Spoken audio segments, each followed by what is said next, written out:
Dude, I want you to be as smart as I am. Motherfucker, give me a... Dude, I want you to be as smart as I am. Motherfucker, give me a... Dude, I want you to be as smart as I am. Motherfucker, give me a...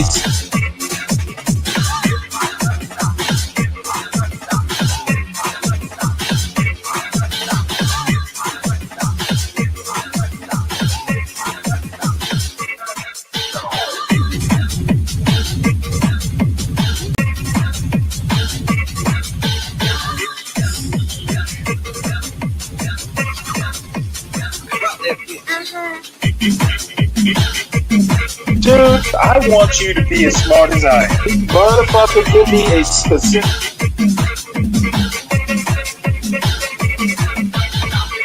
Dude, I want you to be as smart as I am.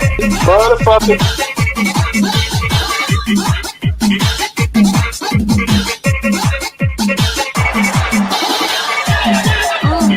Come on out, you rapist!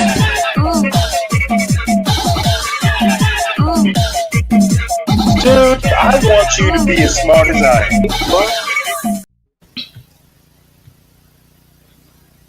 Let us pray for our 47th president. Heavenly Father, we're so grateful that you gave our 45th and now our 47th president a millimeter miracle. We are grateful that you are the one that have called him for such a time as this, that America would begin to dream again. We pray that we would fulfill the true meaning of our creed, that we hold these truths to be self-evident, that all men are created equal. We pray that you use our presidents, that we will live in a nation where we will not be judged by the color of our skin, but by the content of our character. Heavenly Father, in the name of Jesus, we are so grateful today that you will use our 47th president so we would sing with new meaning, my country, 'tis of thee. Sweet land of liberty, of thee I sing. Land where my fathers died, land of the pilgrim's pride, from every mountainside. Let freedom ring, and because America is called to be a great nation, we believe that you will make this come true. So let freedom ring. From the prodigious hilltops of New Hampshire, let freedom ring. From the mighty mountains of New York, let freedom ring. From the heightening Alleghenies of Pennsylvania, let freedom ring. From the snow-capped Rockies of Colorado, let freedom ring. From the curvaceous hilltops of California, but God, we're asking you not only that, let freedom ring from Stone Mountain, Georgia. Let freedom ring from Lookout Mountain of Tennessee. Let freedom ring from every hill and every molehill in Mississippi, from every state, every city, every village, and every hamlet. And when we let freedom ring, we will be able to speed up that day for all of your children, black men and white men, Protestant and Catholic, Jew and Gentile, will be able to sing in the meaning of that old Negro spiritual. Free at last, free at last. Thank you, God Almighty. We are free at last. If you believe where the Spirit of the Lord is, there is liberty. Come on, put your hands together and give your great God great glory.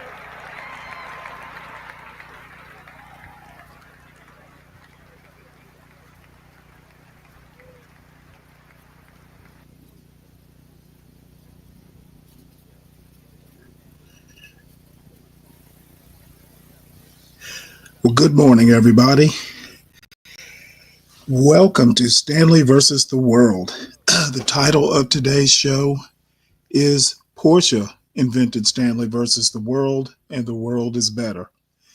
So this show, please make sure you hit the like button. Make sure you subscribe to the John Galt channel.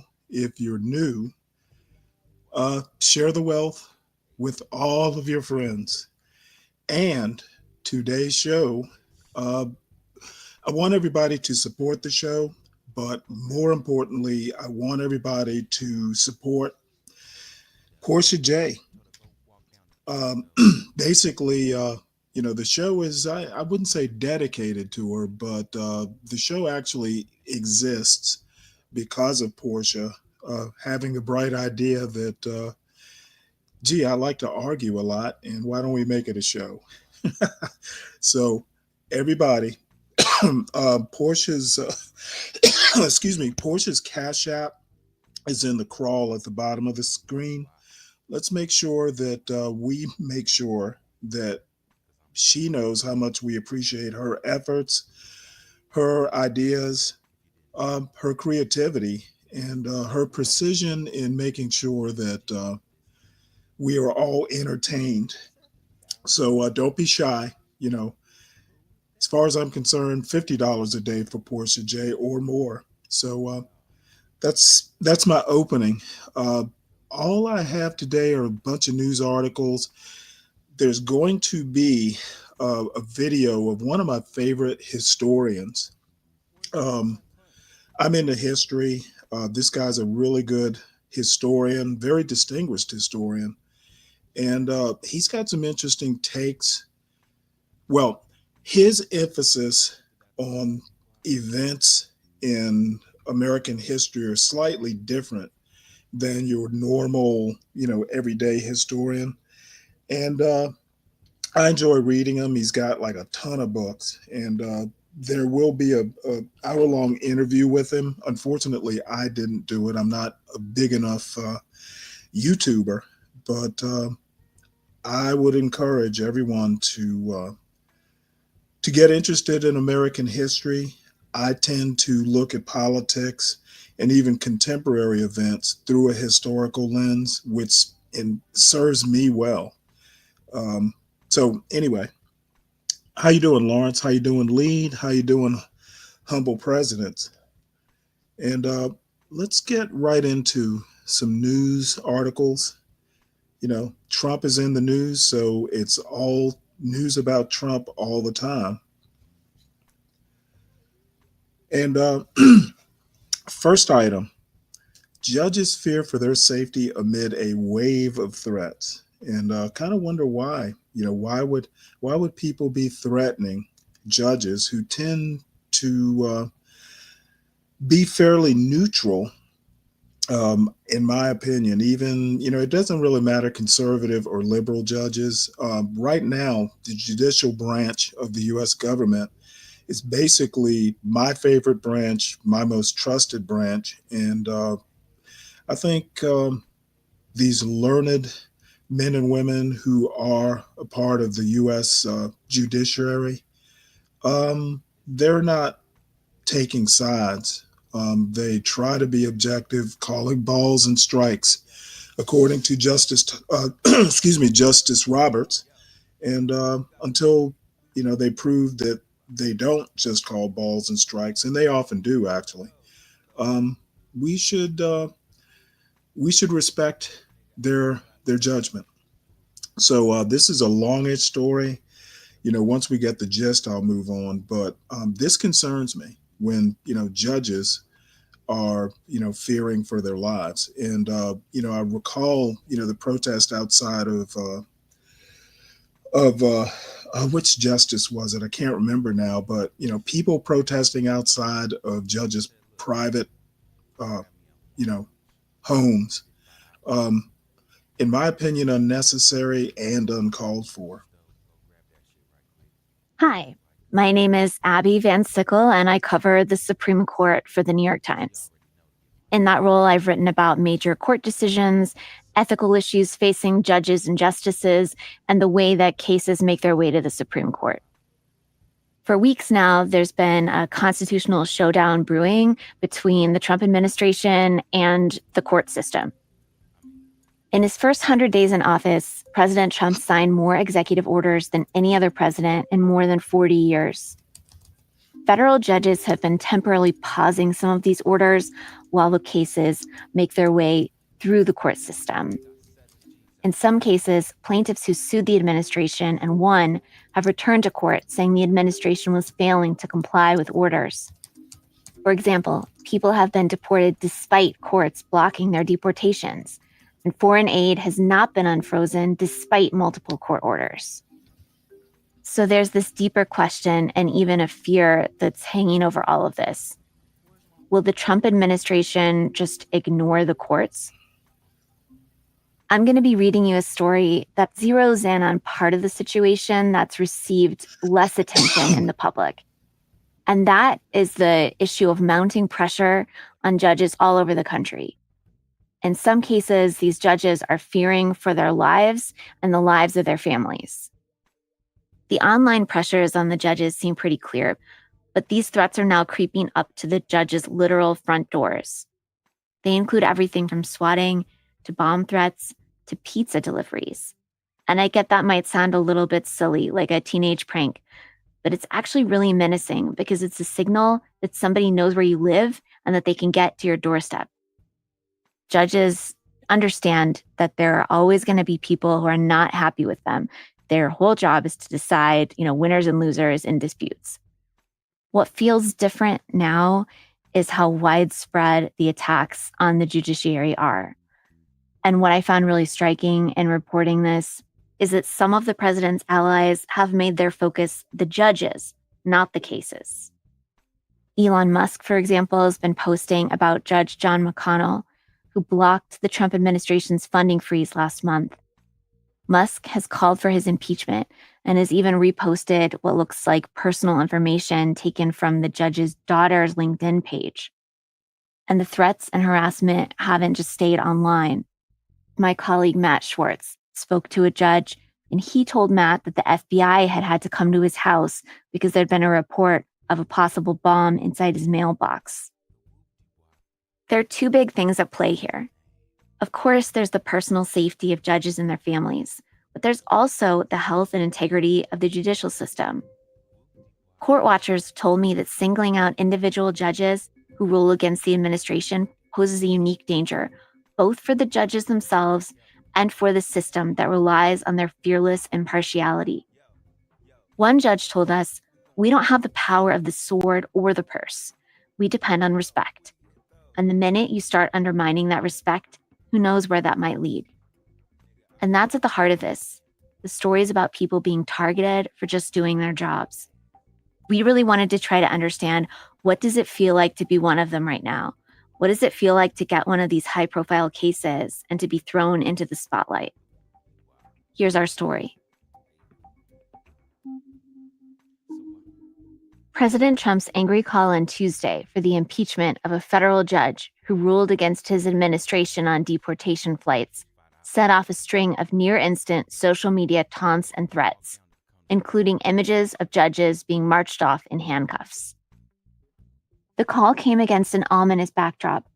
9 days earlier, police officers in Charleston, South Carolina, had been dispatched to the home of one of Supreme Court Justice Amy Coney Barrett's sisters because of a threat that there was a pipe bomb in her mailbox.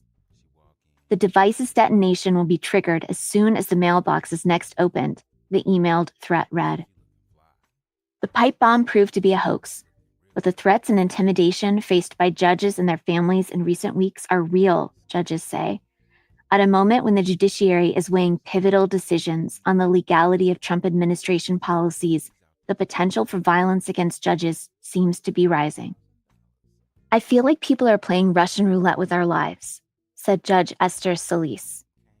She's a judge for the U.S. District Court for the District of New Jersey, whose 20-year-old son was shot and killed at her home in 2020 by a self-described anti-feminist lawyer. "This is not hyperbole," she added. "I'm begging our leaders to realize that there are lives at stake." The threats and intimidation may not have become actual violence, but they are mounting, as Mr. Trump, his advisors, and his supporters are questioning almost daily the legitimacy of the American legal system. Jurists insist that their judgment in the high-profile cases before them will in no way be warped by their antagonists, but the possibility certainly exists. The attempts at intimidation have taken many forms: bomb threats, anonymous calls to dispatch police SWAT teams to home addresses, even the delivery of pizzas, a seemingly innocuous prank, but one that carries a message. "They know where you and your family live," said one judge who's overseeing litigation against the Trump administration and has received a pizza delivery.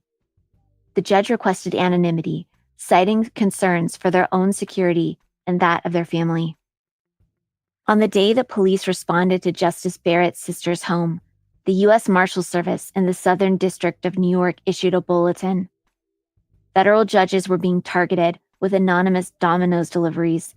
Police say members of Justice Barrett's immediate family were among those who received pizza deliveries. This emerging form of harassment has been seen in several districts throughout the country, the bulletin read. Judges nominated by presidents of both parties have been targets, but a pattern is emerging. Many of the threats are aimed at jurists who are hearing lawsuits against the Trump administration. We assess that these incidents are related to high-profile cases that have received extensive media coverage and public interest, the Marshals Service wrote of the pizza deliveries. After Judge John C. Kuhnauer of the U.S. District Court for the Western District of Washington issued his first order blocking the Trump administration's attempt to abolish birthright citizenship for the U.S.-born children of non-citizens, he said in an interview that he had been the target of a swatting attack, in which a false tip sent sheriff's deputies to his home expecting to find an armed intruder. That was followed by a mailbox bomb threat sent to the FBI that proved to be a hoax. After a federal judge in Rhode Island, John J. McConnell Jr., blocked an attempt by the Trump administration to freeze as much as $3 trillion in federal funding to the states, his courthouse received a large volume of phone messages and emails, some of which were referred to the Marshals Service for review. Threats against judges and justices are not new.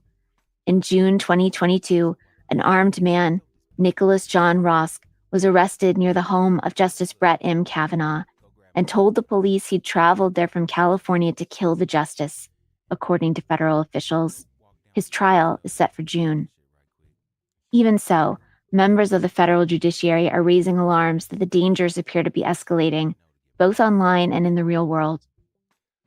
Two federal appellate judges, Jeffrey S. Sutton and Richard J. Sullivan, both Republican appointees, raised concerns about the safety of judges earlier this month after a meeting of the Judicial Conference, the national policymaking body for the federal judiciary.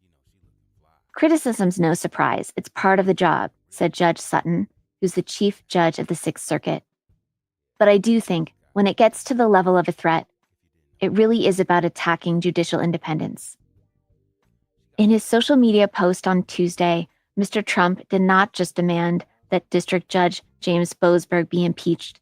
He also called the judge, who issued an order temporarily blocking the administration's plan to deport Venezuelan immigrants, a radical left lunatic, a troublemaker, and agitator.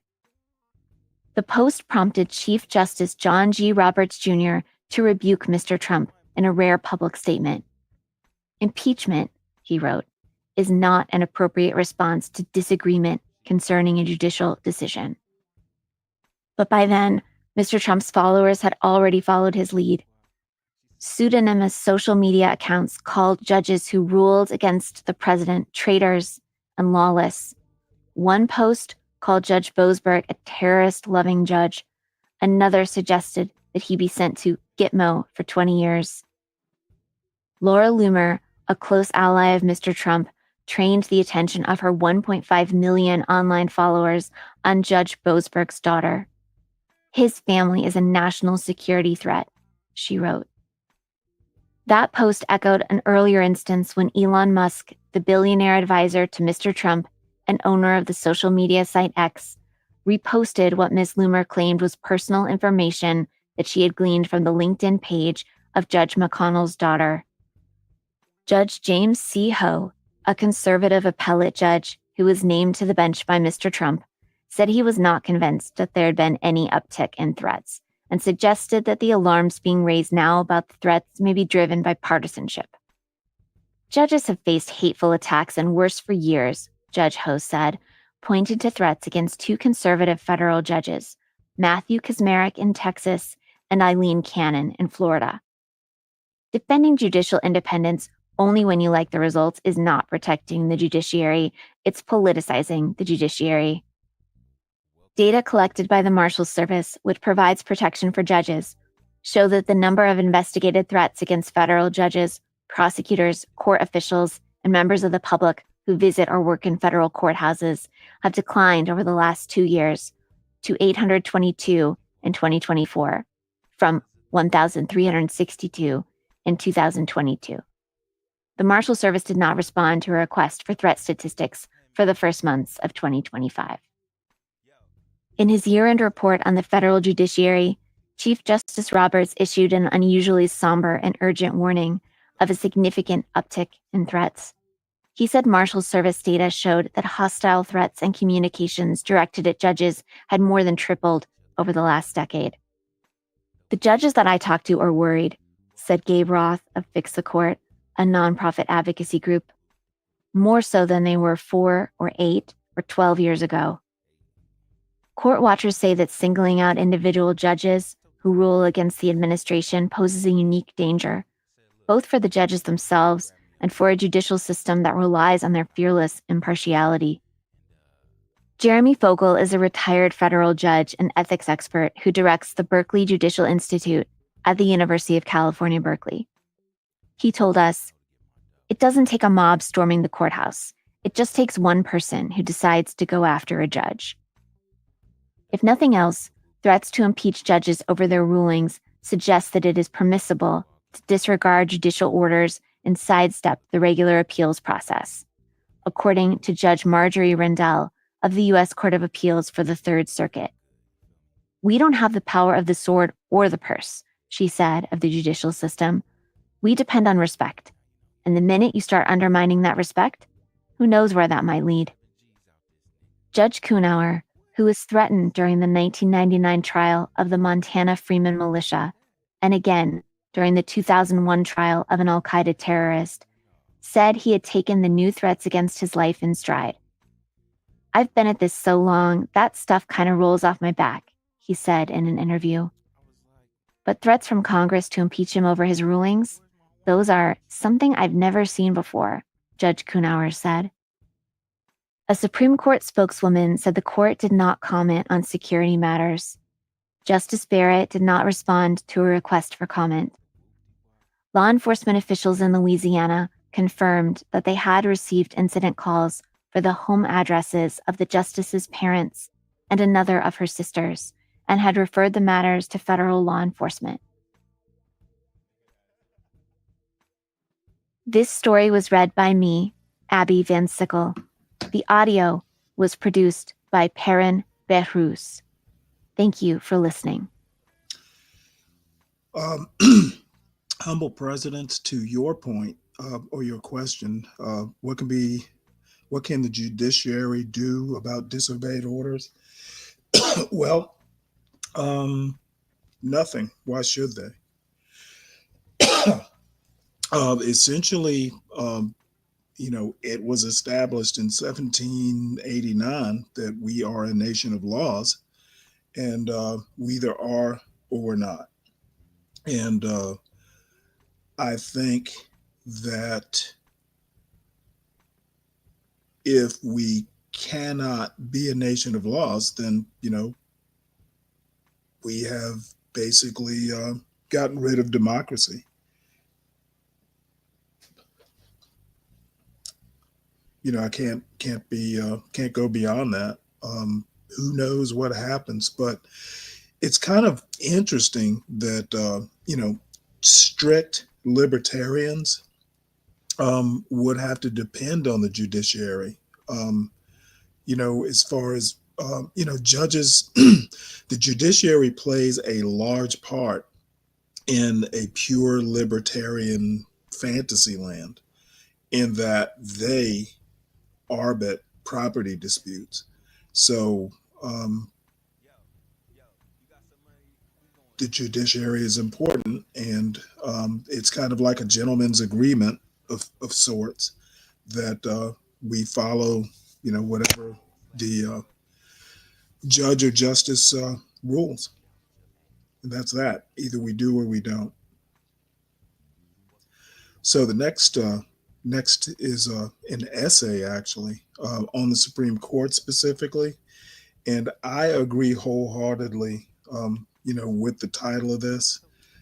Supreme Court truly devoted to originalism would be nice in the face of Trump's lawlessness.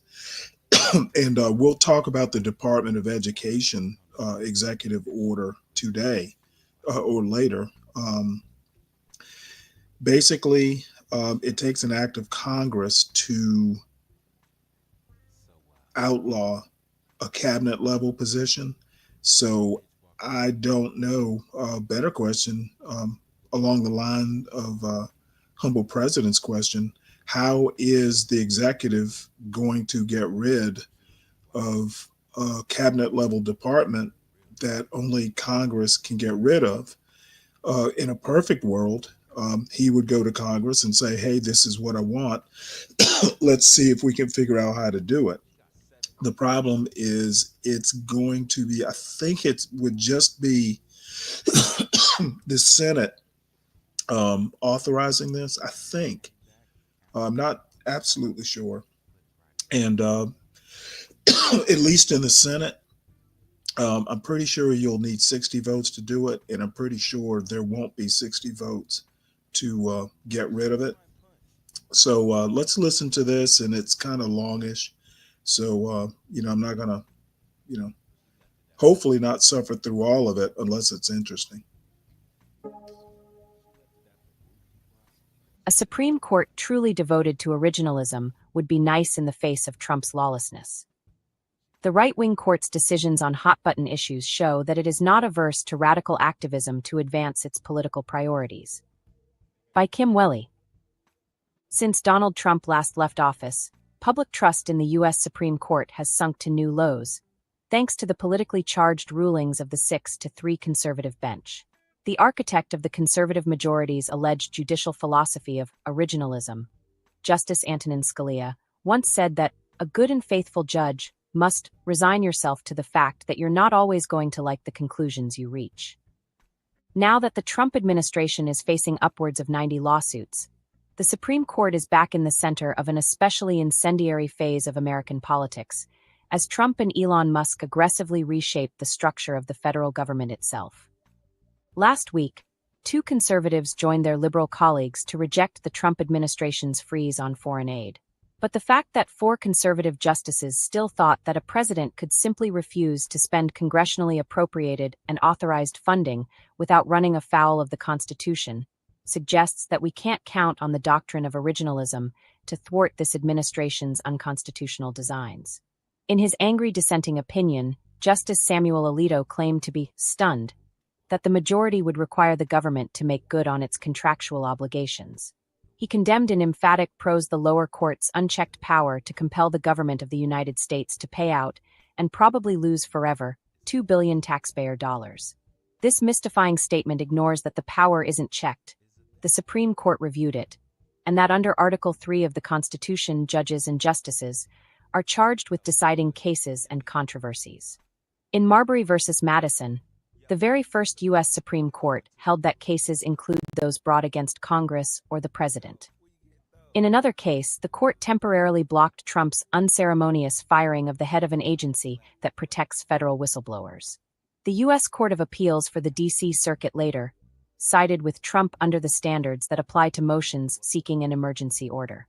And yesterday, Chief Justice Roberts rebuked Trump's call to impeach the judge who ordered him to stop his illegal deportations of alleged Venezuelan gang members, without any due process, to El Salvador's prison camps. Still, given the right-wing majority's pro-Trump track record in Trump-related litigation, it is reasonable to expect more wins for the president on the horizon. Not only has it shown a willingness to revise the doctrine of originalism, but also to blithely ignore it when it suits the majority's purposes. One thing to keep in mind as these cases unfold, therefore. The current majority can no longer be described by the moniker conservative, despite its purportedly anti-activist philosophy of originalism, which is widely misunderstood. What is originalism? In theory, Originalism attempts to divine the meaning of the Constitution at the time of its adoption in 1788 and treat it as authoritative for purposes of constitutional interpretation today. The rationale is that if the Constitution isn't considered set in historical stone, judges will act arbitrarily and ideologically, grafting whatever interpretation they see fit in the moment. That is antithetical to the foundational premise of a government by the people. Originalism, in other words, is supposed to keep judges from overreaching beyond their constitutional power. Yet the modern court's rulings on hot-button social issues, like abortion, gun control, and the separation of church and state, have felt decidedly radical to a majority of Americans. According to a Marquette Law School poll taken last month, 52% disapprove of the Supreme Court, a drop of nearly 18 points since 2021, and believe that the justices are motivated by politics, not law. By contrast, as recently as 2019, two-thirds of both Republicans and Democrats believed that the court's decisions were based on the law. An even higher percentage, 62%, disapprove of its shocking ruling in Trump v.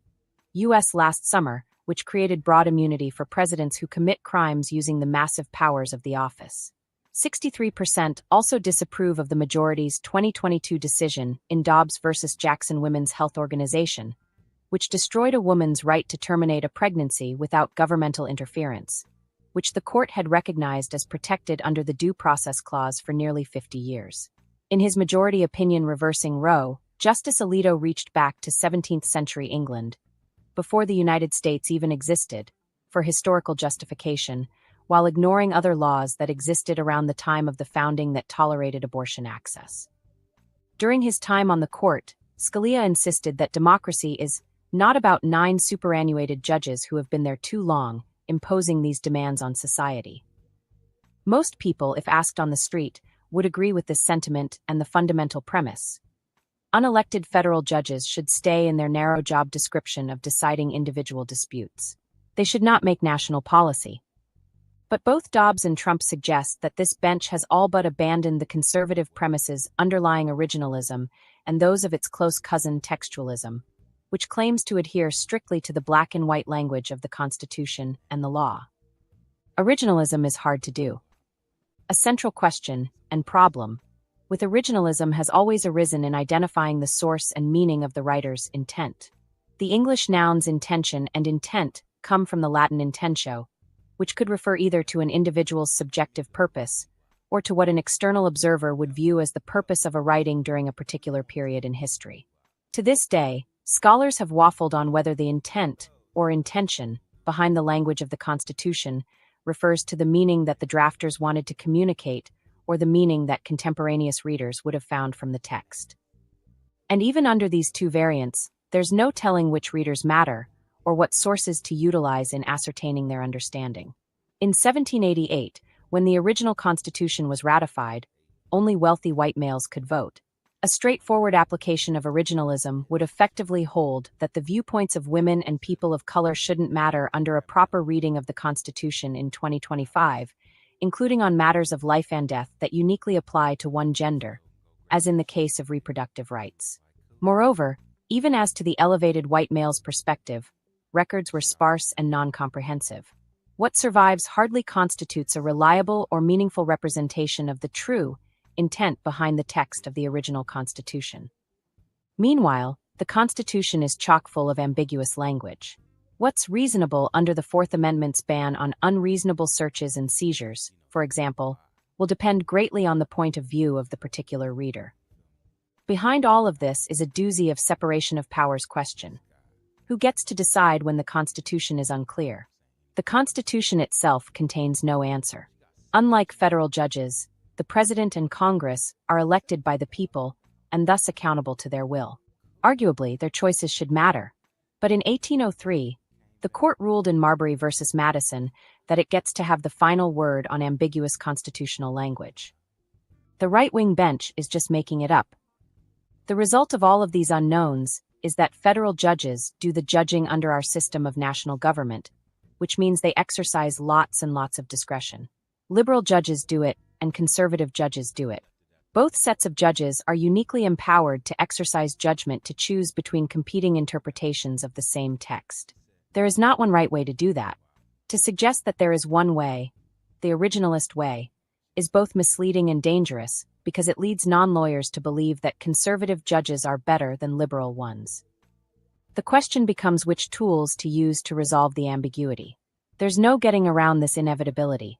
In hard cases, which are the ones that make it all the way to the Supreme Court, resolving ambiguity becomes to some degree an exercise in subjectivity or preference regarding how to make that choice. Precisely the kind of judging that conservatives purport to revile in progressive justices. But in the immunity case, this is where the Supreme Court majority really showed its hand. Not only did it fail to apply an originalist lens to the powers of the presidency, which would have required acknowledging that the framers did not want unlimited power lodged in a single branch, but it departed from the language of the Constitution itself. This was a radical approach, not a conservative one. Most lawyers aiming to understand the Constitution's meaning start with the text itself. Take, for example, Article 2, which states, among other things, that the President shall take care that the laws be faithfully executed. One need not be a constitutional scholar or historian to immediately realize that the word laws encompasses legislation enacted by Congress, including criminal laws. We can all also probably agree that shall is not a word that leaves a lot of discretion in the President. The framers could have used may, but did not. So the President shall execute, meaning enforce, the federal criminal laws. And he must do so faithfully. Readers can disagree on what that word means, to be sure. It's impossible for presidents to enforce every single violation of law. Police officers don't pull over every car that exceeds the speed limit on a highway, either. So faithfully must tolerate some picking and choosing between possible infringers of the law. But here's the zillion-dollar question. Is it reasonable to construe the word faithfully to include the president committing federal crimes for his own personal benefit, using the very power of Article 2 gives him to execute the law? Does he faithfully execute the law in the commission of a crime that violates the very same law? As a matter of the plain language, to answer yes would defy logic. Still, that's exactly what the majority reasoned in Trump v.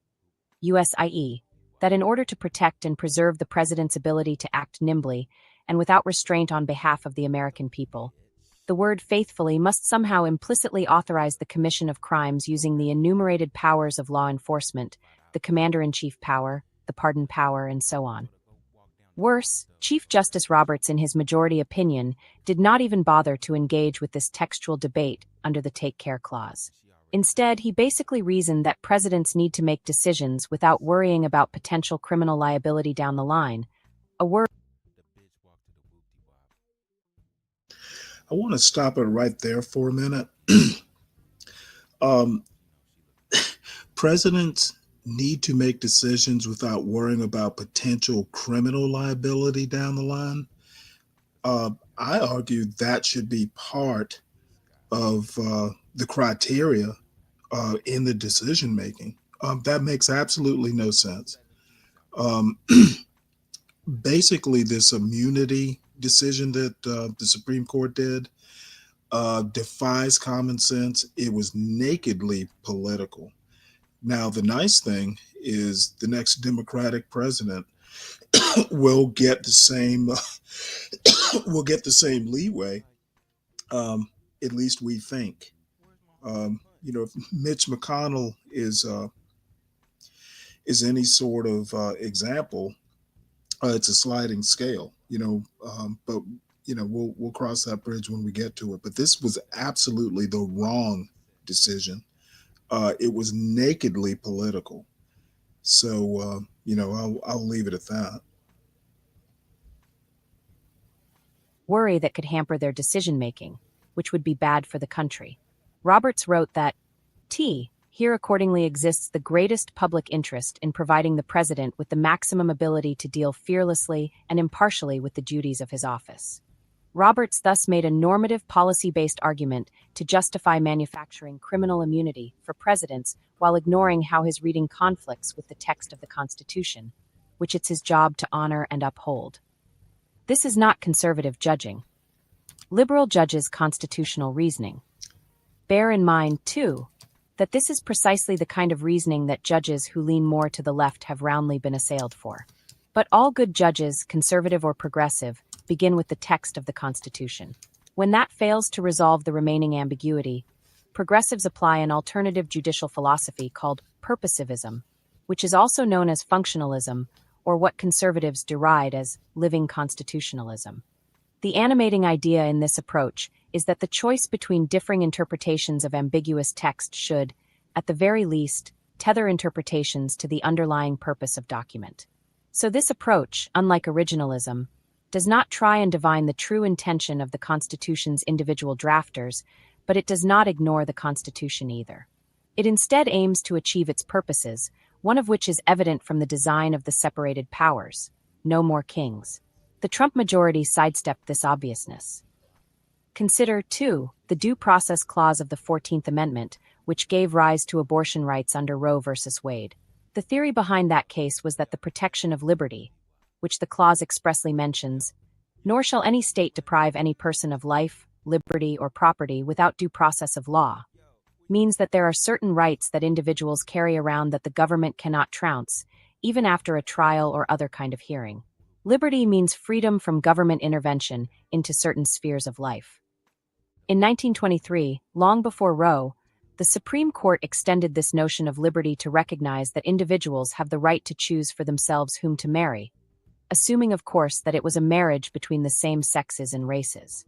Liberty, the court stated, also covers parents' ability to decide for themselves how to raise their own children, including whether to teach them a language other than English. Like abortion, neither of those rights appears anywhere in the Constitution's text. To give liberty real meaning, however, the Supreme Court reasoned that the government must be constitutionally banned from interfering with these aspects of personal life.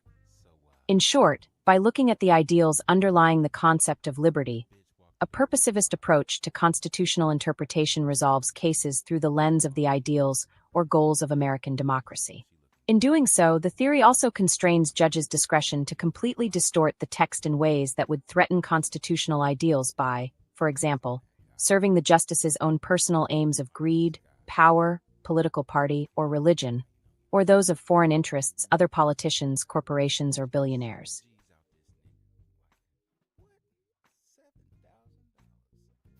Yeah, I'm going to stop it there because it is getting into the weeds here, which I personally enjoy, but I know it can be kind of grating to folks. Hey Tom, how you doing? I'm doing fine. How are you doing? Pretty good. I've been offline the last couple days. You know, that family stuff can be rather taxing. It'll make you want to get your rest. I bet. But actually, everything's going great. I've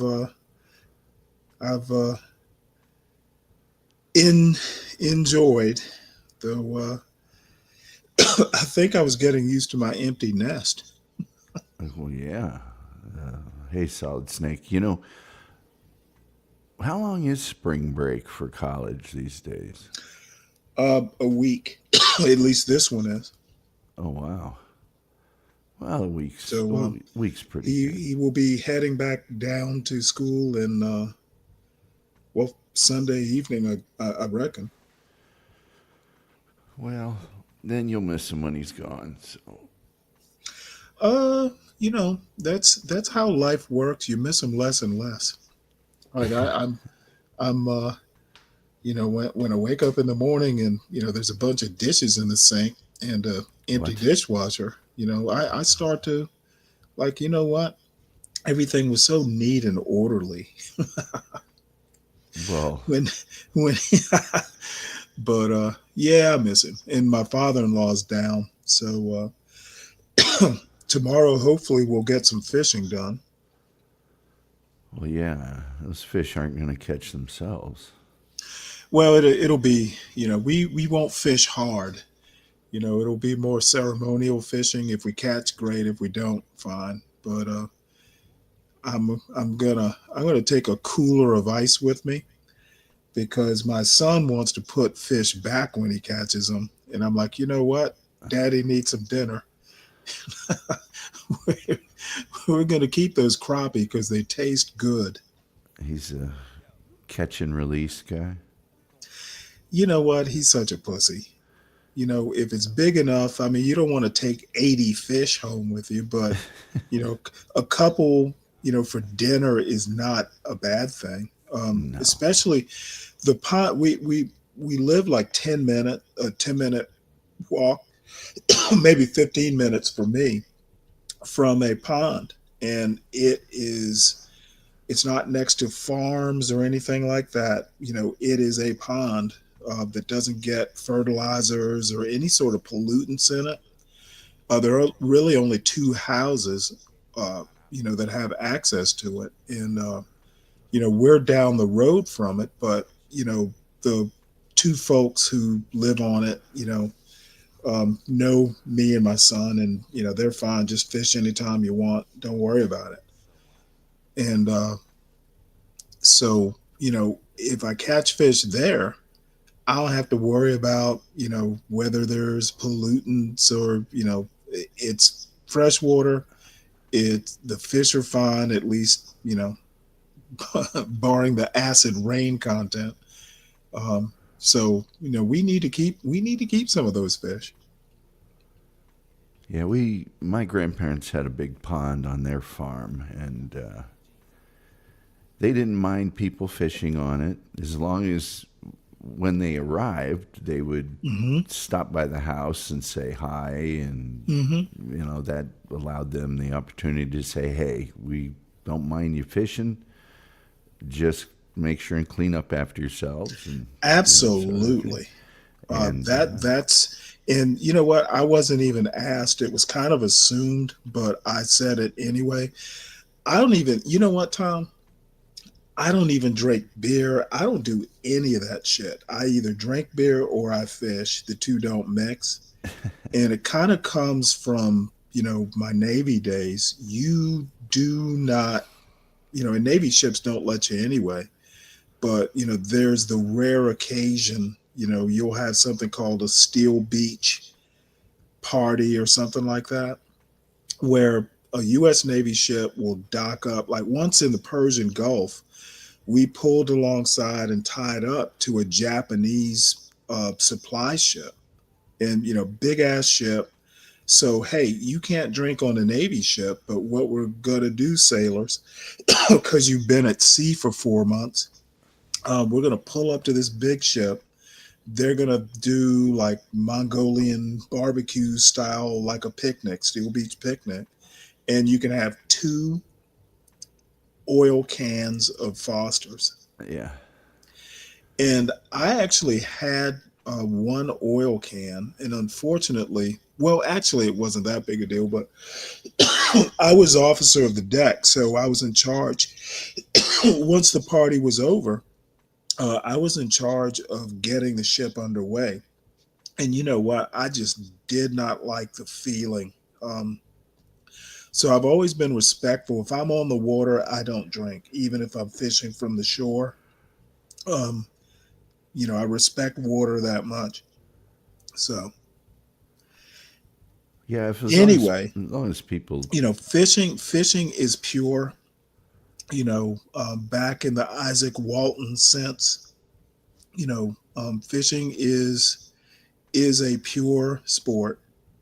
So I don't like polluting it with intoxicants. I remember we were out somewhere. I think we were at a restaurant. And these two guys were talking about fishing at the table next to us.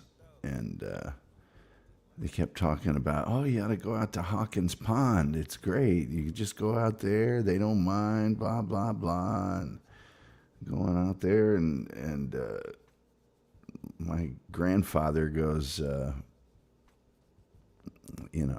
heard you talking about that pond to go fishing at. He goes, yeah, Hawkins Pond. You want to know how to get there? And he goes, no, I'm Hawkins.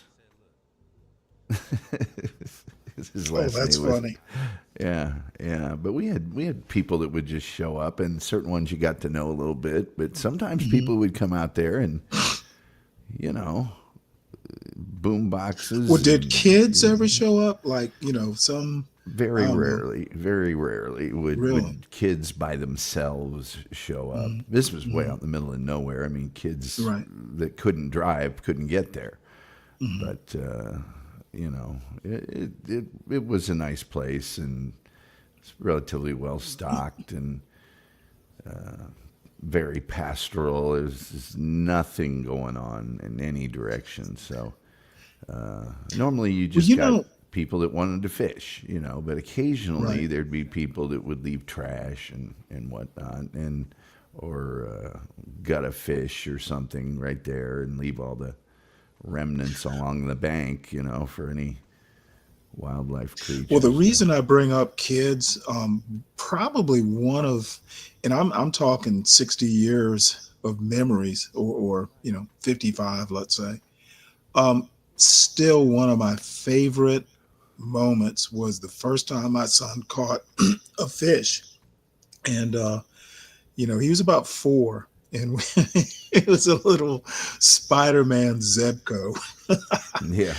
And he pulled that thing, and it was a crappie, but it was big enough to eat. And I have a picture of him at 4 with that fish, and he just looks like he just won a lottery. Landed a marlin. Yeah. Well, but the cool thing is that he was hooked. That first fish, I mean, he came home the other day, and it was the next day actually. So I wake up and he's nowhere to be found, but I see his fishing rods are gone. So, I mean, you know what? He does it on his own. And it is just satisfying to know that he has a hobby where he can go out. Probably no one's out there fishing on the pond, and he's just out there in nature. And I used to get that same feeling, just me and the water, no one bothering me. The seagulls and the pelicans are doing what they do, and you are just one with nature. And it doesn't matter whether you catch fish or not. Yeah, people would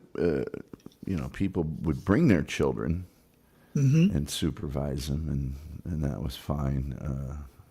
Generally speaking, there really wasn't anybody out there 99% of the time, but people would come out, and they had big 55-gallon drum out there for them to throw their empties or whatever else away. And yeah, really, really nice place. Of course, grandparents are gone, and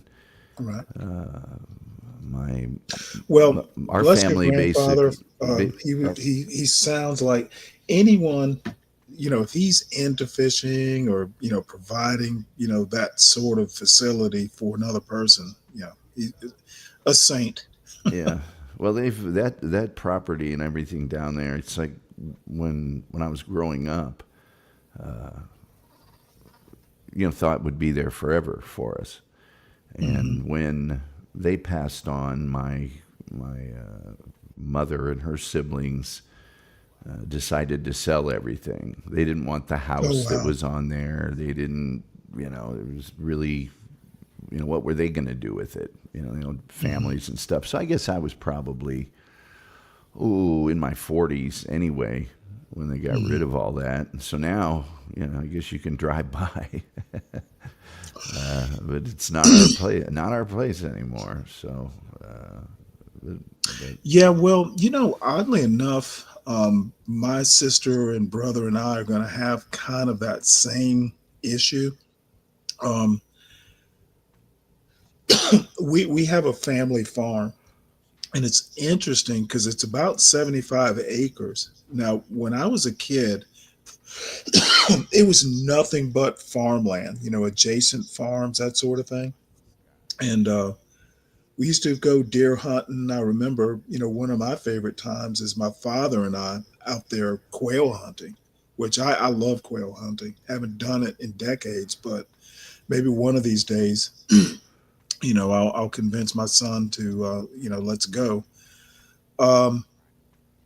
The problem now, and this is like maybe, I think the last time I remember going quail hunting was maybe 20 So we're talking 40 years later. The farm is surrounded by houses. Yeah. So, you really, you can't go out there, deer hunting or anything like that because you have to worry about rifle bullets, like a 30-06 bullet, traveling. If it doesn't hit something, it's going to keep going. And years ago, I remember this news story about a guy sitting in a restaurant, like a McDonald's or something, and got killed by a stray bullet. And they figured that, somebody had been out hunting or something like that. And there was nothing that stopped the bullet. So it just kind of kept going. And, that's kind of, McDonald's a rough place these days. well, no, this is probably like maybe 20 years ago now, but it was a weird story, a weird way to go. So I don't know. We should probably get back to business here. Yes. DiCaprio, I believe 47's order on the 14th Amendment should be interpreted for better or worse by the Supreme Court, or that Congress should create better.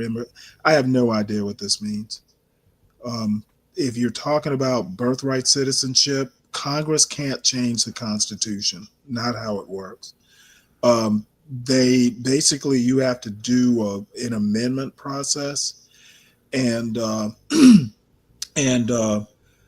Congress has to approve it. There has to be constitutional conventions, and 2/3 of the states have to approve it. Basically, it's not going to happen. So, you either follow the Constitution, and if you're an originalist, you follow exactly what it says, or you don't.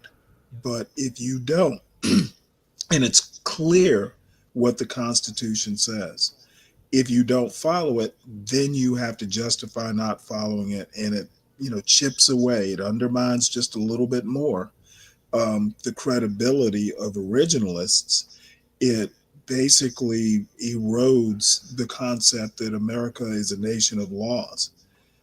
So Congress, 47 has nothing to do with the Constitution. The executive branch does not change the Constitution. It doesn't even interpret the Constitution. There's nothing 47 can do about it. So it's actually all going to be up to the Supreme Court to decide one way or the other. And the majority, even Ketanji Brown Jackson, she says she's an originalist. So you even have, the joke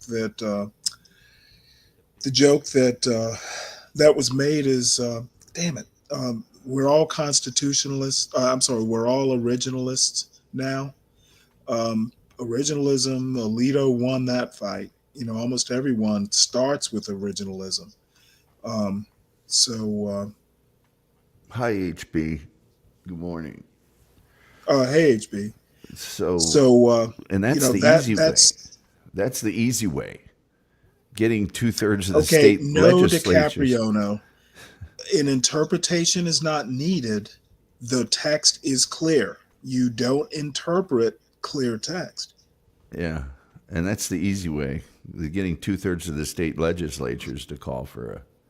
Well, that's not going to happen. That's we're too polarized for that. That's the hard way there. But and to even get it through, I don't recall the congressional part of it, but you have to have like a large majority of Congress.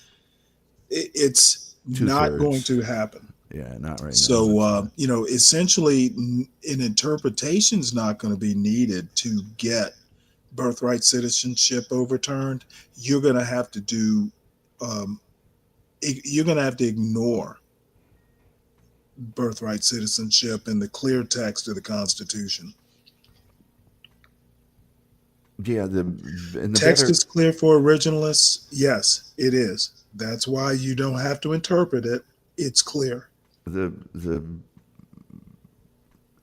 abuse of immigration law.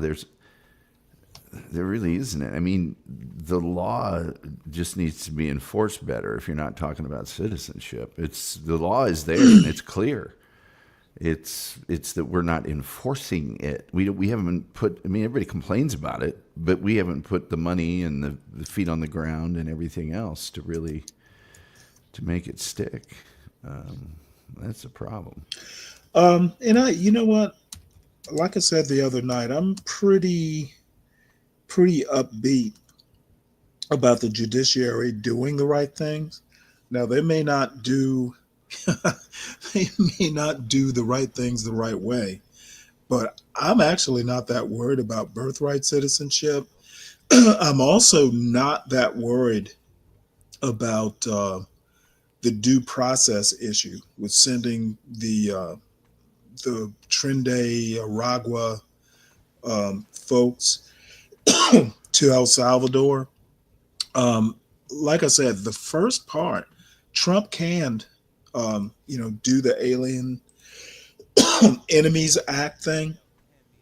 It's the due process part that's the problem. Okay, you send them back to their countries, but don't send them to prison in another country. Yeah. Without due process.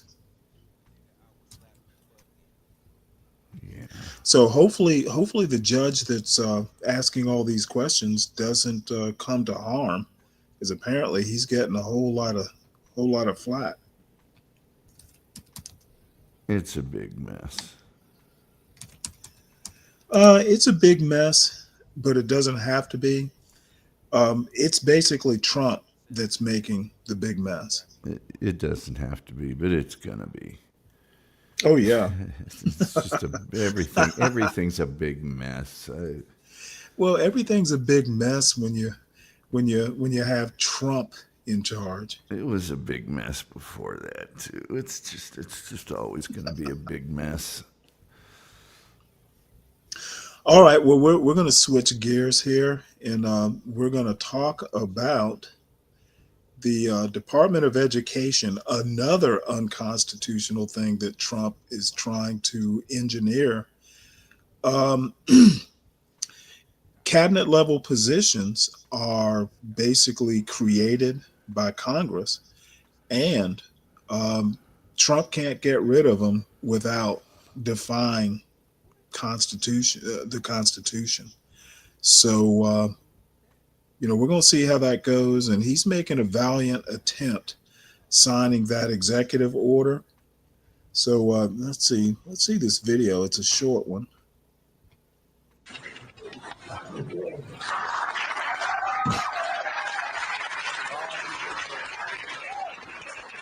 Today we take a very historic action that was 45 years in the making. In a few moments, I will sign. Oops. To begin the very historic Department of Education once and for all. Pell Grant's supposed to be a very good program, Title I funding and resources for children with special disabilities and special needs. They're going to be preserved in full and redistributed to various other agencies and departments. But beyond these core necessities, my administration will take all lawful steps to shut down the department. We're going to shut it down and shut it down as quickly as possible. The teachers, to me, are among the most important people in this country, and we're going to take care of our teachers. And I don't care if they're in the union or not in the union. That doesn't matter.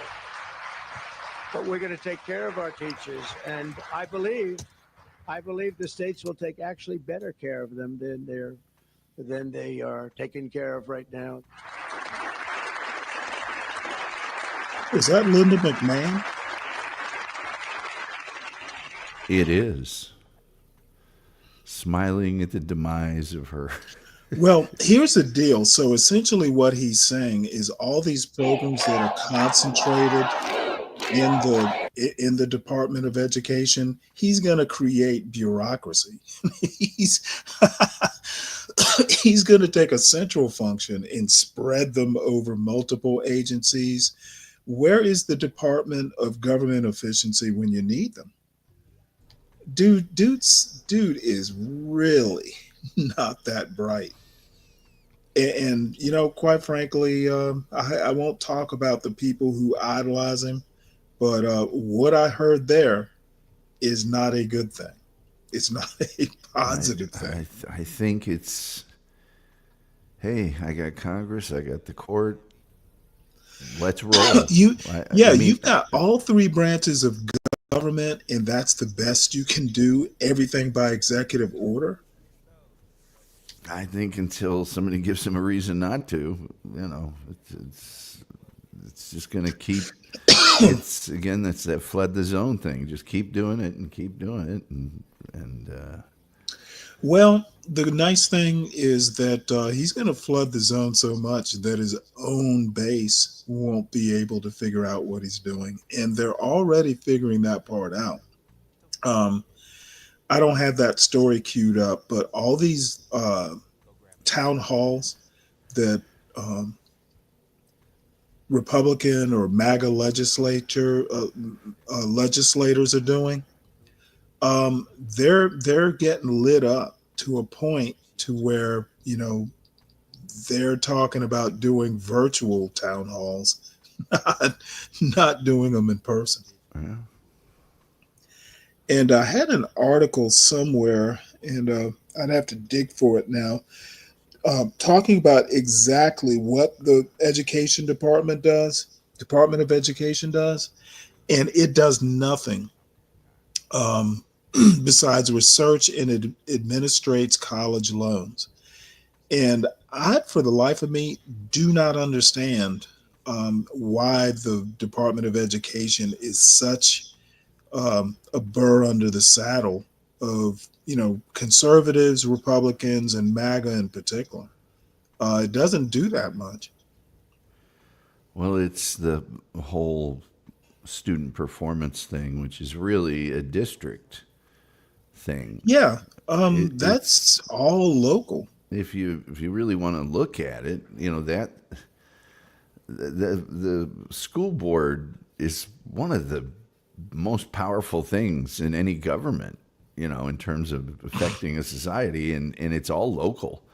And if you look at who is on school boards, man, I worked for a school board that not one single person on the school board had a college education.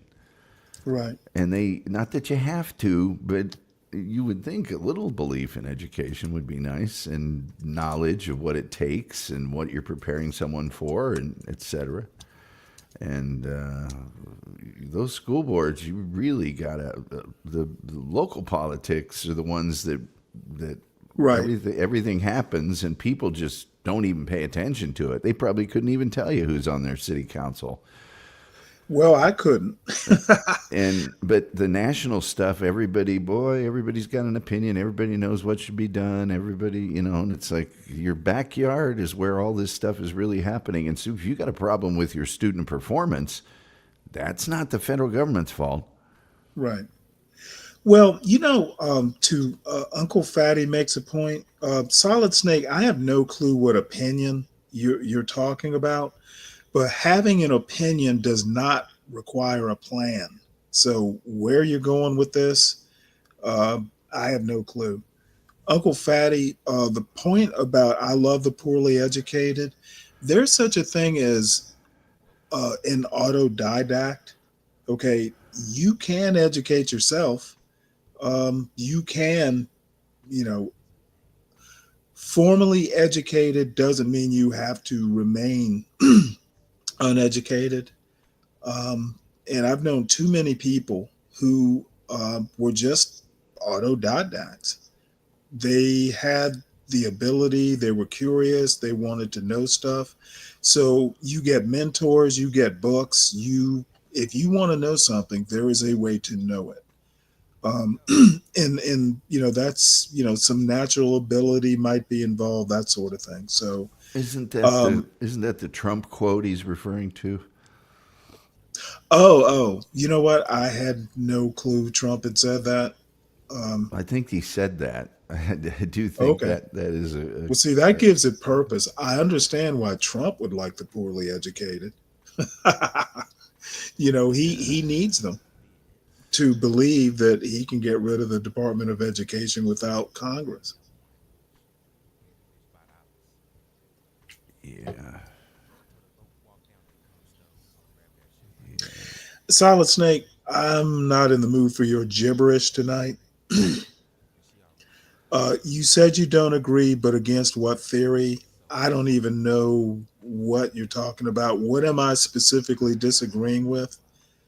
I've covered a lot of ground here, probably too quickly.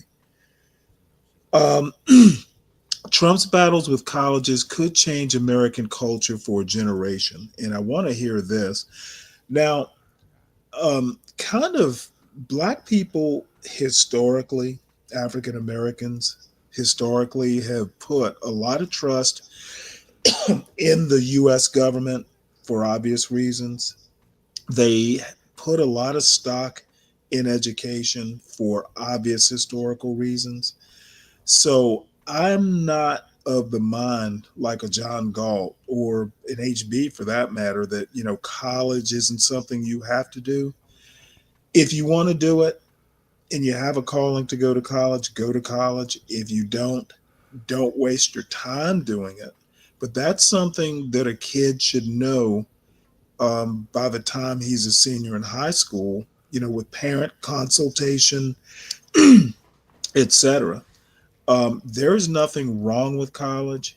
I'm not one of those people who thinks there is such a thing as a bad degree.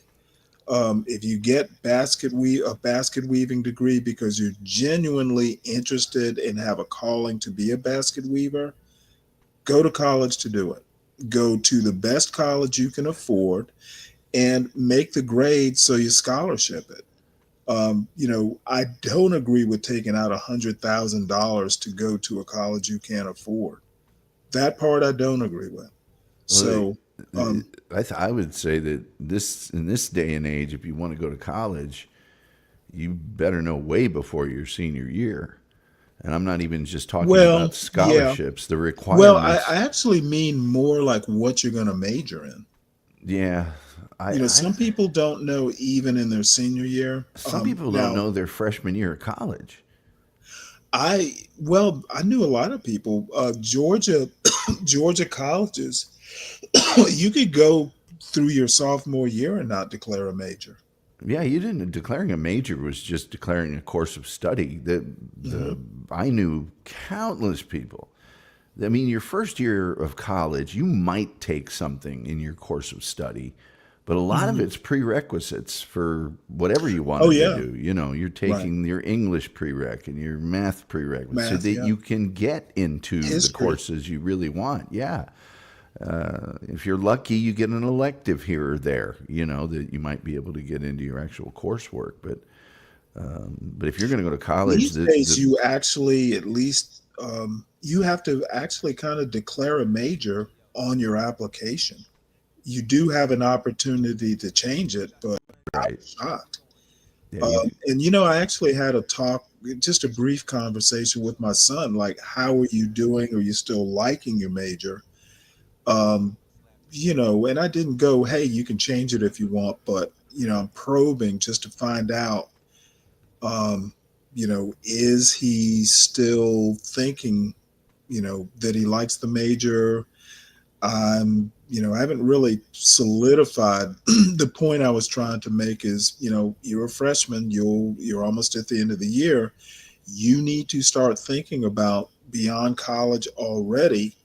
Internships can help, those are the sort of things that you need to be thinking about. Don't just think about, beer and pussy. There is life outside of, once you graduate from college. So, those are things. And for me anyway, and I beat this dead horse, it goes back to preparing your kids for the world. And parents, in my opinion, are essential. If your kid is college material. So, acting like this is a Charlie Brown comic where the kids are running the show, kids are running the world, and the adults sound like, trumpets with plungers. Yeah, exactly. Parents should be running, the show. and you know if your kid is college material or not.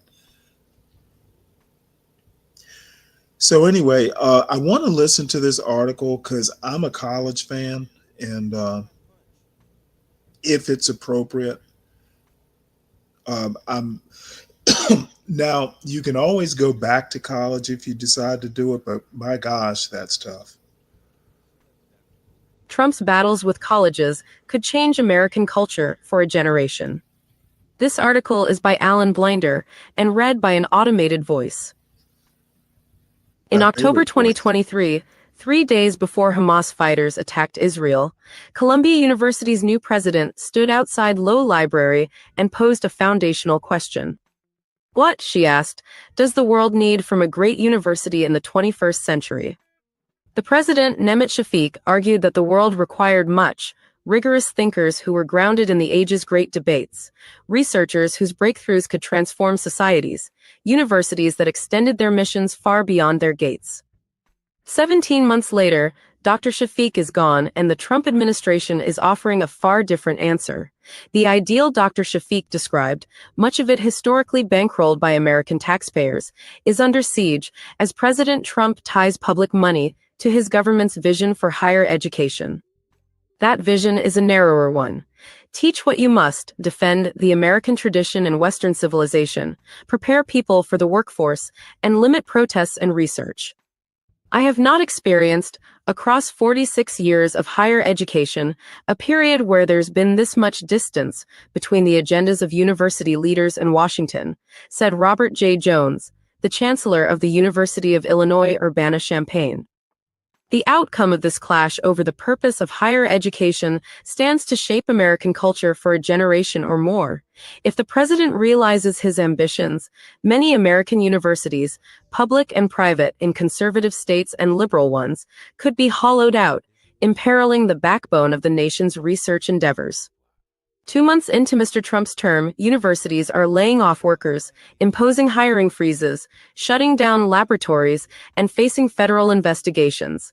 After the administration sent Columbia a list of demands and canceled $400 million in grants and contracts, university leaders across the country fear how the government might wield its financial might to influence curriculums, staffing, and admissions.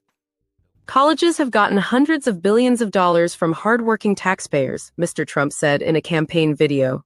And now we are going to get this anti-American insanity out of our institutions once and for all. We are going to have real education in America. The goal, Mr. Trump declared, is to reclaim our once great educational institutions from the radical left. Other Republicans have spoken often in more measured language about their own frustrations with higher education. Senator Bill Cassidy, the Louisiana Republican who chairs the Senate Committee on Health, Education, Labor, and Pensions, bluntly complained during a hearing last month that colleges were not preparing students to succeed in the modern workforce. With presidential power magnified by a largely genuflecting Congress, Mr. Trump's challenges to academic freedom and First Amendment protections have not provoked broad and visible public outrage. What does that mean? Colleges aren't preparing kids for the modern workforce. That's so vague. Does he mean, there aren't enough STEM majors and that sort of thing? And if I recall, he's a doctor, but maybe I'm wrong. The people who are worried about colleges are very non-specific and for reasons. What they want is patriotic education. They want rah-rah, and they don't want critical thinking.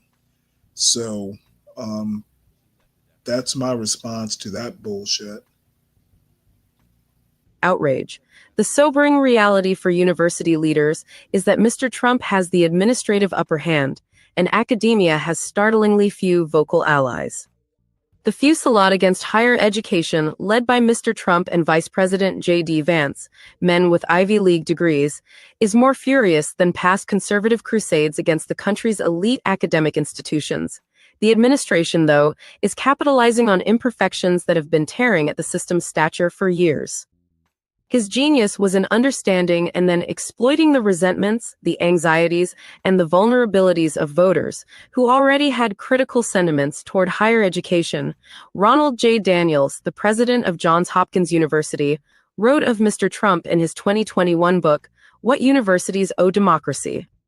Private polling conducted for universities shows that many people believe that these nonprofit institutions are anything but one consequence of high tuition costs. Even though a college education almost always provides graduates with higher lifetime incomes, rising debt has made the value of a degree a matter of debate. Politicians have eagerly caricatured colleges as sanctuaries of intolerance and wokeism, where admissions processes have sometimes considered race or favored the well-connected. For all of their grand talk, For Humanity is the name of Yale University's $7 billion fundraising campaign. Administrators and professors often acknowledge that they have not mustered easy-to-digest responses against even routine criticisms. Universities strained to be more accessible, building up more diverse classes, and handing out more financial aid. But Chancellor Jones, who will become the University of Washington's president this summer, nevertheless described higher education's public relations strategy as a work in progress. Many leaders concede that while the role of the university in American life is clear to them, it has grown muddled to many. Higher education has always been able to stand up and invoke its moral authority, said Roger L. Geiger, a distinguished professor emeritus at Pennsylvania State University and a leading authority on the history of American colleges. What's happened is they've simply lost that moral authority.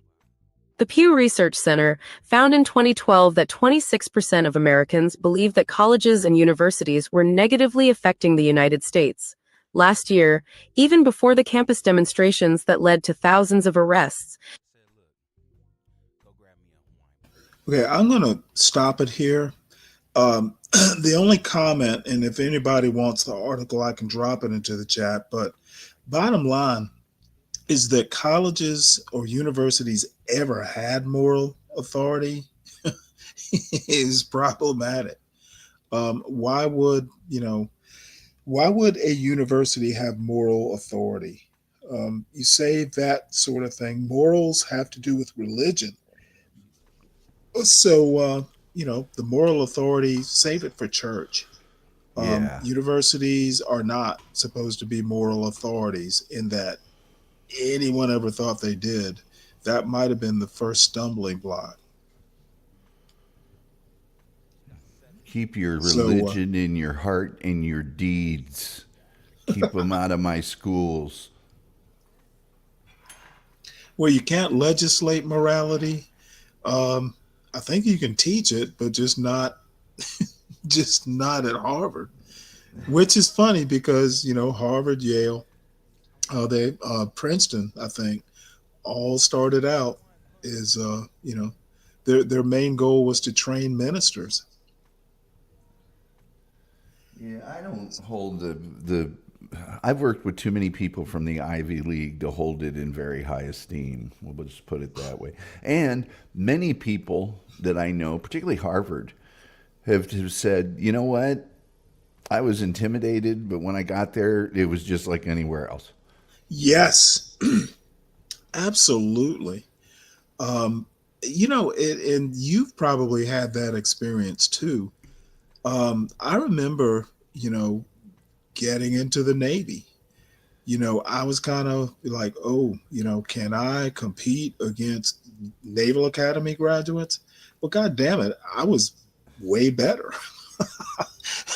Mainly because I'd gone to a civilian college and, had, what would I call it? A more grounded sense of how the world actually works. So, at Cartoon Network, I was like, oh boy, this is going to be the big time. I got there. This is just like anywhere else. Exactly. It's just the higher you go up, the more smart people that are around you. Yes, that's for sure. But it's not any different. It's not a duress. It's Well, the saying or the aphorism is, you will reach your, what is it? You will know when you've reached your maximum level of incompetence. Yes, yes. No, there's a book about that, I think, and it's true. Well, and the example that's always cited is Richard Nixon. Now, here's a guy that public servant, achieved, had some setbacks, still kept achieving. Checker speech, 1960s, still kept going, but he reached the level of his own incompetence at a certain point. Yeah. So, Fred, religion or morality? Do you mean religion or ethics? I've always associated ethics with more like non-religious human behavior. Basically, for me anyway, morality is rooted in things like the Ten Commandments. So, and how you been? I haven't seen you in the chat. Of course, I haven't been here the past couple days. So, good to see you, Fred. I saw. I think it was a speech on how the Ten Commandments. You don't have to be religious. They're just good rules to live by. Oh yeah, that's basically Camus, Albert Camus. He called it Christian. What do you call it? Christian existentialism or something like that. Where he was an atheist, raised Catholic. However, Christ and the Ten Commandments, all that stuff are like you should live by them, and you can have that sense of morality without actually being a believer. Well, this speech was. I agree wholeheartedly.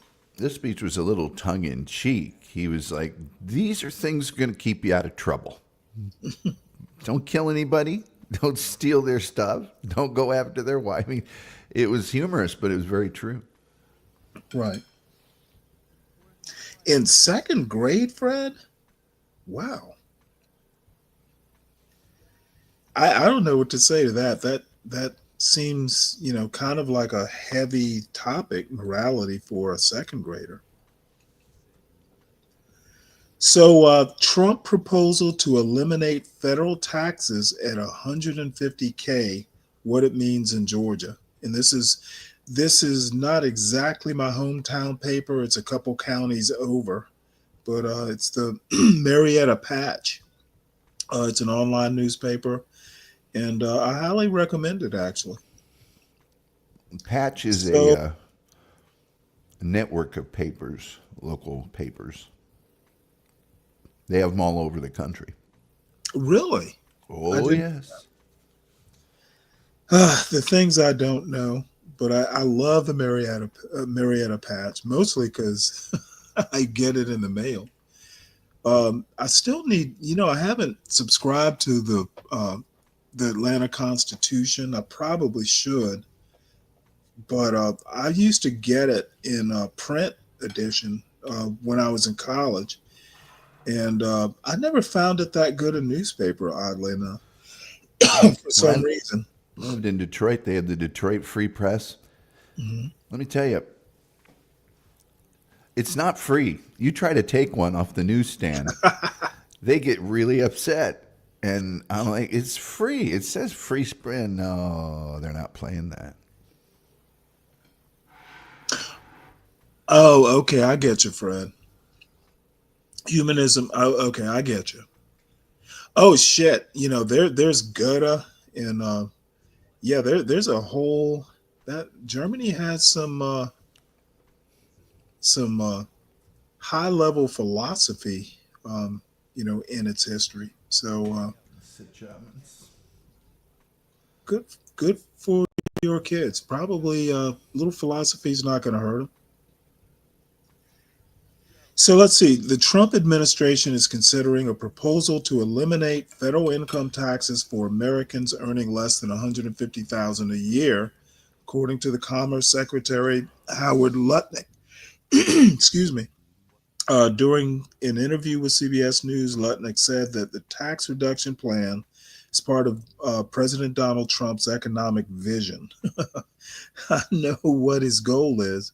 No tax for anybody who makes less than 150,000 a year. That's his goal. That's what I'm working for.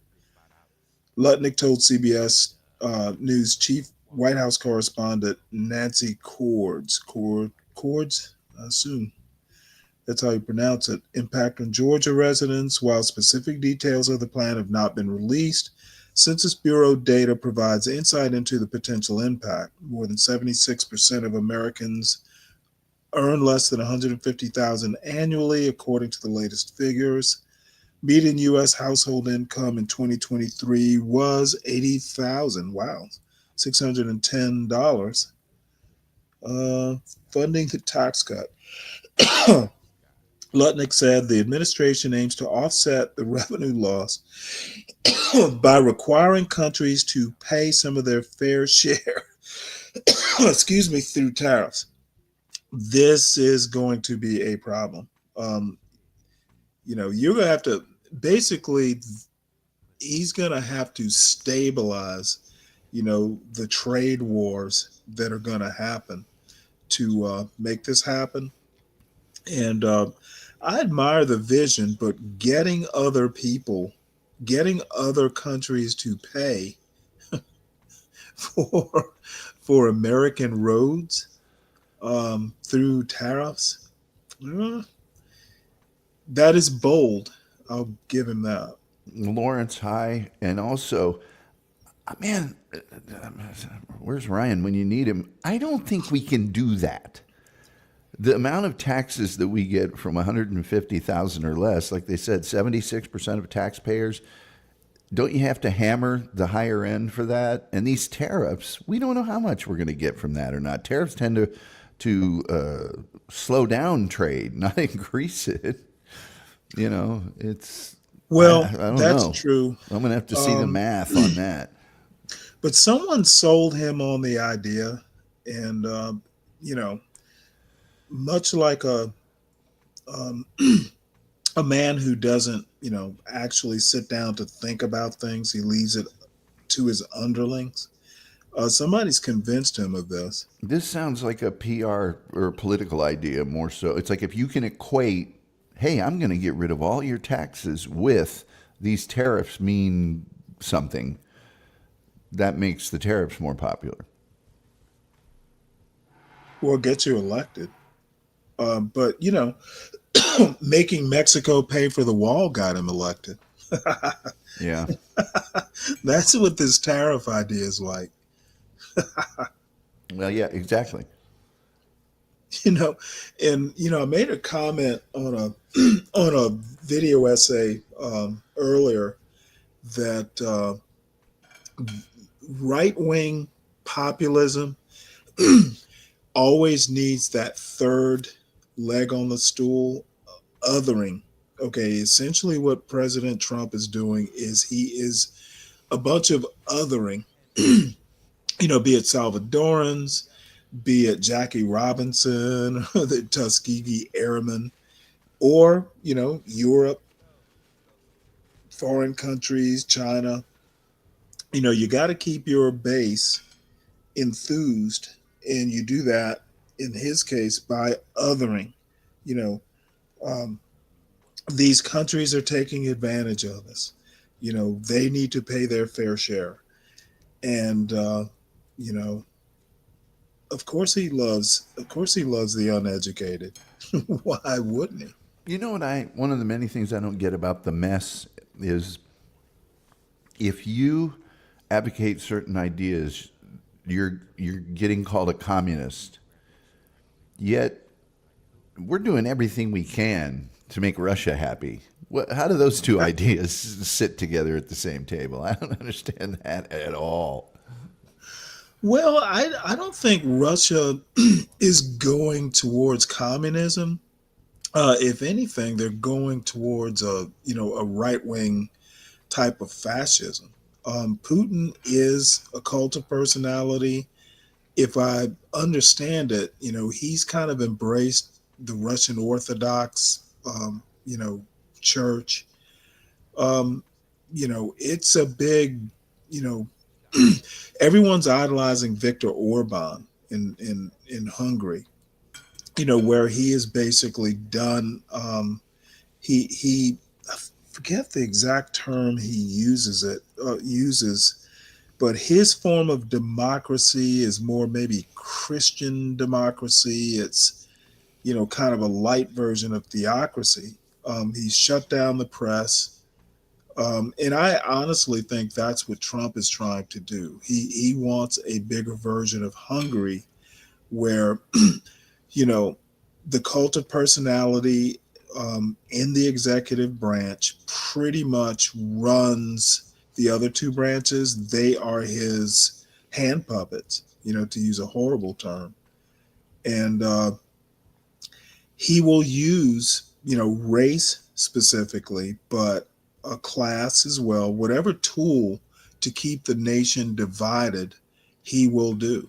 A divided nation is a good nation because his base, it's not quite a plurality, but it's close to it. So, he's got his base. He's got to add, 20 or I'm sorry, maybe 18% of black male voters. He's got to chip away at some of the traditional non-Republican voter demographic. He's got to pull a few more black men. He's got to pull more Hispanics. He's got to pull some Asians. He's got to pull, folks in, of Arab descent, just enough to cobble together and add to his base to make a plurality. It's not a majority, it's a plurality. So Putin is a cult of totalitarian. I mean, there's still lots of political prisoners. If you dissent over there, you're in jail. That was the guy they had. It was about a year ago. Well, Trump's going there. It'll happen, or he's going to do his best attempt. You've got judges who are making an honest, constitutional point that have death threats. That's just ridiculous. Yep. Oh yeah. But in Russia, who was the guy that was going to run against Putin? He was a activist and all that, and Navalny. I think that is who it was, and jail, and then died in jail. How'd that happen? Oh, I don't know. Accident. Bad borscht. So let's see. These next couple pieces are opinion pieces, and this is Fareed Zakaria, who, believe it or not, is actually a really smart guy. If you've ever seen interviews, that he's done, he's a pretty thoughtful, kind of smart guy. They were talking about this issue on Real Time with Bill Maher this week. Oh, really? Yeah. I stopped watching Maher a few years ago. Every now and again, I'll see his clips on YouTube. That's what I watch. I watch The New Rule every time. Yeah, I love The New Rule, but also sometimes the table discussion I'll watch. And he does occasionally, in fact, quite frequently, have really good interviews with very highly placed people from both sides of the aisle. So now sometimes those interviews tend to fall a little flat. He doesn't have long to interview them, but I don't think I've seen one of the full shows in 10 years, but the clips I'll watch. Right. Diwali, that's a good question. I would say no. And the reason being, by 2028, he's going to be pretty ancient. And he would be making the same mistake that a Biden or a Ruth Bader Ginsburg, just getting so old to a point to where you can't govern, and your minions wind up using an auto pen to get your signature. We can't run again for president. Well, in theory, but you know what? People like Steve Bannon are floating the idea. It's and you know what? constitutional. If he's going to ignore judges and the Constitution, hey, he can run again. If he gets elected, he will call it a mandate. Now, I'm guessing he's going to be too old to do it. But you can't count Trump out. But I personally don't think he will not run in 2028 either because of physical limitations, constitutional limitations, or he's in the middle of pissing the voters off and he just wouldn't be elected anyway. I wonder so how that he's got would, three things working against him. How would that work? If the Constitution says he can't, would he have to get an amendment or a ruling on that? And do any state constitutions say that you have to legally be, a viable candidate to win and all that stuff in order to be on our ballot? Colorado you remember that Colorado didn't even want to let him on the ballot because felony. They basically said, hey, you were a seditionist. Yes. Yeah. Supreme Court overruled it. Yeah. Basically saying that one state keeping him off the ballot would affect the other 49. So I imagine it would be a scenario where, the Constitution says you can't run for a third term. However, Constitution, the Supreme Court basically was an originalist. In that Colorado be on the ballot, can he be on the ballot decision? They were definitely not originalist in any way, shape, or form with saying that, presidents are immune because, Roberts writes because, a president shouldn't have to worry about whether he's committing a crime when he makes a decision. And we'd have to look at the text because the Constitution might say cannot, serve or it might not say anything about or be elected. I actually read it. It'd be elected. It doesn't say anything about running. Otherwise, Pat Paulson. No, I'm kidding about Pat Paulson, but it says no person shall be elected to the office of president more than twice. So he could still run without a ruling, until the election. He has a lot of time. Well, running, the only way the only way he could do it is run and just like, hey, they didn't elect me. I'm just going to do a second January 6th. Just take it. There's a couple other. Had January 6th worked, he would be able to do a third term because he wasn't elected. He would have just taken it. Well, the other things are they could do one of those. Okay, JD, you're going to be the president, wink, wink, and I'm going to be the vice president, wink, wink. But everybody's going to know, who's running the show. Or do what Taft did and just become Chief Justice of the Supreme Court. DiCapriono, your point about the American Revolution being about taxation without representation, that was a drop in the bucket. One of the major reasons, and the overarching reason, is that American elites in that 1760s, 1750s, 1770s, they were basically pissed off because they were not being treated as elites. Okay.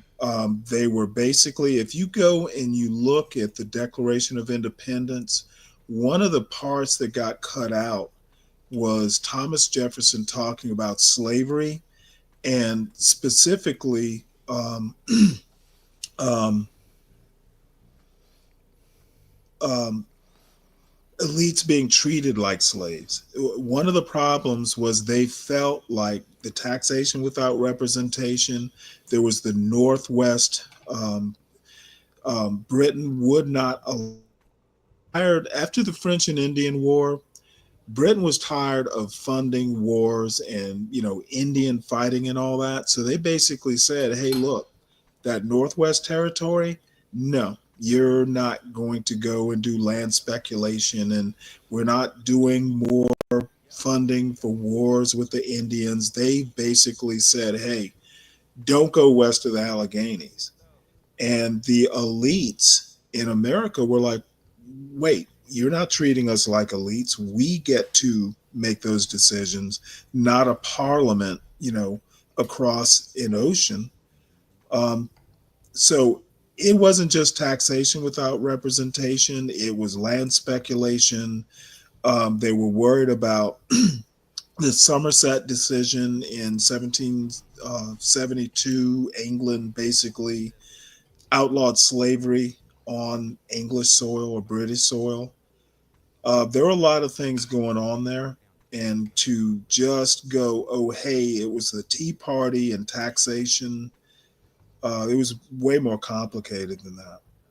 Well, and I would argue a bigger cause than the taxation without representation part was not allowing, the George Washingtons, who was a big land speculator, not allowing them to go into that Northwest territory to, do more land speculation. They, I think that was a bigger issue than, the taxation part. The elites also didn't like the control of commerce. A Right. lot of it through our ports. Guys like, well, I've got tobacco I can sell here. Well, we need the tobacco overseas. And by the way, you'll be selling to us for less. There was a lot of that going on. And just circumscription of U.S. ships and soldiers and all Yep. that. A lot of commerce. And elites don't like having their ships full of goods being appropriated, And this is actually the beauty of being interested in history. There's a lot of nuance. There's a whole lot of nuance in what drove the American Revolution. Gerald Horne, who I'm going to show a video of, he actually reinterprets it as a counter-revolution. His interpretation, and he's not making it up, he basically goes in and takes the facts and interprets them in a different way. That's the other thing about historical facts. Data is the same way. The numbers don't lie is a misstatement. The numbers can lie if you interpret them to be a lie. Data needs interpretation. Otherwise, it's just about a pile of numbers. Well, what I try to do with my show, not every episode, but as often as I can, is the reason I do, let me tell you about, is because people have only heard the elevator speech, or they've learned a line or remember a sentence. So you take something like the Lincoln assassination. 99% of the American public does not know two things. Number one, James Wilkes Booth was within feet of President Lincoln 4 times before the assassination. Second thing they don't know, he originally wasn't going to assassinate him. He was going to kidnap him in exchange for the release of the Confederate troops.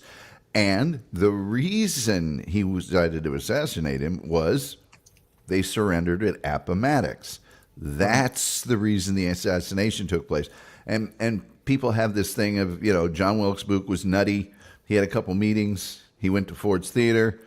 No, it'd been in the works for a long time, and it was originally supposed to be a kidnapping. Within feet away from him. And it just never worked out. But stuff like that, when you get into history, you learn that the Cliff Notes version might be somewhat true, but there's a lot more to most things than the Cliff Notes version. You know, I'm going to make a surprising statement. DiCaprio, it wasn't hypocrisy. It was legal.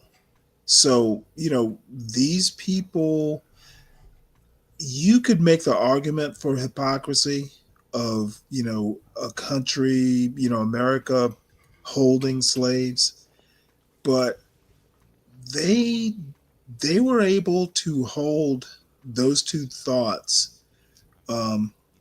in their heads. And someone like a Tommy Curry, who he wrote a book called The Man Not, which I actually have only read parts of. I've got the book. I just haven't. It's a fucking 1,000-page book or so. So I haven't had a chance to actually read it. Maybe I'll do it over the summer. When they use the term chattel slavery, there were people in America who did not recognize the humanity at the same level of African slaves. They literally did not think that what is it, polygenesis? Is that the term? Where they would, you know, they think that, hey, humans had separate origins. So, you know, white people in Europe had a different progenitor than Africans or, you know, Chinese.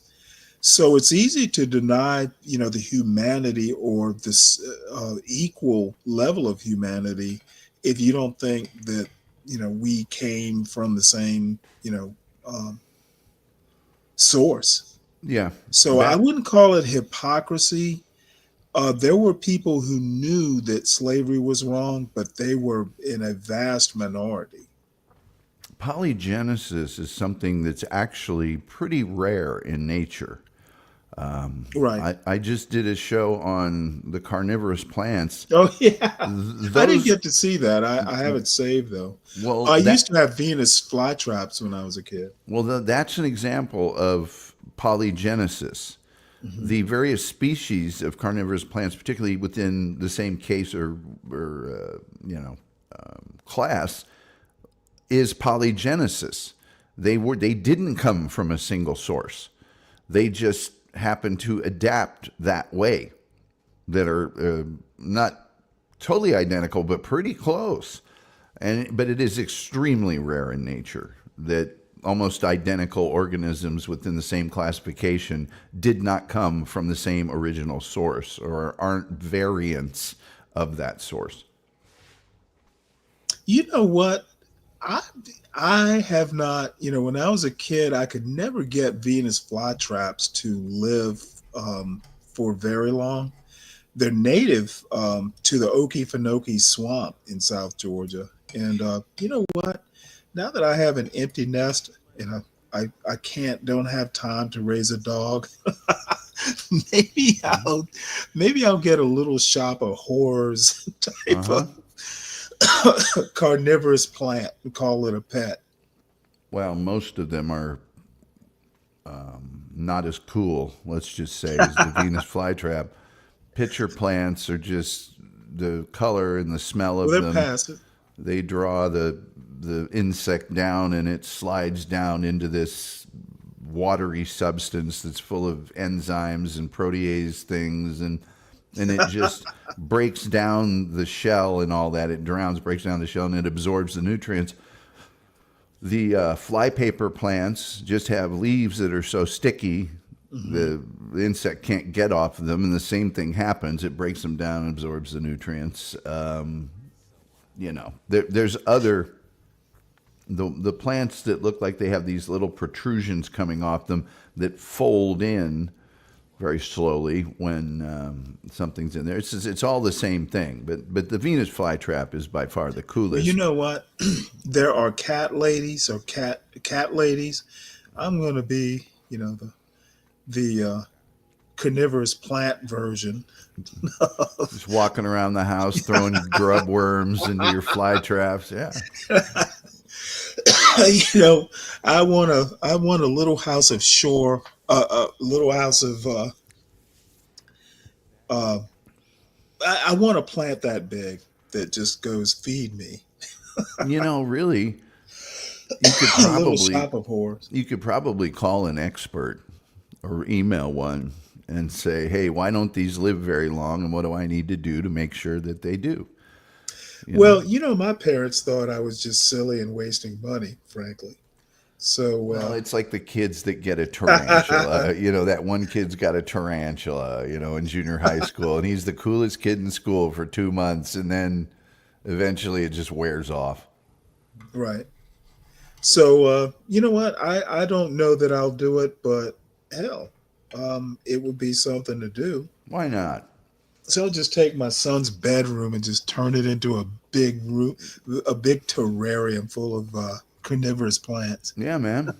You get yourself some of those, what do they call them? Remember those things that were like, you'd get them in the back of a comic book and you dump them in Oh, water? yeah. What are they? Sea monkeys. Sea monkeys, yeah. Yeah, get yourself some sea monkeys. Well, they used to sell Venus flytraps too. Oh, yeah.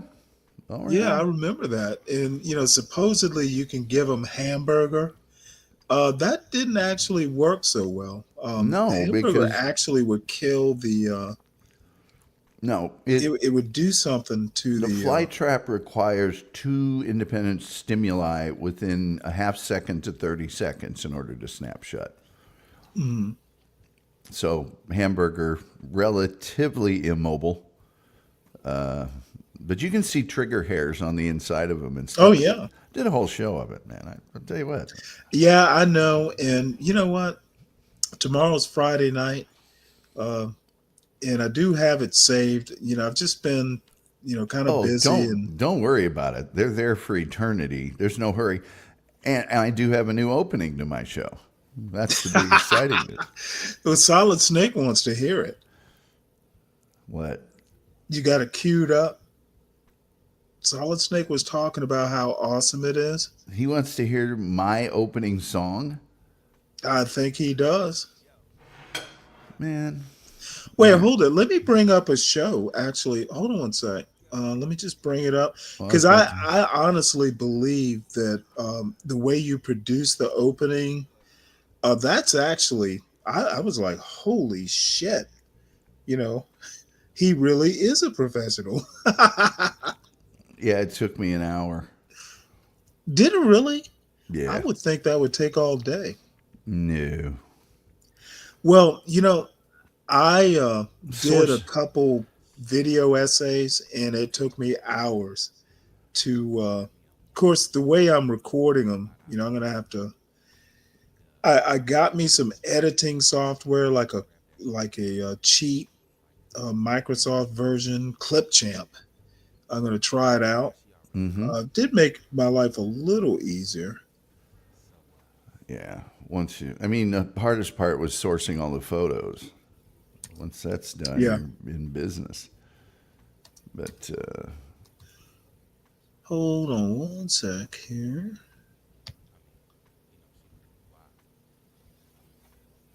maybe I can get some new subscribers. I've hit a wall. Yeah, well, I wouldn't, they will come, but I've hit a wall too. I'm at 93 subscribers. What you need to do is go on some other shows and stuff. I detest doing that. Yeah, I know, but it's the only way.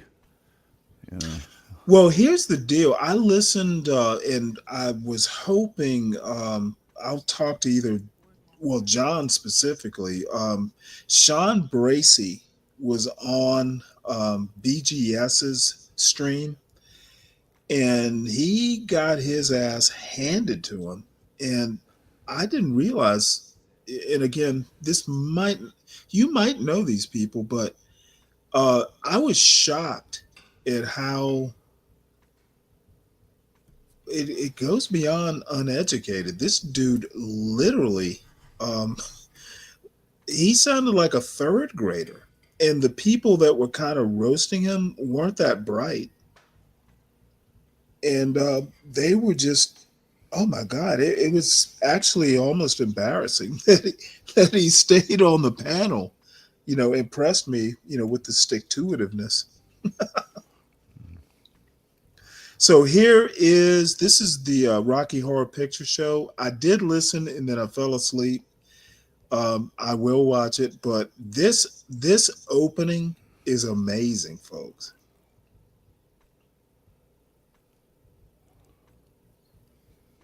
One, two, 3, 4. They call me Mr. Gully. I've got something for your ear. Now it might sound kind of funny, but I'll make it very clear. So what we talking about? We're talking about spiders, and we're talking about fur biting, and we're talking about Bigfoot. I'm here to tell you where he's been. They call me Mr. Gully. I'm here to save the day. They call me Mr. Gully, and I'm gonna lead the way. They call me Mr. Gully. I'm here to save the day. They call me Mr. Gully, and I'm gonna lead the way. Here we go now. I'm talking about Mr. Gully, and you don't know where he's been. Oh no, he's been right in your alley. Well, I'm Mr. Gully, yes I am. So what we talking about? We're talking about spiders, and we're talking about fur biting, and we're talking about Bigfoot. I'm here to tell you where he's been. They call me Mr. Gully. I'm here to save the day. They call me Mr. Gully, and I'm gonna lead the way. They call me Mr. Gully. I'm here to save the day. They call me Mr. Gully, and I'm gonna lead the way. Oh.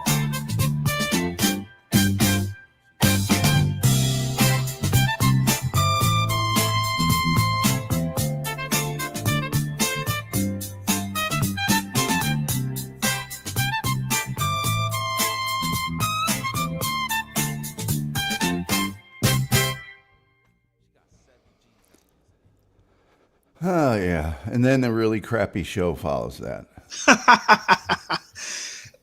All I have to say is congratulations. The song was great, but the production, that's just damn. That's I think calling you skilled would be an understatement. Well, that's not very hard editing. That's just block editing. It's not like assemble editing or anything like that. So, oh, Deacon Dave, that's an actually good critique. Yeah, see, I hate that critique. It's friendly, fun, and invited, dude. No. It is good, plain, clean fun. Well, and we don't get enough of that these days. To be honest, I appreciate that critique or comment. Now, this is an odd critique. I thank you for it, but I'm a guy that doesn't like it when people compare something I've created to another thing. That's like, well, no. If I was doing the Wonder Years, I'd do the Wonder Years. I don't know what it is, but yeah, I've never. Look, it's kind of like this thing. If I had my son was still 4 years old, I'll be honest, and I'm not bullshitting you. He and I would watch her show all the time. because there's a level of curiosity that your show conveys, and smart people are always curious. They always ask questions. Let me tell you about. My son used to do that with, he had this thing as all kids do: sharks, dinosaurs, and cars. Yeah. It was like, I'm going to tell you about it whether you want to know about it or not. So there's an innocence, there's a curiosity. In my opinion, that's what America has lost. Next week, it's lost its sense of curiosity. Next week, I'm doing Woodrow Wilson's wife. I anticipate. Oh no! I have to do that. That is, yeah. I told you about the radio. There was like a radio play drama thing that they did. Yes, you did. You did, and I think that show will probably get 4 viewers. Some of the things that I do shows on, I mean, I realize they're not going to get. The reason I do Lost in Space and various other entertainment things is to get more viewers. It's not like I'm dying to tell anybody about, the Andy Griffith Show, and there's many other people who've done it before. Mm-hmm. But if you are going to do a show about the Gerald Ford assassination, you better do some other shows that get more, more people in the house. But I'm doing, I'm doing Woodrow Wilson's wife, which is just an amazing story. I'm surprised it hadn't been made into a movie with Meryl Streep by now. And then also, I think I'm going to do Lenny Bruce next week too. Yeah, I'm hoping you will, because I actually don't know that much about him. Now, this is a suggestion. I literally am not kidding when I say my favorite comedian of all time is Joan Rivers. She broke boundaries that I think that no male ever did. I mean, she could do this raunchy sort of trashy sort of thing, and I loved her for that.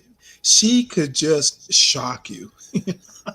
Well, yeah, especially when she was young. Yes, when she was young, and there's a bunch of interesting things about her. Her Johnny Carson never speaking to her again after she took an offer from Fox. The tragic death of her husband. Yeah. Edgar was his name. Edgar, yes. Her bizarre ending. Totally bizarre. Yeah. And she was up against it financially. Everybody used to make fun of her for, having those watches and things for sale on everything she was shilling on. Was it Home Shopping or QVC? I can't remember which one, but that was to get them out of hock. She was an interesting lady. I could do one on her. I got Lenny Bruce, who's really important from a free speech standpoint. Super important. His comedy, some of it really funny, but not much. A lot of it's more just philosophy, and he was really more influential by the way that he did stand-up comedy. He was the first one that didn't just do set-up punchline kind of jokes. Mm-hmm. He would act out a thing he was talking about and do voices and various other things. So yeah, Lenny Bruce will be an interesting one to do. Now let me ask you a question, because I'm not that kind of historian, but someone made the comment, because we talked about Lenny Bruce the other day. Someone brought up Dave Chappelle. Dave Chappelle does comedy, in my opinion, a lot different. He's a good storyteller. You could even call him literary. His mother, I think, was an English teacher, English professor, actually, or something in the literary arts, maybe historian. He tells stories and then pulls the twist, the plot twist. Do you see a comparison with Lenny Bruce? And again, I don't know, other than the common, hey, I know who he is. That's about it. It's hard to compare Lenny Bruce to anybody else because of the time that he was doing what he was doing, and the fact that you couldn't. There were many, many, many words you couldn't say in a club, Right. or they would arrest you. And the fact that at a certain point in Lenny Bruce's career, his act turned into him complaining about what was being done to him legally. But he has two, I think, really famous bits. One's called Goyim versus Yiddish, where he just lists things that are essentially Goy and things that correspond that are Yiddish. And another one that's really good that I think you might enjoy, Stanley, called Catholics Incorporated. I definitely want to. Is that on YouTube? Oh, I'm sure it's on YouTube. And he basically equates Catholicism to being a corporation. And it kind of is. There you go. It's very funny. But a lot of it is just the fact he was very sort of avant-garde. He made some crazy little short movies and stuff. And it was, it was the way that he performed and doing the voices and more interpretive, more of a stage performance than just your old tired "Take My Wife Please" and that kind of stuff. He's the one that really made it possible for there to be a Dave Chappelle and a George Carlin and a Robert Klein and a Richard Pryor. He took stand up to the area of almost philosophy, where you're espousing a viewpoint, and so that's why he's so because people listen to his albums and they go, he's not that funny, and I'm like, yeah, I know, right. Well, it kind of, and maybe it was always this way, and I just kind of became aware of it. It was so, and this is going to be a weird sort of confessional. I think before my wife died, I was on automatic. You have to punch these tickets, you have to be a provider. I think I actually became more philosophical and more into history after she died. It's a life, it's a sea change. And in a way, I appreciate a lot more things. Oddly enough, a lot more optimistic. I'm still an asshole, but I'm an optimistic asshole. And maybe some of the reason, I just come down on people so hard when they're, obviously being stupid is because I honestly expect better. If America is anything, it is an opportunity to make the most of your abilities. It's not to make the most money. Money is, in my opinion, is almost a consequence of making the most of your ability. So what I'm saying is that, people like a Lenny Bruce or a Joan Rivers or just, George Carlin, comedians almost to me are like philosophers, doing taking an absurd view of life is almost what more people should do.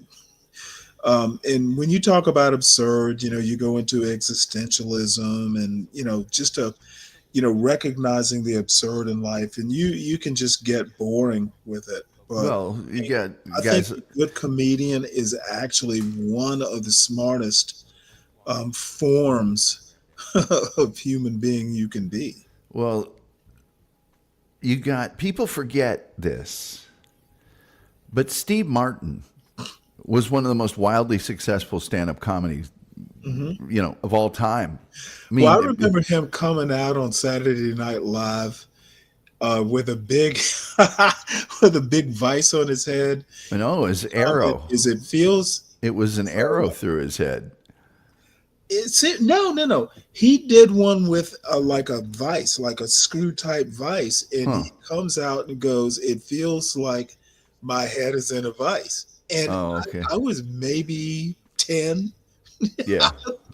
It was hilarious. It was the dumbest joke, but it was so dumb it was hilarious. He was one of the most absurdist comics you'll ever see. He in his album Let's Get Small won a Grammy, but it was like the first comedy album ever to be in like the top #1 spot on the Billboard charts and stuff. Steve Martin was so radically successful as a stand-up comic, filling up giant stadiums and everything else. He'd be in this huge stadium and do his disappearing dime trick that, of course, no one could see. It was he was just really, really, really absurdist. I mean, there's the vice on the head. Yeah. Oh, hey, by the way, the cracker monologue is. The cracker monologue is just so funny. It's, of course, we can't watch it because NBC will just nail us. But that is the vice. But that's now for just showing this. That's the one where Bill Murray is doing what he wants on stage, and he's taking a cracker out of his pocket and feeding him as if he's an animal act, And then at one point he doesn't give him the cracker, and he keeps going, and he's like, "What's the cracker?" He's, "I'm out of crackers," and he goes, and Murray is so funny. He goes, "Steve, I always worked on a handshake in this business, and rehearsal Tuesday, cracker, rehearsal Wednesday, cracker, Thursday, and now no cracker." And he gives him a lot of crap. And then Steve finally gets the cracker out and feeds him, and he just chews it really slowly in front of him. And he goes, "Thanks a lot, Steve," and then walks off the stage. I'm not doing it justice, but Steve Martin was amazingly absurdist. And if you've ever read his books, like the Cruel Shoes, they're just these. I remember the title. Just these absurdist short stories that are. Amazing. Interestingly, stand-up comedy is going through some problems now because of the woke mob. Because stand-up comedy, in the words of Mel Brooks, tragedy is when I get the slightest paper cut on my pinky. Comedy is when you fall through an open manhole and die. And the thought there is that comedy has to be extreme. You have to make fun of stereotypes. You have to say cruel things. You have to go there. And the woke mob will come to a comedy club where the first word is comedy. Nothing here is to be taken seriously, and they will lose their nuggets on something somebody says.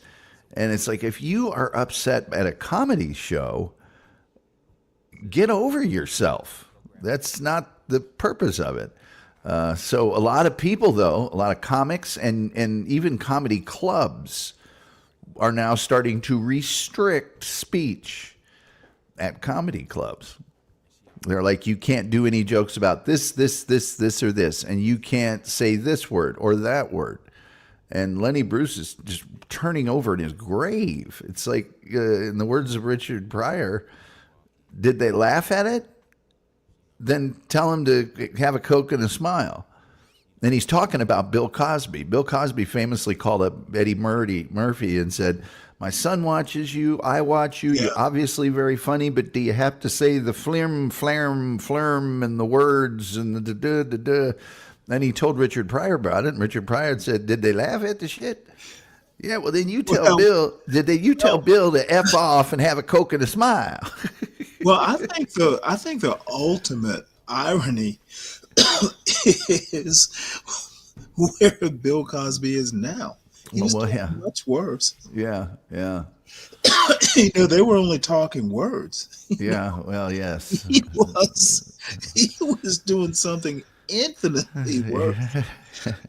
Allegedly. Allegedly. Let's see there. Well, you know what? I had hard news and a historian to listen to, and you have just turned me towards the pop the balloon. Derailed the whole thing. Sorry. Oh, that's all right. You know, it was here to be derailed, quite frankly. So I haven't seen this. I have looked at like the general lineup. Um, this show is getting better and better. Like you know, Talent? well, I wouldn't call them talent. I was going to go just model quality women. It's like wow. That's what we call Um, talent. and almost none of the other shows are getting, you know, and you know, this isn't close inspection. This is, you know, the model, the catwalk or whatever. But Yeah. I'm impressed. Well, don't look for Indianapolis to upgrade anytime soon. Oh, there's a new Indianapolis. Oh my gosh. Oh, if there's time, we might get a look at it.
Before we jump into Pop the Balloon, I do want to say thank you to Fashion Nova for sponsoring this video.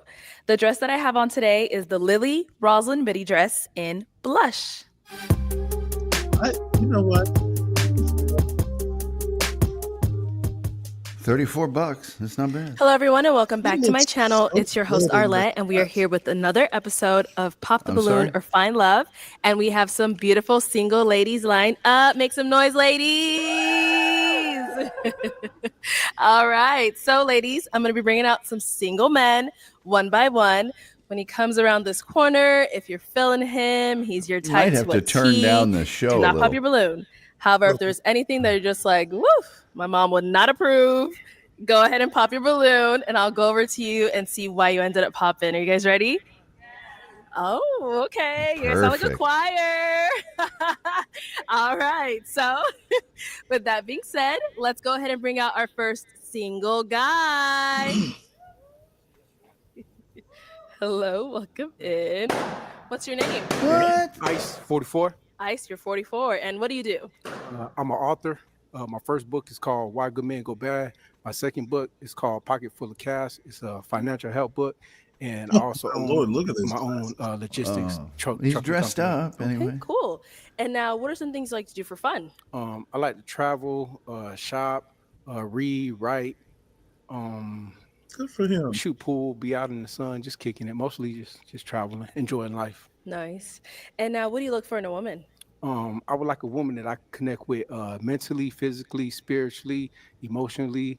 I don't need a woman for her finances, but it would be cool if she does have some type of business about herself. Okay, nice. Now, what are some of your deal breakers? Deal breakers, I would say somebody that's negative, a woman that smokes cigarettes, and also a woman that has children. Okay. All right. Well, we got some pop balloons. Let's go on over there, see why they ended up Damn. popping. Let's start here. Your name and age. Hi, my name is Shaylin, and I'm 30. And Shaylin, what do you do? I'm a nursing student. Okay, nice. And so why did you end up popping your balloon? I popped it because you're just a little too old for me. Okay. Alrighty. And now, is she someone that's your type? Yeah, That is true, Uncle Fatty. Thank you. Let's go down over here. Your name and age. Nashima, 33. Right. And Nashima, what do you do? I am a corporate trainer. And why did you end up popping your balloon? Yeah. It's just the aesthetics. You look really, really, really good. Like spiffy. Like you look amazing. I train But I'm just a corporations little bit how to more dress like- to sleep on a couch. The socks, I love it. Yeah, Miss but it's Stacey just Adams? not my aesthetic, but you look amazing. And now, is she someone that's your type?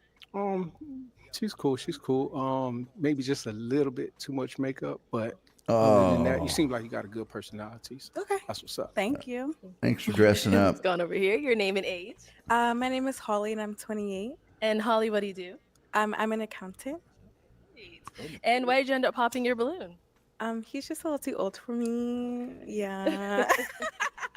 All right. Now, Ice, is she someone that's your type? It's kind of normally I don't go for braids. Yours Dang, don't really really? look that bad. You know, She's but very attractive. I'm just not really a fan of braids, but No you do seem worries. like you got a cool personality about yourself. How can I you? swear my glasses on is thick day. All right, thank you. We got to pop back here. Let's head on back. Your That is name and funny, age. though. Martina, You know I'm what? 35. That might Martina, what do you be do? too tough. I am a hairstylist, curl specialist. I educate. I and like also teach them. Martina. So, why did you end up popping your balloon? I think Because all it's these what I do women for are a living, and I'm definitely- just super positive about wow. hair, and I never know how my hair is going to be, so I don't want She to have is any fucking restrictions tall. on who I'm dating and kind of have you feel like you have a say in how my hair looks. Wow. I agree. Nice. Well, I mean, you have to be you. You know, Yeah. you always be you. You know, everybody's not going to align with what you want, and I mean, it is what it is. You know, Yeah. so that's cool. It's understandable. Yeah. All right. Now, she's someone that's your type. She's cool. The outfit is alright for this Nah, type that of outfit setting, is fine. but It is she a alright, you little alright, racy. to be honest. You seem cool. I got good Well, I personality. like the That's animal nice. print Thank you. Yep. shoes there. Thank you. And then we had Big one fan more of down over. animal Actually, print. two more. Okay, your name and age. Hi, I'm Stephanie. I am 39. And Stephanie, what do you do? I do casework for the state of Arizona. Nice. And why did you end up So popping your cool. balloon? It's giving a little studious. Maybe you Oh, Dave, read don't books be on rude, right? vacation as opposed to maybe, it's just giving studious Okay. to me. His outfit? Mm-hmm. Look at Just the this whole vibe. wingtip. I like the glasses. I actually really What's do. wrong but with It's studious? definitely giving very You know what, Dave? God book damn it! reader If when Dave is I want to proven right maybe on turn up this, a I'm gonna little be bit. pissed. Yeah, Okay. that's honest. So I guess basically what you're saying is my outfit seems like I read a lot of books. Is that what you're saying? I Motherfucker, wouldn't I say do your read a lot of outfit, just the books. whole vibe gives a very you're more into maybe staying in, reading books, very Yeah, kind of absolutely. that. Yeah, I guess I'm not. I mean, you're an author. Yeah, I'm an author. But, I mean, but He's an author. But- It's giving author. It's giving author, and this is not in a bad thing. That's actually amazing. That's incredible that you are. Congratulations on that. But for me personally, it's not my vibe. do you Yeah. not? Do you not? I'm just and it's cool. We don't. You I have to- love I'm books, just, but yeah. Do you not like no, intelligent I'm- man or? I absolutely do, Uh-huh. but it's just giving a vibe that. Okay, that's cool. I don't want to pressure it or anything. I'm No, just yeah, yeah. curious on what it is. And I But I trust me, really it's do not hope you that. don't take that It the is that, wrong but way. it's Not that. like, but just it's given a vibe that. That's cool. It's cool. preference. It's trust me, you cool. You cool. No, she's someone that's your type. I do like your shape. You do got a nice shape. Thank Other you, than Arthur. that, yeah. Oh my God. Thank you, Arthur. Pretty smile. Pretty smile. Yeah. She cool. Okay, thank you. Let's go over here. Your name and age. I'm Sapphire. I'm 35. All right. Sapphire, what do you do? I'm a multi-unit restaurant manager at a resort in San Diego. Nice. And why did you end up popping your balloon? Just a little bit above my age range for dating. You do look very nice. Maybe not the style that I would probably want my guy to dress like on a date, but I figure someone your age, that's appropriate. But yeah, just a little bit, not like that, but just a little bit, yeah, more. You dressed up. It's cool. I was on a previous show. I wore a whole different type of outfit. I think I nothing. Yeah, no, I think I like saw it. what I have on now, and I got roasted. But y'all see what it is. Like I said, I can get super Well, maybe booty. like you was like stark contrast, and maybe somewhere in the middle. Nah, it's cool. Yeah. All right. Cool. Now she's someone that's your type. She's cool. I like your personality. Oh, Cool. thank I like you. that. That's what's up. Well, you think I'm pretty then? I mean, you're not necessarily, no disrespect. You're not necessarily the type of woman that I would go for. However, Really? A little chunky. Your personality, and we was to continue to No, talk more. Dave, I you would- nailed it. would probably be You have someone your that I show could title. Learn to love, as they say. Oh. So yeah, you're cool. All right, thank you. She's cute. All right, let's head on back. So we do have 2 balloons left unpopped. Go ahead and ask our remaining ladies a question. What goal do you hope to achieve before 2026? Before the end of this year? Dave, you should probably hit the link. Let's start with your name 'cause and age I'm first. curious. My now. name is Janelle. I'm 34. And Janelle, what do you do? I'm an astronaut.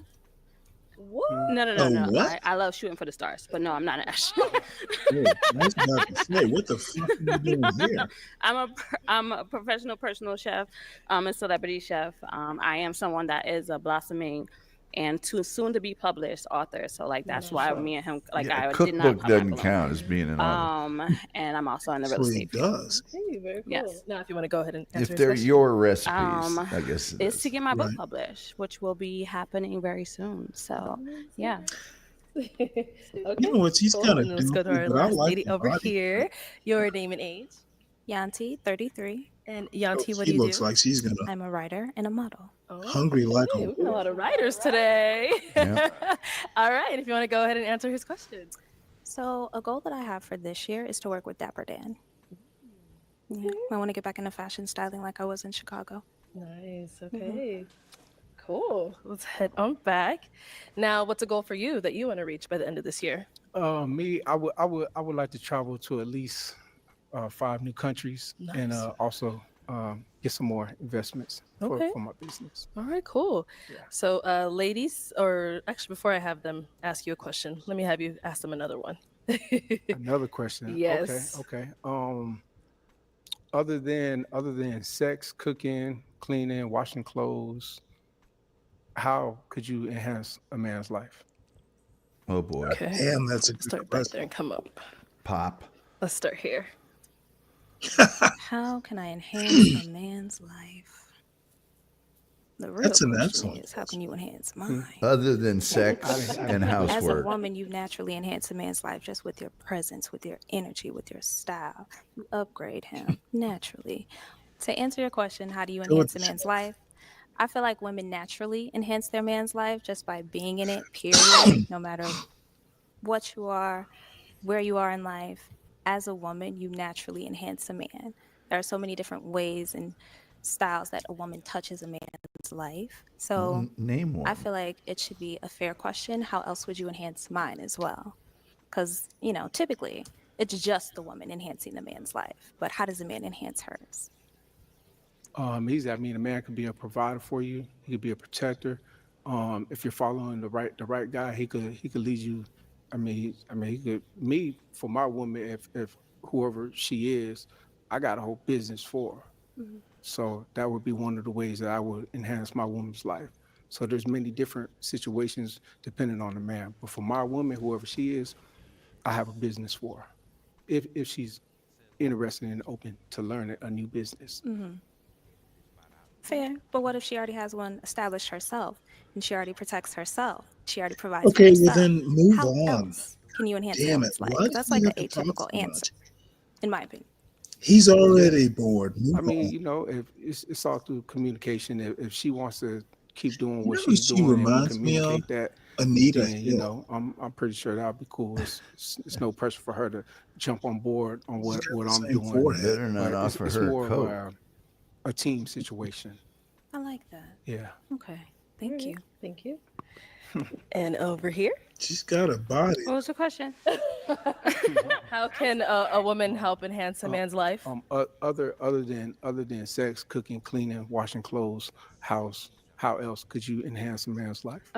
Being supportive, being someone that's dependable, right? Like, you know, like I think just in any friendship or any relationship, you want somebody that's dependable, someone you can rely on, someone that, let me see what else. She's gonna be a A house, woman so that, she'll be a shelter. again, nurturing, right? Like, you know what I mean? Like, I see where we need to go. Like, let's get there, you know? And then again, all these answers were played out in my head, and I promise they were. She likes him. But yeah, absolutely. Just really being, you know, if that's your partner, you're supposed to be one, right? So understanding where somebody's lacking, right? And making sure that you're accountable for that. Yeah. Okay. Now, ladies, You know any what? questions for our guy here? I would still go for the girl in the So at jean this jacket. big grown age, why are you still Yeah. single? Simple. I don't know if I said it in one of my deal breakers. But do you have children? I do not. You do not? No. Okay, cool. You did So say it. me, I don't Do have. you have children? No, I don't Okay. have no children as well. Why? At Because 44, I wanted to. I want to have have children kids, at but I 38. want to have children with a lady who doesn't have children. I want to go through that experience together for Are the you first. able to have kids? Of course. Have you ever had like a scare? Like, do you know? Have I ever had a scare? Yeah. Like, do you know that you're able to have kids? No, I mean I protect myself. I mean, I'm just saying, have you ever had like your sperm count counted? Oh Have I my ever had a God. Your sperm count counted? Like, do you No, know? man. Like, you're Let's able go to have kids? backstage. You can count some right now. I'm just asking. I'm really being honest. I'm You know so what? sorry. I like and like, that. I'm gonna be one of the realest people that you ever No, talk to that's in your cool. life, That right? Like, you that know what I mean? I think that's a very honest question, that's right? cool. For a man at your age. Oh, yeah, That's she cool. relates. We could definitely Hey, find out. Tyrone. I never had a sperm count. In my 30s, I was Okay. straight hustling, laying the foundation I for love my this business, woman. so that when I do meet that woman, she She doesn't have to go feisty. to work after she gets Sassy. pregnant. She can stay home with the child Yeah. and She's raise our kids. sassy. So that, because you know, most kids, if they go to like kindergarten or whatever, they can't speak. I don't want nobody abusing my child. So therefore, I want to lay the Okay, foundation motherfucker, correctly so that this is she can not stay home and interesting. watch Just over the pick kids. her So and move on. I have met a lot of beautiful women in my time, some great women, but they had kids, and that's why You I met a never lot let it of go them to and that you're extra not step. with them. So move on. Okay. Why? Because you wanted to create your own family? Because, yes. Okay. I want to go through that experience for the first time with somebody who Motherfucker, hasn't been through that you have experience not read before. Hemingway. If it doesn't work, then it is what it is. Too But many goddamn because words. you can't take that back, When I asked him can't do his that goals, twice. I expected him to say, just I'm going to get some smaller give up and glasses. just accept a woman who has kids and not He experience needs them that big to support the lenses. Diamond vision. Let's go over here. Okay. Any question here? Yeah, I didn't catch your age at the beginning. How old are you? 44, 44. Oh, idiot. Lord, jeez. Yeah. That's cool. It's cool. Trust me, it's cool. I'm sorry. It's cool. I ain't tripping. But I Trust do me, I like ain't that we tripping. have a lot of things in common. We It's share Who cool. similar cares what you interests. like? Let's Baby, move it's on. cool. Trust me, I ain't tripping Okay. at all. Alrighty. Hey, Mella. So now is she someone that's your type? Yeah, she is pretty. Thank you. But it's Man, I don't want to hear the Trust me, it's reasons. cool. Okay. I wish you well, though. I do. Yeah, what happened to brevity? Okay. What so we happened do to have our just, one I unpopular one respect over your here, so is she whatever. someone that's your I don't type? need to hear the Oh, explanation. thank you. I'm Why? gonna have to say this. I mean, to me, in my eyes, you're beautiful. You have nothing. I don't know what Arlette is doing. I think she's working out or something. Ugh, Yeah, she's toned up a little bit, looks like. I am fucking impressed. So, Mela, how you doing? Everything is great.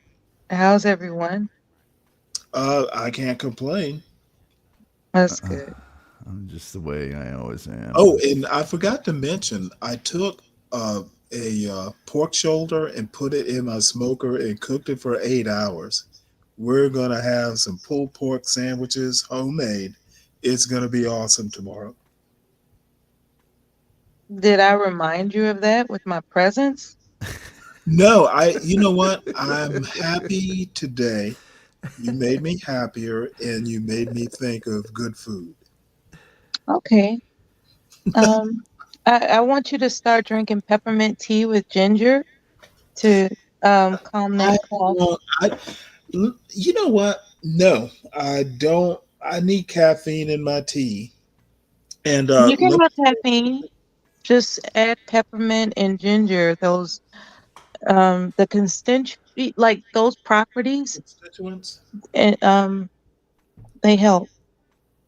Well, let me tell you something. My brother, not this year, but last birthday, he there's a company called Literary Teas. They have like tea blends that they theme with different authors. So it's a private joke. I told Tom about the story. I was at my son's school for some award ceremony, and the two little girls behind me whispered under their breath, "Well, he looks like Frederick Douglass." And my brother was there, and he was just gonna go, "Well, young lady," So I turned to my brother and started laughing, and I'm going, "I'm impressed that they even know who Frederick Douglass is." So we all had a laugh at that. The joke is that birthday he bought me a literary tea themed after Frederick Douglass. So um, I'm gonna do literary teas. They don't really do herbal. It's loose tea. Sounds great. And what I did is I got into tea because I've never been into loose tea that much, but I own like a tea ball. So you load the ball with tea. It sounds great. The improvement is on the horizon. It's almost Uh, like high tea.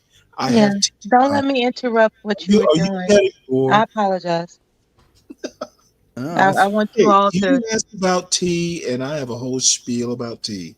Yeah, I appreciate that. We do literary teas. The peppermint in tea is Oh, really good. It's I really, know. really good. I highly recommend it. I'm 60 years old. I know that It's peppermint great for respiratory can health. It really help. is. Do you put milk in your tea too? Not I. No. It's Milk not is me. is not. Um, I enjoy. I would enjoy it, but that's not what I practice when it comes to respiratory health. Do you do tea ceremonies? No, I don't. I'm just Do you interested know in what a the. tea ceremony is? Yeah, I heard of matcha ceremonies and all that stuff. Oh, no, no, no. This is more Japanese then. I've seen a video or two. It's very beautiful. I'm interested in the medicinal benefits as opposed to ceremonies. Um, but please continue with the pop the No, I balloon. get your point, Mela, and it's Yeah, appreciated. yeah. Respiratory health. Oh, you know, Yeah. we go where we go. So, what else have you been up to? It's been a while. Oh, well, there was a trip to the West Coast and back, and it was a very quick drive across country. Very quick. Well, you drove. No, I didn't. I was a passenger. Okay. My sister, she pulled the haul. It was intended for all of us to take turns. It was mostly the matriarch of our family, my sister and myself and my niece. And for whatever reason, my sister had something to prove, and she just did the whole damn thing. And I was like, more power to you, you know. Well, was she successful in proving it? Oh, Were you absolutely, impressed? absolutely, absolutely. She just she was a real trooper. Mhm. Yeah. Was it an emergency? Um, No, just being just nosy. curious. I mean, No, we were just being nosy. There's a oh, family, really? there's a handful of family members on the West Coast, and we had some time on our hands, and we were being nosy. Mhm. Um, and we wanted to make sure to see for ourselves that all is well How while long? enjoying, Vegas, and because it gave us a chance to be in the vicinity of Vegas, and we had to take our You were niece to. curious about gambling? No, our my niece my niece was interested in Vegas. Just kidding. Yeah, she's 21 now, so Oh, she really? wanted to be in Vegas Were any of the at 21. passengers in the trip her mother? Yeah. Ah, that's why you were curious, or someone was curious. What is this girl up to? Mm. Interesting. My father used to do stuff like that, just kind of show up unexpected because he was curious. That's a black thing. That is so tacky to me. Not a It's like black thing. it is so tacky. It's like, let please. let us see It's also what is going on. it's Something's also not quite right. it's also a white thing. My dad showed up. Well, I'll never forget one like Saturday morning when I was in Just popped college. over, right? Knock on the door, and Just popped over. It's like, who does that? I had a young lady in my Phones room. exist for a reason. Oh, Please call. Yeah, it was like, what's going on? I'm like, what are you doing here? Oh, I just felt like taking a drive this morning. I'm like, well, you could have driven the other direction. That's what I'm saying. Like they're out running errands and they just stop by without calling. It's like, who does that? Exactly. You just drove an hour away just for the heck of it. Okay. All right. In the military, I recall that happening a lot. Like when we lived on the installation, you know, it was common for people to just pop over, but um in civilian people life, like that's surprise something inspections. that I'm not accustomed to. I have turned people away from my house before that just were in the neighborhood or just said, well, we were just around. We thought we'd stop by. And I went, yeah, okay. Well, call next time. Well, no, we just thought we'd come in and visit for a little while. Yeah. Did you now? I'm doing stuff right now. You can come back in 2 hours and we can visit all you want. But right now I'm doing something. Well, no, you can't reward that behavior. You cannot. You cannot. There's the hotel. I mean, not hotel. There's a restaurant right across the street. You can go get something to eat or whatever else you want to do. But and the whole Extend me the courtesy of a phone call. yeah, the whole gang of them, because it was a family. It was the family of my best friend from high school, and the whole gang of them were shocked and appalled, except for the dad. He knew exactly what I was talking about. He's like, no, we didn't call. We dropped in unannounced. It's, you can't just drop in on somebody. And they did. They went away for 2 or 3 hours and came back. That's funny. You cleaned up, Tom? Well, that was part of it. It was like, I'm not It's expecting. not even about that. It's about being polite. The arrogance to think that the world revolves around you so much so that you could just pop in anywhere you choose. Well, what as a parent, at least until, while in college, no, I'll pop in when the fuck I want. Well, and I don't control his life or anything like that, but parent gets curious. Yeah, I was way past college, but one of the things okay. Always, oh God, I was. No, I wouldn't do it past I was college. like 35. But one of the things that has always freaked me out about other people's families. I know families. I know families where they'll just show up at any number of their relatives' houses and not even knock at the door and just go on in. And I'm like, you don't even knock. You just, oh, they won't care. And I guess they don't. And if that's their thing, that's cool. There's no problem. Well, but it freaks me out. That is one of the things my wife had to learn. You know, her grandmother for years, after 90, it was basically 90X birthday / family reunion, and her family likes to motherfucking talk. They will talk and talk and talk. And thank God we had a young child, because I could just like, oh, he's crying. Let me go outside. You know, I don't have to be around these people. But no, they would just, no, they just show up. You know, at least they would knock. That was about the limit. Yeah. My grandmother, she was a very inviting person to some extent. But as far as, I don't know, maybe it's a generational thing, but you know, like I suppose there was a time when people just didn't mind that you popped over. Oh, my mother was oh my God. If you know what? When when the kids moved away from home, we called before we went over there to They visit. called it hospitality back then. And we grew up there. No, my mother, oh my God, she was formal.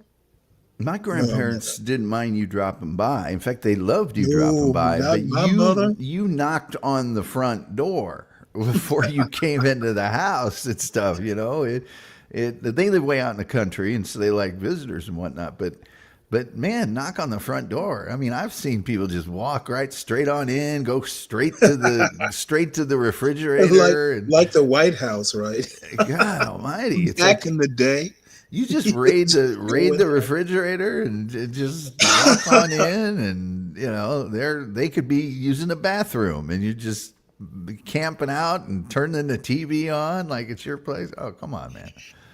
I tell you right now, my mother did not play that. You know, my father's a little bit more open, but no, my mother, I don't.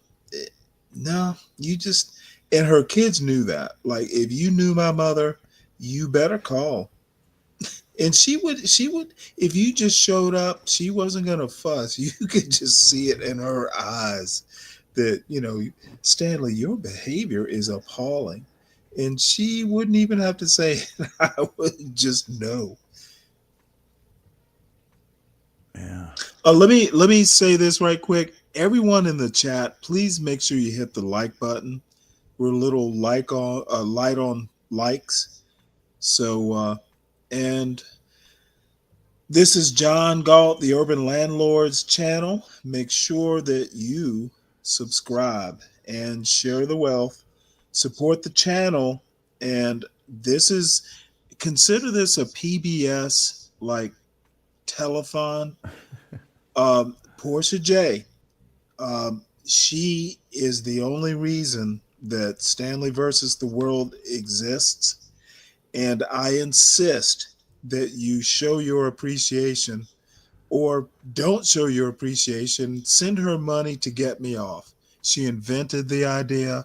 She can get rid of it. So whatever your motivation is, make sure Porsha J knows that you appreciate her. I insist. Don't make me go out there and do audits like an Elon Musk. So, and subscribe to the Stanley Cross channel too, please. So, sorry about that.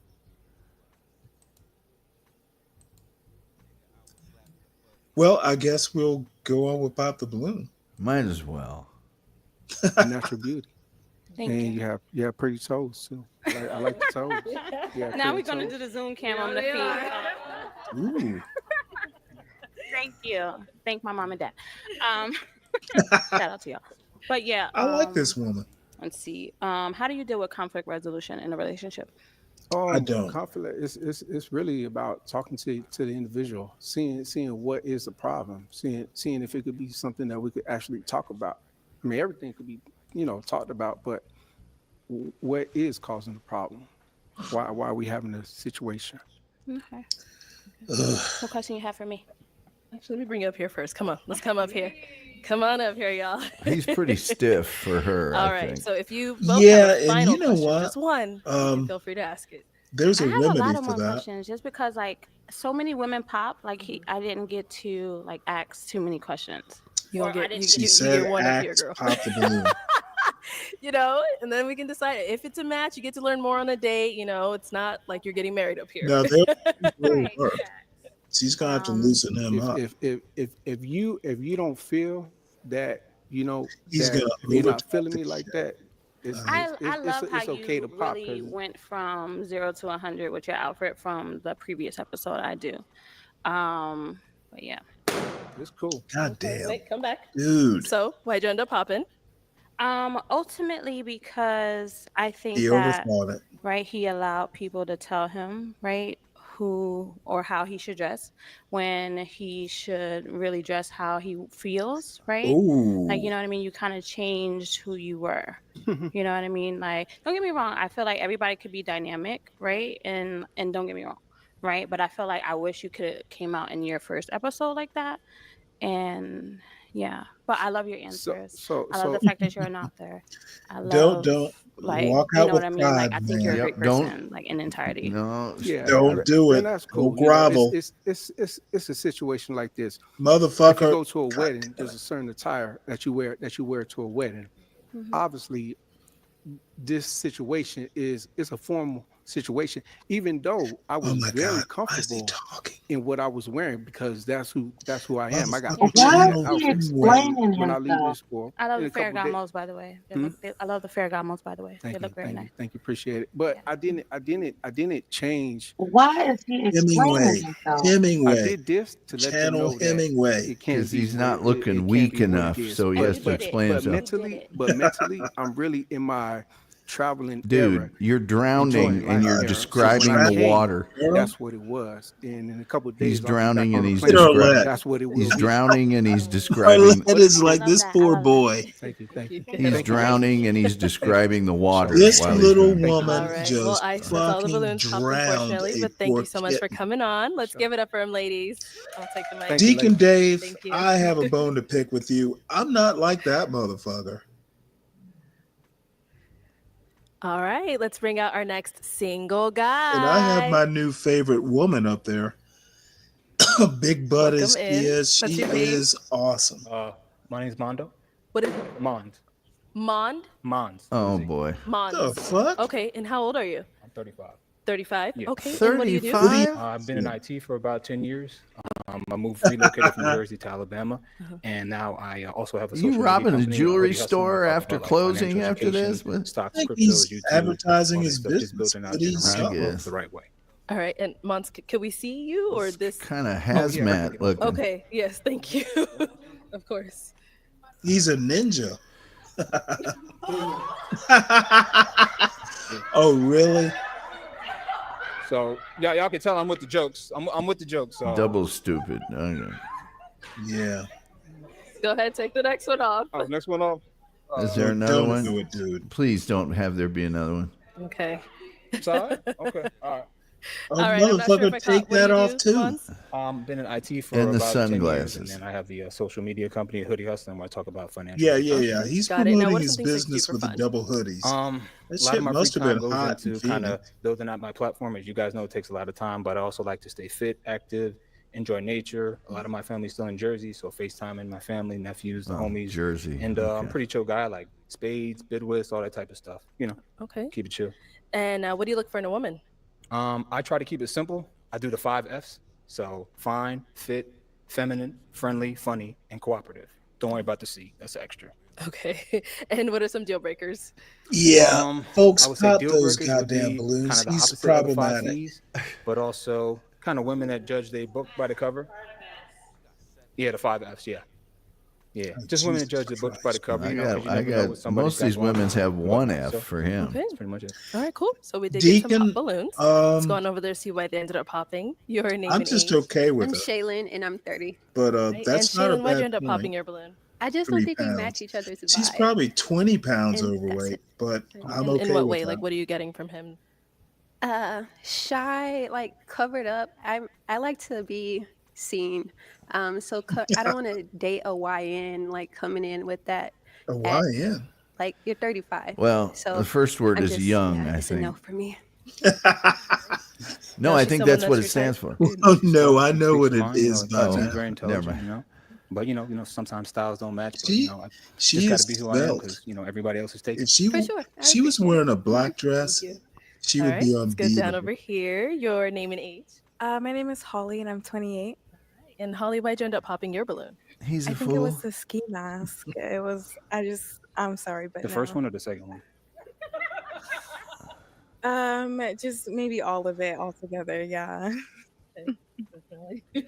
Now, is she someone that's your type? Yeah, again, like speaks her mind. She seems chill and Oh, whatnot. thank You you know, so I'm just like I like much. to have fun when I do stuff. So, you know, I take She things in got a stride and pretty whatnot smile. on who I am, and I want to give you all like an accurate depiction of who I am.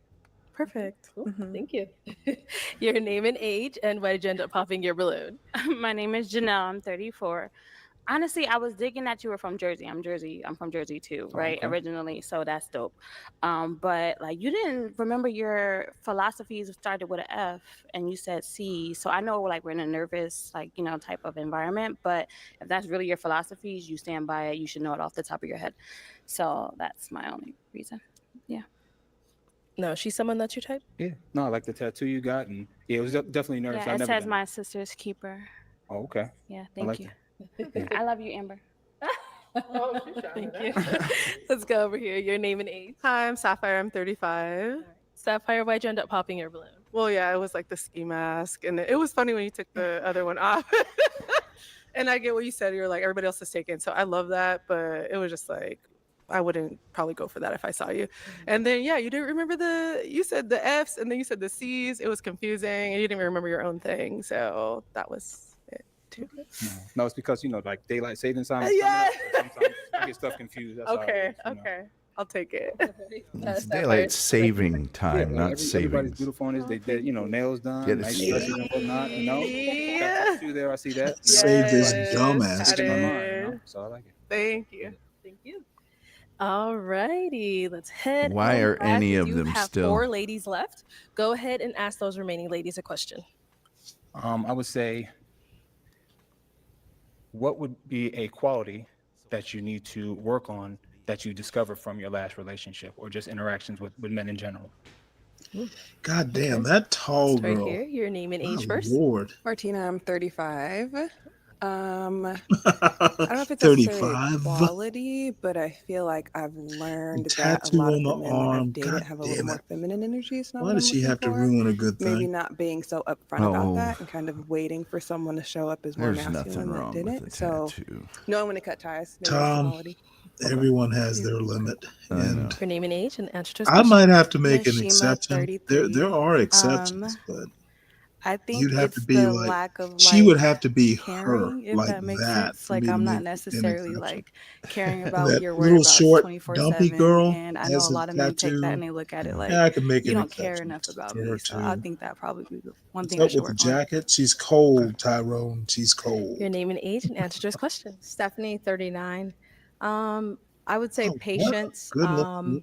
I think in previous relationships, I was ready for someone to be all the way there. And I know from myself, I'm not always where I need to be. So just understanding and allowing the person that I'm with time and everything Over to be talking. where we both need to be. So just being more patient with whoever I'm dealing with or in a relationship with. And over here, your name and age boy. and answer to the question. Keep that dress. Yanti, 33, and I would say She is appreciating their Anita time Hill. more. I wasn't always like That available, dress and is I would like awful. flake a lot, and I stopped doing that. So yeah, I think appreciating their time more would be my biggest lesson from previous relationships. Okay, cool. Thank you. Why does she All think that's a right, good let's look? head on back. So I'm now going to hand you a pick. Oh, wow. Okay. So hold on to that.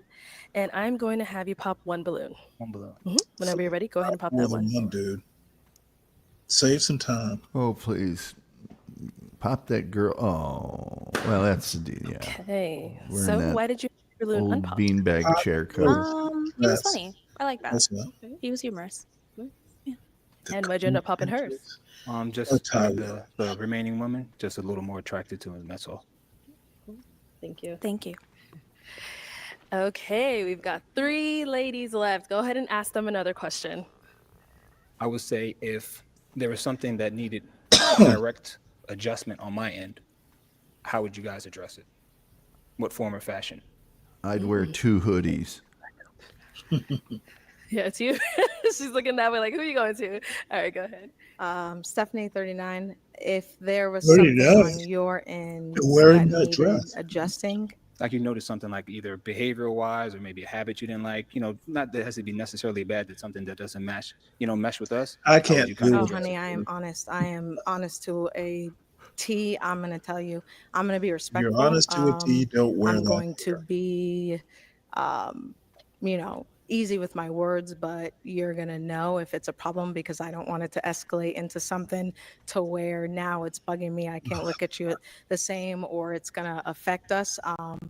So I'm gonna let you know. I'm gonna be respectful for it. We're gonna have a conversation. We're gonna talk about it. If it's something that can be changed or worked on, going back to my previous answer, I'm gonna give you time and be patient with it, but it's gonna be addressed in the most respectful, kind way that I could put it. But we'll get through it.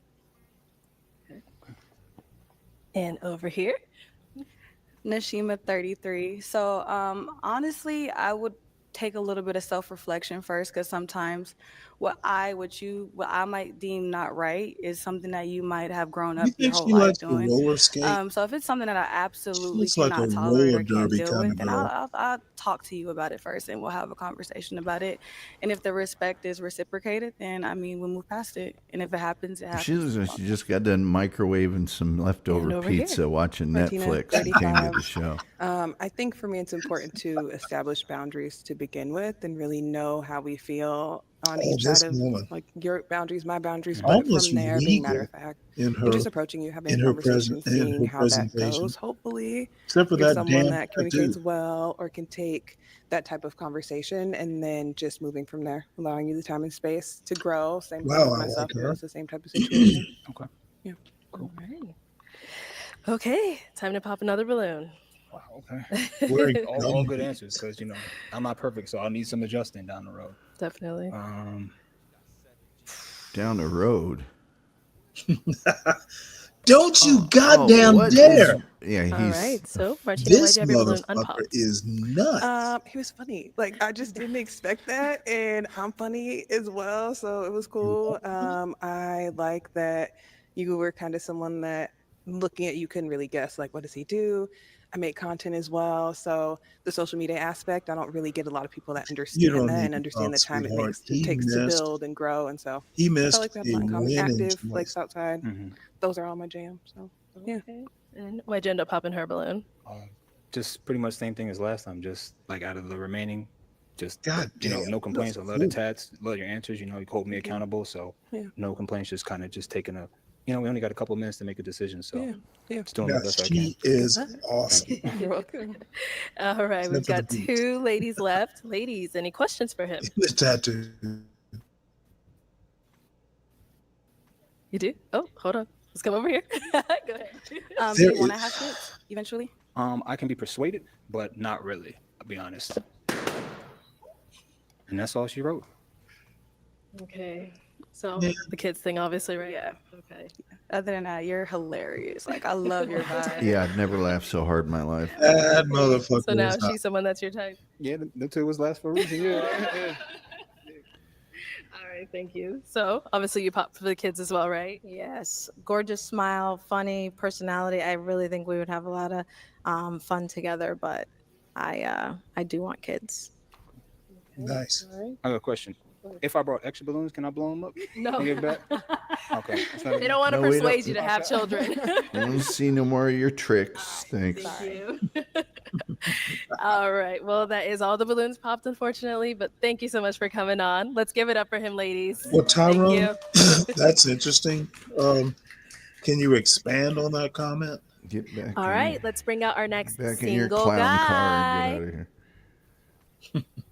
Hello. Welcome in. What's your name? Oh, come on. Not enough. My name is James. How are you? The I'm fuck good. How are you, wrong with James? you, Dave? Wonderful. All right. And how old are you? 37. And what do you do? I own a gym called 9 Round Kickboxing in Atlanta, Georgia. Very cool. What are some things I could do for fun? Workout, obviously. Wait, hold on. I have to stop. I like to travel. Just, I like to just for roasting a comment. So the broke genius says beta. I'm trying to figure out how the moniker the broke genius is not beta. Can you help me out there or expand on your point? The broke genius says beta. to shoot, own a few guns. I like a relaxing night at home. I'm a real simple man. Okay. Yeah. And now, what do you look for in a woman? Black. So all y'all fit the bill. Everybody here. Somebody who takes care of themselves mentally and physically. Somebody with a great sense of humor. Somebody who likes to travel. Obviously, I know that's real cliche, but I like to travel as well. But I'm a simple dude.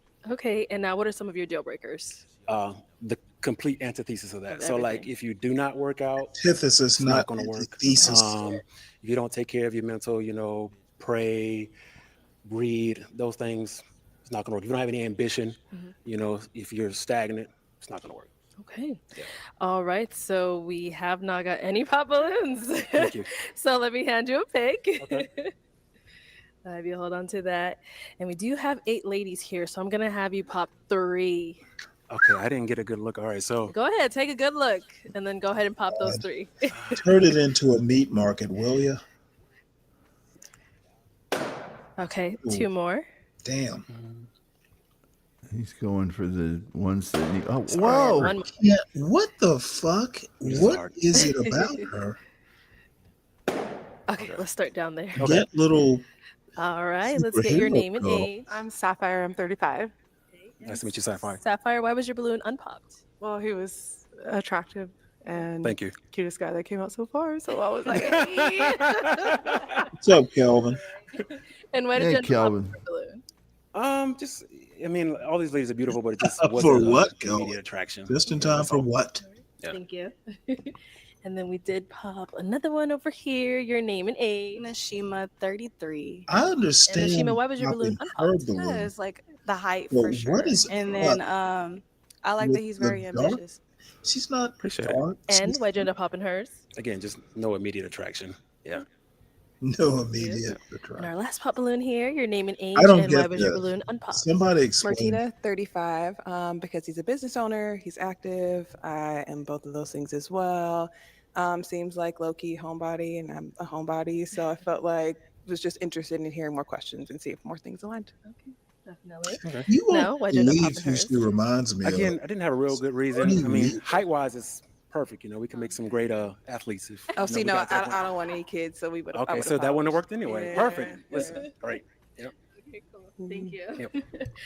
All right. Go ahead and ask our remaining And the 5 silly ladies a question. girl in the flip Does flops. anyone in your life think they're in a relationship or anything like that with you? Uh-oh. Okay, let's get your name and age and answer to his question. Hi, I'm Shaylin. I'm 30 and no. Okay. Okay. All right. Straight to the point. We like Yeah, that. I mean, it should be a yes or no. Name and age and answer to his question. My name is Holly, and I'm 28, and the answer to your question is no. Okay. Good. That's what we like to hear. Feel like some Name of and y'all age. lying.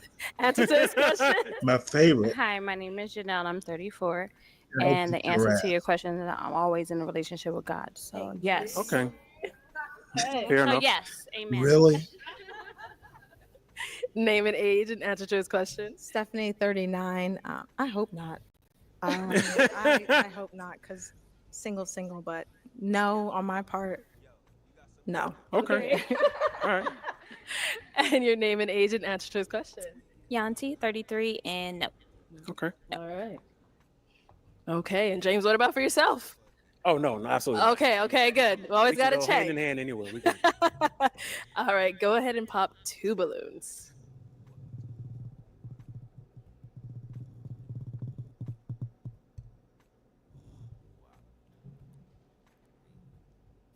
So I need to know your thinking on this comment.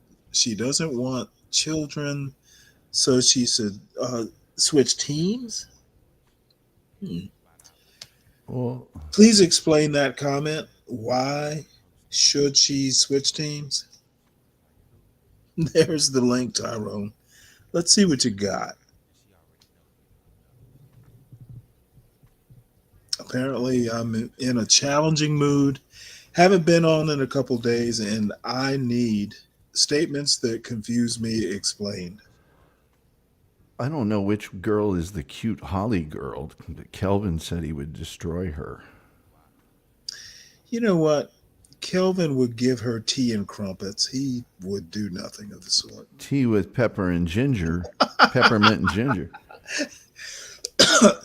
He would give her a proper tea time just to impress her. Oh shit. I am I going to suffer for asking you up here, Tyrone? I suffer with What's you, up, man. man? It's been We gotta it's suffer been a together. while. What's going on, Stanley? What's up, That's Tom? exactly Mel? speak of the devil.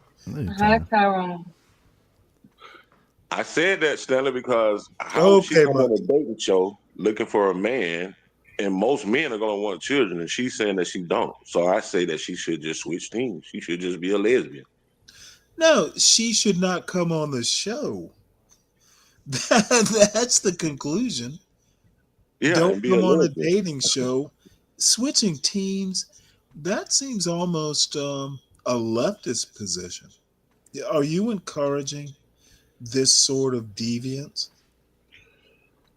I'm not encouraging it, but I'm just saying that man wants children. Seems like you're rooting for If it. you want children, the average man is gonna want children. And for her to be up Okay, there on a dating but show, your point man, she is doesn't don't come want on a children. dating So, show. I can yeah, understand that. yeah, But don't that come and switching switch teams teams in the street. part, you know what? That almost seems like you would fund it if you were the government. Yeah, I would. I You actually you would. don't want kids, so I'm going to give you money so you can become a transsexual No, not become a transsexual. Just be a woman or who doesn't another want type of kids. pervert, quote pervert. Why would you encourage that kind of behavior? I don't encourage it, Stanley. I Well, just hey, think you're rooting for it. that You suggested it. she should switch teams. You see it as an option. Would you want children by her, Stanley? No, you know what? I'll be honest. They're pretty much all of these women on here. I wouldn't mind getting to know better. They're all pretty good looking. You know, it's a good quote crop. I have my two favorites, but really none of the women on here. They're all pretty decent. You don't agree? I see maybe 3. Oh goddamn! You're younger. You know, when you get my age, your standards drop through the floor.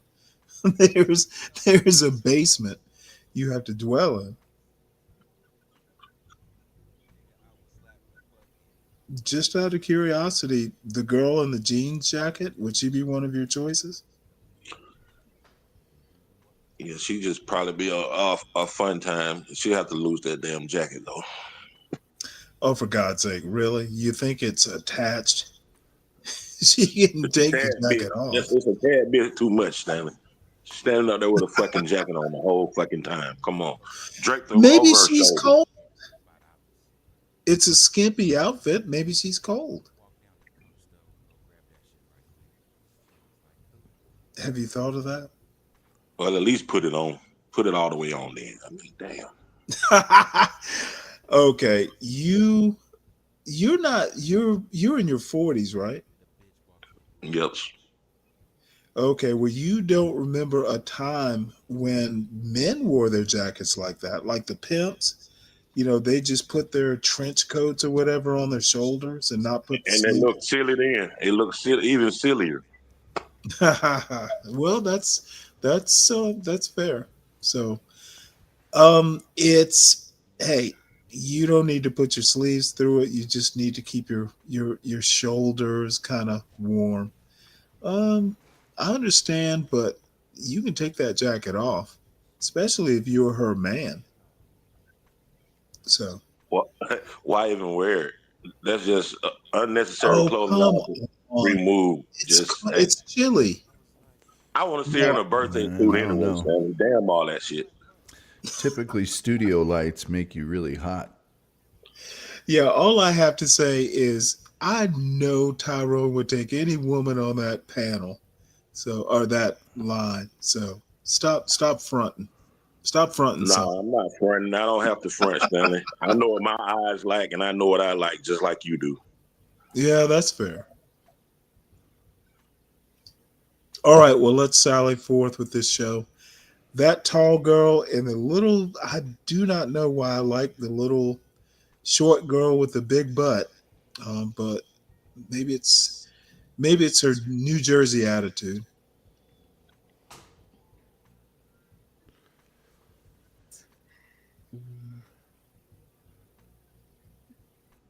Oh Okay, man, and one more.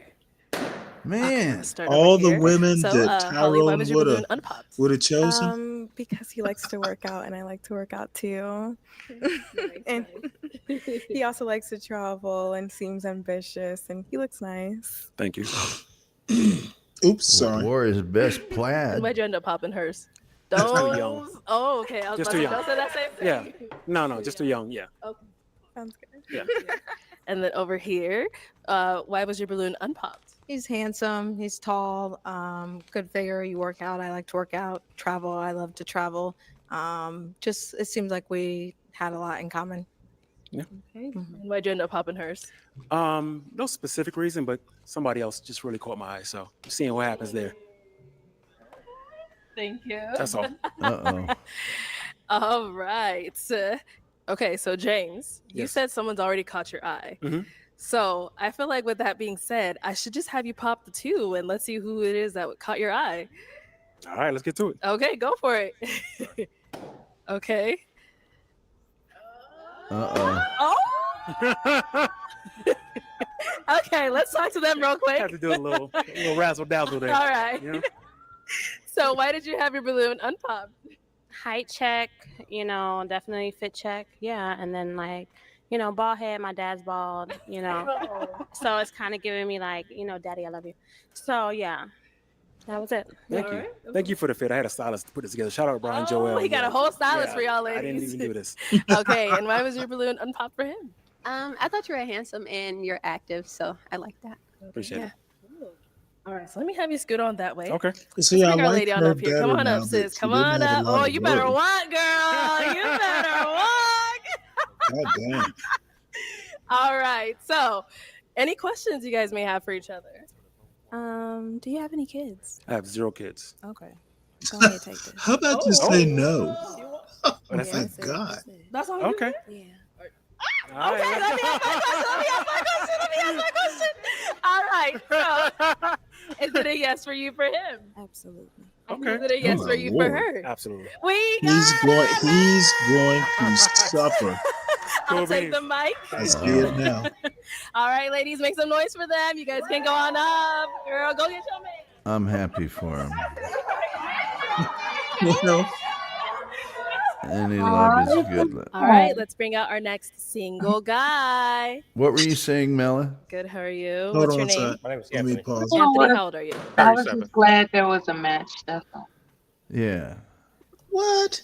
Any love is good love, Yeah, I hope it works out for them. Okay, well. I do too. I'm rooting for those kids. I got And what do you do? yelled at at I'm an McDonald's aircraft yesterday. So. I do aircraft assembly for aircraft manufacturer. Okay. Right. And now, what are some things you like to do for fun? I like gardening, traveling, No, working out. gardening, awesome. Yeah, that's pretty much it. He's yeah. that other Okay. dude's And little now- brother. Okay, cool. Now, what are some things you look for in a woman? Someone that's kind. No, just a seriously. If you good like person, pretty gardening, much. you're a good Okay. man. And now, what are some deal breakers? Pretty much just cigarette smoking. That's pretty much it. Yeah. Okay, cool. Yeah. So we did get some pop balloons. Let's Okay. go on over there and see why they ended up popping. Your name and age, and why did you end up popping your balloon? Hi, I'm Shaylin and I'm 30. I popped my balloon Shaylin? because I just don't think The we'd be a fuck? good fit. Okay, fair enough. Yeah. Okay. Cool. Now, is she someone that's your type? Yeah, she's very beautiful. Yeah. Thank you. Absolutely. Thank you. Let's go over here. Your name and age, and why did you end up popping your balloon? Stephanie, 39. Handsome, well dressed, and all of that, but Well I dressed. think I would make you very nervous. I Really? think, yeah, Okay. we would. I don't know how well we would click. I think I would make you a little nervous. Really? You know Leave what? you a little tongue tied during Is there something special? Okay. Yeah. All right. Yeah. Now, is she someone that's your type? I can say again, she looks good as well. So yeah, she is my type. Yes. Okay. Thank you. All right. Let's head on back. So we do have 4 ladies left. Go ahead and ask them a question. Okay. What is a good personality trait that you think that is that you have, and a negative personality trait? Okay, so a positive and a negative Yeah, personality trait. negative and positive. Yes. Okay, name and age first and answer to this question. Martina, 35. I think one of my most positive traits is that I'm always growing. Okay. I kind of feel like maybe Hopefully that's a not double-edged sword. I taller. tend to outgrow people. So Okay. if you're someone that stays kind of stagnant and isn't, whether it's physical, mental, spiritual, I'm always just trying to be my best self. So Okay. kind You're of losing answer cool both. points Okay, I on don't them. like the unk as well. You do? I do. No, Yes. thank you. Okay. Yeah. Let's go over here. Your name and age and answer to this question. My name is Holly and I'm 28. I would say that I'm pretty kind. I like, caring Oh my about God, people and that whatnot. voice would drive me The second insane. question, that's a good one. Pop. Yeah. Can I come back to that one? Okay, You know, pop your I think, goddamn balloon. recently within the last couple of years, I learned You're that not being fucking too taking nice this seriously. is something I need to work on and I've been working on. So like she said earlier, like maybe it's like a double-edged sword kind of thing. And so I've been really practicing like who I'm nice to. Agree with that. All right, your name and age and answer to this question. Hi, my name is Janelle. I'm 34.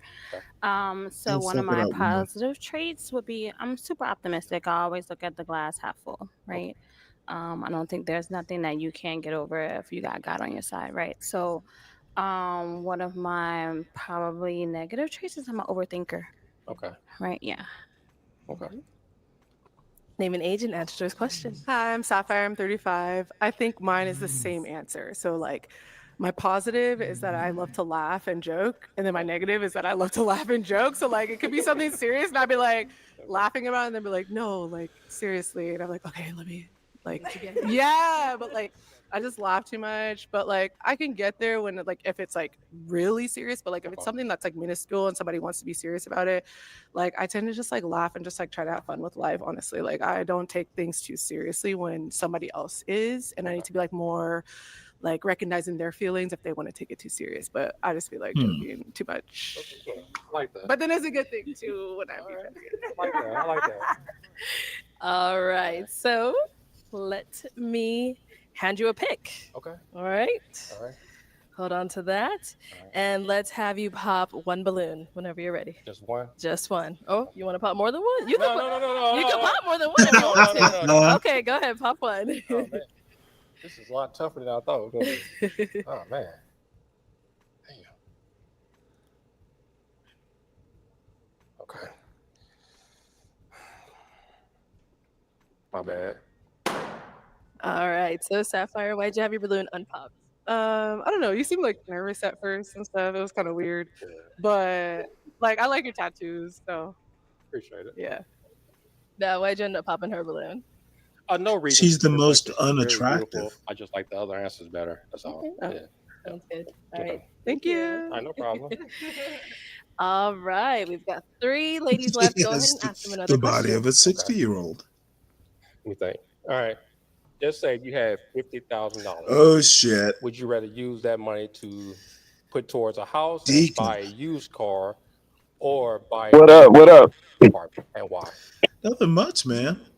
You know what? I have to tell you how much I appreciated your comment earlier. I wasn't Which one? the one about Charles being the voice of reason. Oh yeah, he was going crazy.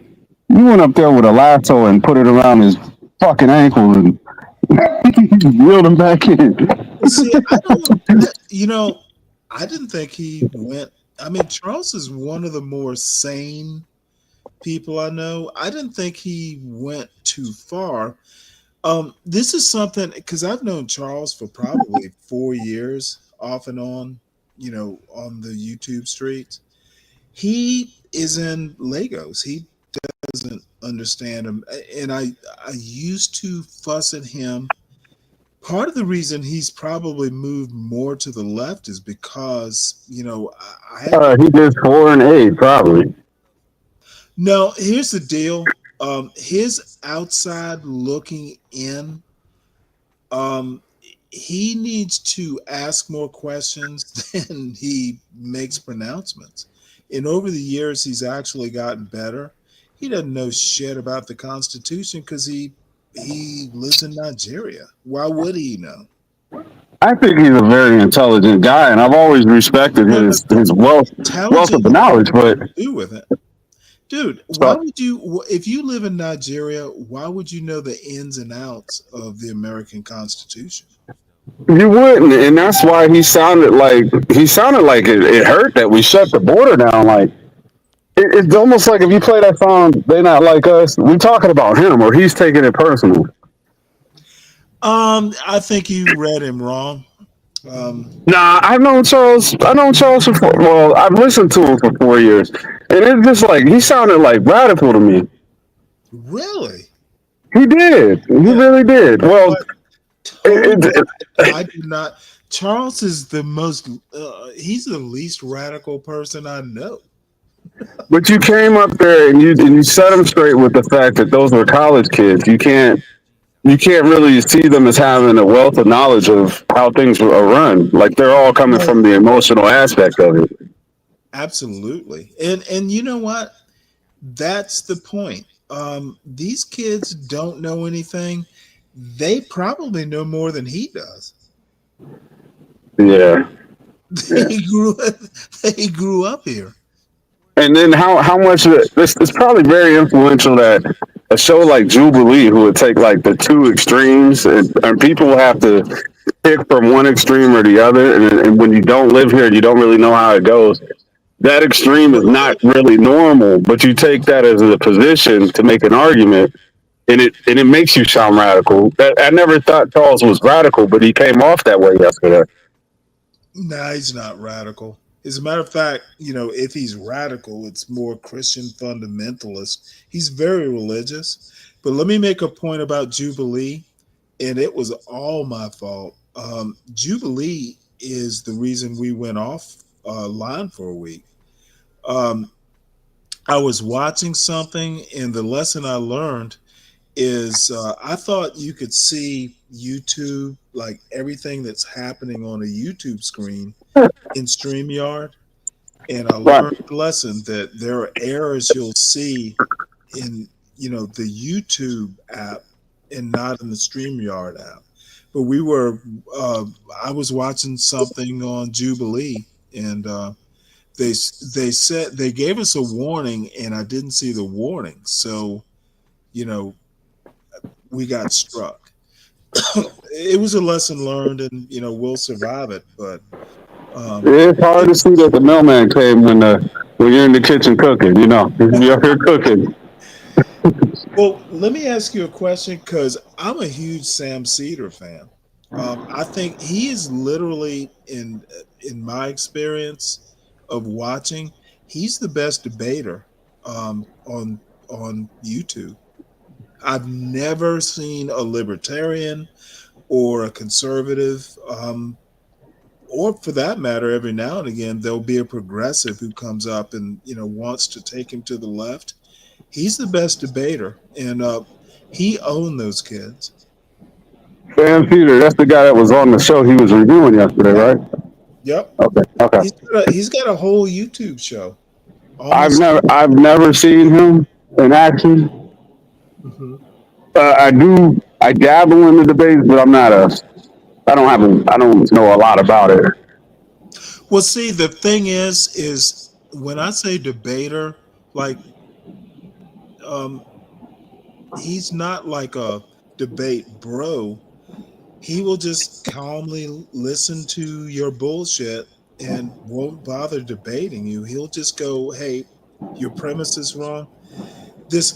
And I'm kind of the same way. Oh, you made it very clear that you're a fan of anybody who uses the Socratic method, Oh, absolutely. and I know that's why you hold that in regard. Okay. God damn, Dave. I'm sorry, if I See, pay now attention. I'm not fucking trying to debate you anymore. You know, you know my secrets. No. Socratic method is, look, I raised my son. Always ask questions. Always know Yeah, the answers to the questions is even better. So I'm not gonna lie. A lot of this is new to me, but when I use it's like it's never failed. oh it now it can fail. Everything fails at one point or another because there'll be people who are your equal or your betters. But no, dude, it's all about questions. It's all about critical thinking. And I get frustrated easily when I see people, and I won't even go into it. It disappoints me when, when people don't know how to do it. It doesn't even have to be contentious. Hmm. I'm like this sponge, man. You're teaching and you don't even realize. No, I am not teaching. There are too many people who tell me that, dude, um, I think, and I don't, you know what? Fuck it. I can go all day with this. People just need to fucking do better. It is so disappointing. You said do better. Yeah, they need to. And I'm thinking of Be Brave in particular. He's kind of on my mind. And the reason for that is he is 70 years of pure failure. No. I'm dead serious. He brags about it. It was so bad with him that surviving it is a point of pride. And there are people, he wants to talk his 1965 experience of growing up in the ghetto, and he knows the ghetto. And I'm like, dude, there are black people, honestly, who fucking like, who have no clue about what he's talking about. Man, there's people who don't have a clue what's going on in their locale. They just exist. They don't absorb anything. Yeah, but Dave, the problem is they have influence. Be Brave can get up on this channel, and you know what? He's treat honestly, Be Brave is treated like royalty. I hear John Galt say all the time, "Well, Be Brave is right. He has a point." I'm like, motherfucker, you know what?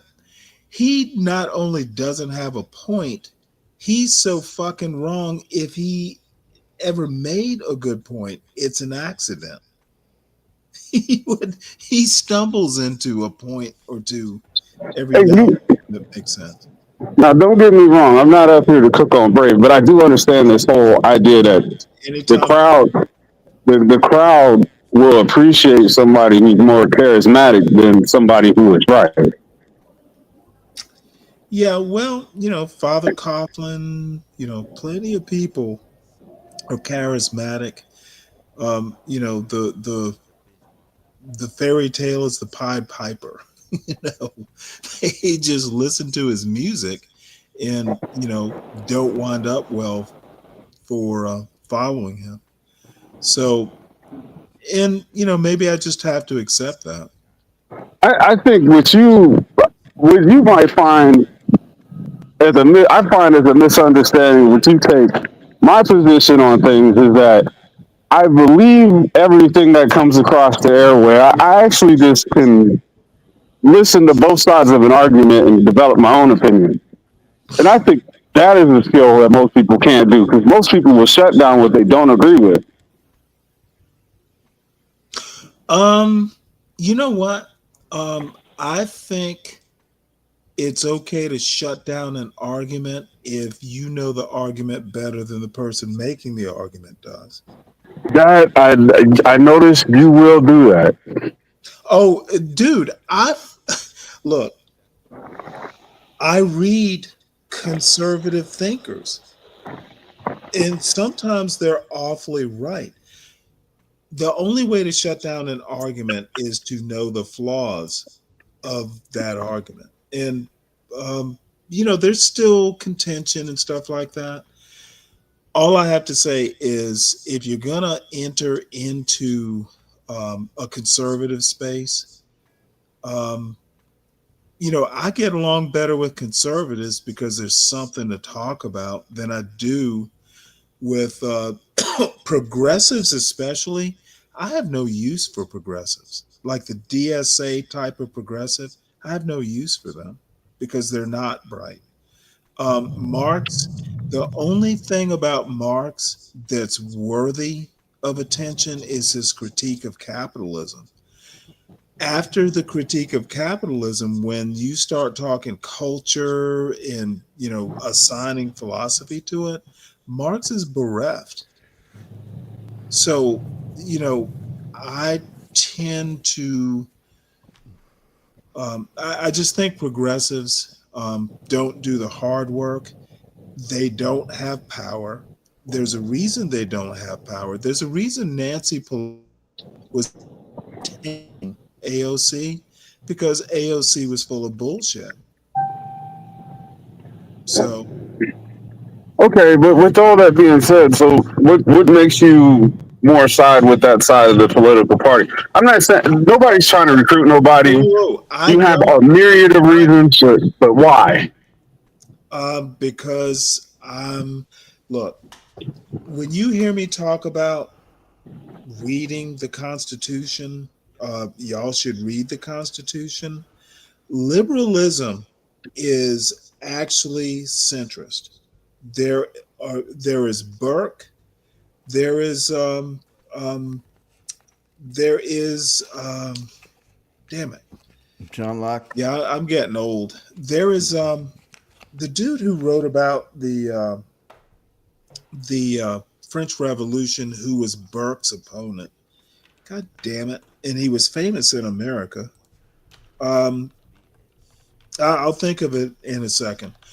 Centrists tend not to be extremes. I find problems with extremes. I find MAGA extreme. I find DSA, you know, the left progressives extreme, mainly because the way they could ever get their point of view or their worldview into government is through force. You're not going to get um, you know, executive orders on the MAGA side through the courts without force or coercion of some sort. Same thing with progressives. You're not going to get Black America to become so unaware or you know, so you're not going to get Black Americans to go, class is more important than race because of American history. Not within the next 100 years or more. Well, then, wait. If the country was founded on the Constitution, then that is what we do, or get rid of it and start over. Well, let's just say let's stop right there. Now, which would be more advantageous to continue to do that, or to do the opposite, or to keep it the way it is, or to get them to understand that class is more? Well, wait, hold it. It seems like you asked several questions. You mean class as in, are you talking about what Trump is doing right now? I'm using what you just said. You said that class was more of a Well, divider. no. Progressives believe that. I put blacks. Progressives. I put blacks in that progressive cup because they believe that. I don't. I think blacks and this is I can find the data. Black Americans, as in foundational Black Americans or ADOS, whatever you want to call us, we are the conservative part of the Democratic Party. That bullshit about there are people like um, there are people like I don't know, Ben. God damn it, what is his name? Ben Crump. Blacks are not progressives, not in the Marxist sense. You know, see, that's the weird thing about political philosophy. There are so many layers to the onion that you have to kind of sometimes establish common ground. Blacks are not left progressives. They're not Marxists. They think that government, because of American history, has a big role in maintaining a level playing field. And I would tend to agree with that. But on the other hand, blacks are more religious historically than other parts of the Democratic Party. Religious. Okay. You don't think blacks are religious? No, I mean, I'm to the point nowadays. I don't even. I wonder if they're atheists. Dude, you're in your 40s, right? Or 30s? Yeah, I'm in my 40s. Dude, I don't. You grew up in Ohio, so I grew up in Savannah, Georgia. I know. No. And it could just be to my point that, you know, there is no one black community. Blacks in Ohio are not raising their kids the same way blacks in Georgia are. And I'm not making a value judgment. I'm just saying it's different. I agree, it's different. But I don't want to put. Not worse or better. I tend to do it, but I don't want to put any blanket statements on how North versus South and what the differences are. Because I don't. My father's from the South, Mm-hmm. and I go down there often. I'm in Decatur, Georgia. Sometimes I'm in. Well, motherfucker, You know, hop, skip, and a jump. right. I got a sister in Tennessee in case I get tired on the way down. You know. Anywhere near Knoxville? Actually, I don't know where she's at in Tennessee because she moves so much. No, but here's the deal. And I'm kind of moving into a different argument, so I'll come back. I do not think blacks are anywhere near progressive in the main. Blacks are the conservative part of the Democratic Party. Now, I think there's gonna be a sea change over, you know, the next 50 years. And I'm glad to see that actually. You know, I'm not wedded to, you know, the Democratic plantation, as Candace Owens calls it.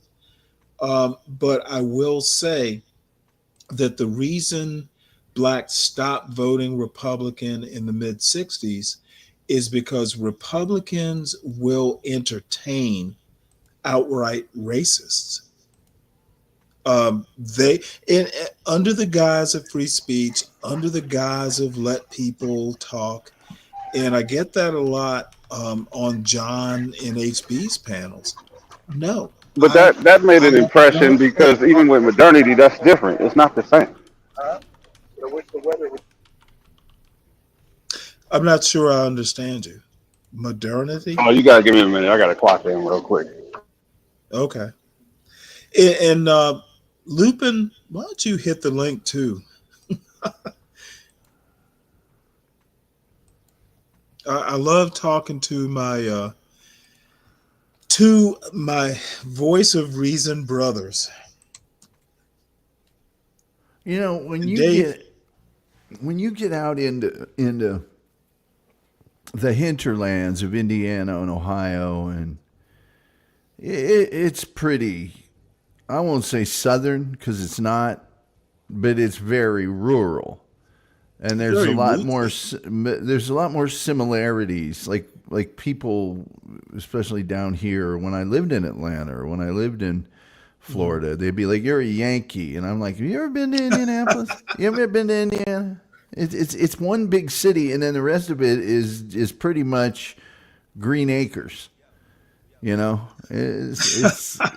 all those same values of church and all the other stuff, they're still there. Well, Now, how do you take it when they call you a Yankee? well, number one, I'm like, yeah, we did whip your ass in a war. But as far as being, it's like Yankee, of course, was referring mostly to New York and or that sort of thing. And it's like, we're not that. We may be northern, but we're not, big city, East Coast, that kind of Yankiness. It's, a lot of hillbillies in one big city is what it is. Well, no, I remember moving up to the mountain in Northern Virginia. Did it on a whim. I was like, I wonder, since I'm up here in the Shenandoah Valley, I wonder what it's like living in the mountains. And found a place to rent. I almost moved to a place called Troutville, West Virginia. Because, I went looking for cabins to rent. And the lady, I almost moved there to the point to where there was a cabin there, and it was a little bit more than a cabin. They call it Troutville because there's a cold water stream there, and the stream was right behind this house. And I had just moved up there. I was still in my oh shit, I'm from the South phase. And I asked the landlady, how many black people live in Troutville? And she said there's only one. she's an adopted little black girl. And you know what? I was like, well, I think I'm going to take the other option. And I kind of regret it because I could have had a whole lot more fishing. And it was one of my misconceptions. I fucking never had a problem up in the Blue Ridge Mountains. Every now and again, but shit, literally never a problem. And I think black people, if we have a problem and I have to make a group assessment, because I don't think we have that kind of community, I think we might take history too seriously. Yes, there needs to be. That's what I was trying to say. You have to put things into perspective because things change. Like there's less racism today than there was in the '60s where they signed all this crap. Like it's almost not even relevant at this point. Like You got to move forward. Let me tell you let me tell you a circuitous route to meeting my wife. I moved up to this mountain and, the joke was, hey, you don't have a 4-wheel drive? What the fuck are you doing? So I had driven all night to every Walmart in like a 200-mile area probably. to find tire chains because I just waited too late. So I get the tire chains. So I parked my car at the top of the hill, and the hill was so steep it had a switchback. It was an S curve because you couldn't go straight up it if there was ice or snow. So anyway, I'm trying to figure out how to put tire chains on, and the instructions aren't making sense. So this motherfucking 6'2" redhead, burly guy is walking up. I had not met anyone on that mountain. I'd lived up there for 2 months, and I convinced myself that, it's, if you've ever seen a movie called, I think it's called Wrong Way, about cannibals in West Virginia meet tourists that, they flatten the tires and then, strand the passengers and then kill them and eat them. They're redneck cannibals in West Virginia. So dude comes walking up to me and I'm like, oh motherfucker, I'm gonna have to fight. So he comes up, he's like, can I help you? That was literally how I met my brother-in-law. I thought I was gonna have to fight him. And you know what? A year or two, well, 2 years later, I'm his sister's husband. Black people need to get over some of their fears. Now, you do have to pay attention to American history, but you don't have to let it rule you. Stanley, you know what reinforces it? What reinforces it is these women, because while you're out thinking that you gotta impress a woman, and how else do you impress her? Impress her by beating white supremacy, which is non-existent. So it's just like it's a mating strategy. I know. Be brave. There is no white supremacy. It's fighting a losing battle if there is. I know that, but there's people who are convinced, and they won't listen to reason. They're incapable. They really believe it. They say, be careful, because Be Brave thinks he is superior. So there is white supremacy. There are people who think they're superior, but materially they're not. So you have to. You're only as good as you feel. If he feels superior, he's superior. That's fine. That's what's going on. Right. In his yard. Yeah. It's okay if he thinks he's superior. No one else should. Or does. I get your point. But I think, and let me, reemphasize the point, and I think you agree with it. Black people need to stop being scared. You don't have to huddle up. My point about there not being the kind of black community that a Jesse Jackson or even a John Galt thinks there is. I think Black MAGA is just as race hustler as a Jesse Jackson. Why the fuck do we do shows about rap music and why do we think that someone like a Kanye West or some crack hoe stealing for Walmart, blacks think like this? Blacks can't be quarterbacks.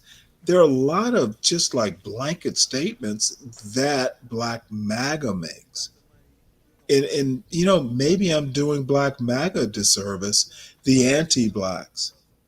Black people can't do shit right, but I can do shit right. I'm black, but all the other blacks can't cut it. I'm the token. And I did a video about it. And Dave, you saw it. And it's horrible. It's not polished. But the bottom line is I honestly think that the Thomas Souls, the Glenn Lowrys, the John Galts are race hustlers, the real race hustlers. And the problem is they don't think they are. I'm convinced People tell me that I'm a racist and I talk about race all the time because America is a racist country. They debated the Constitution about slavery.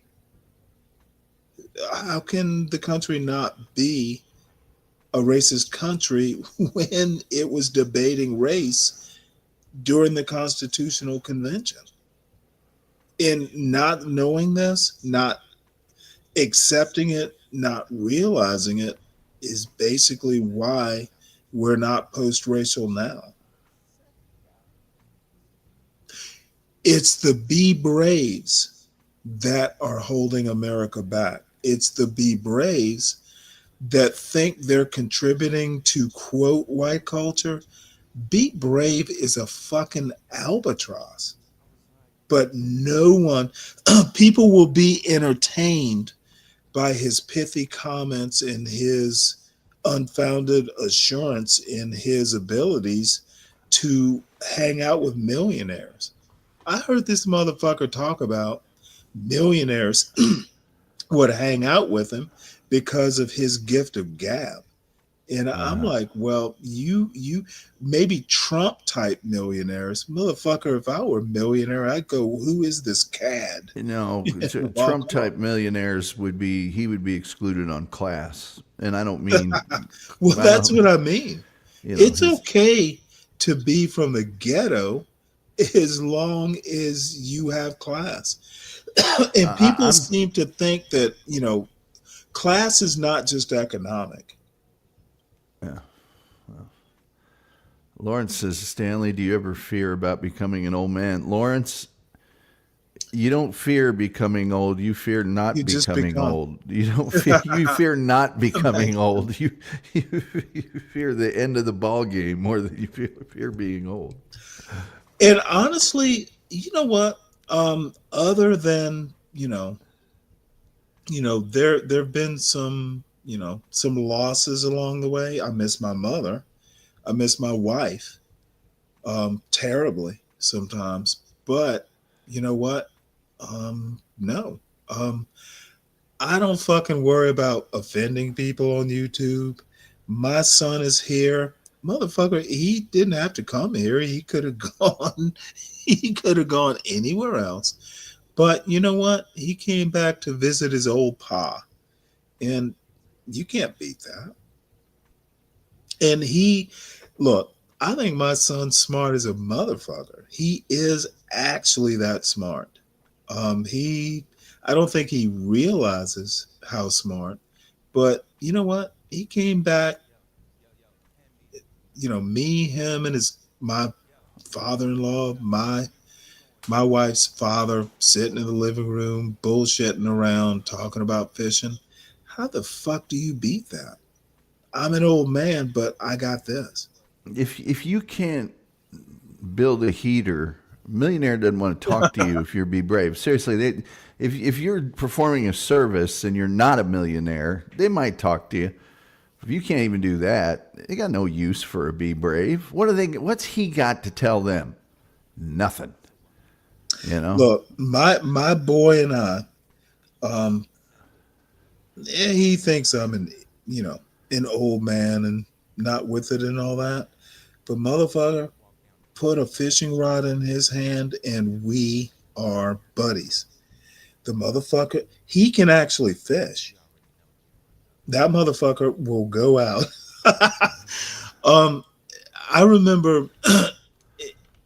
I remember someone telling my father, and I didn't know who this guy was, but he knew my father, independent. My father came to me.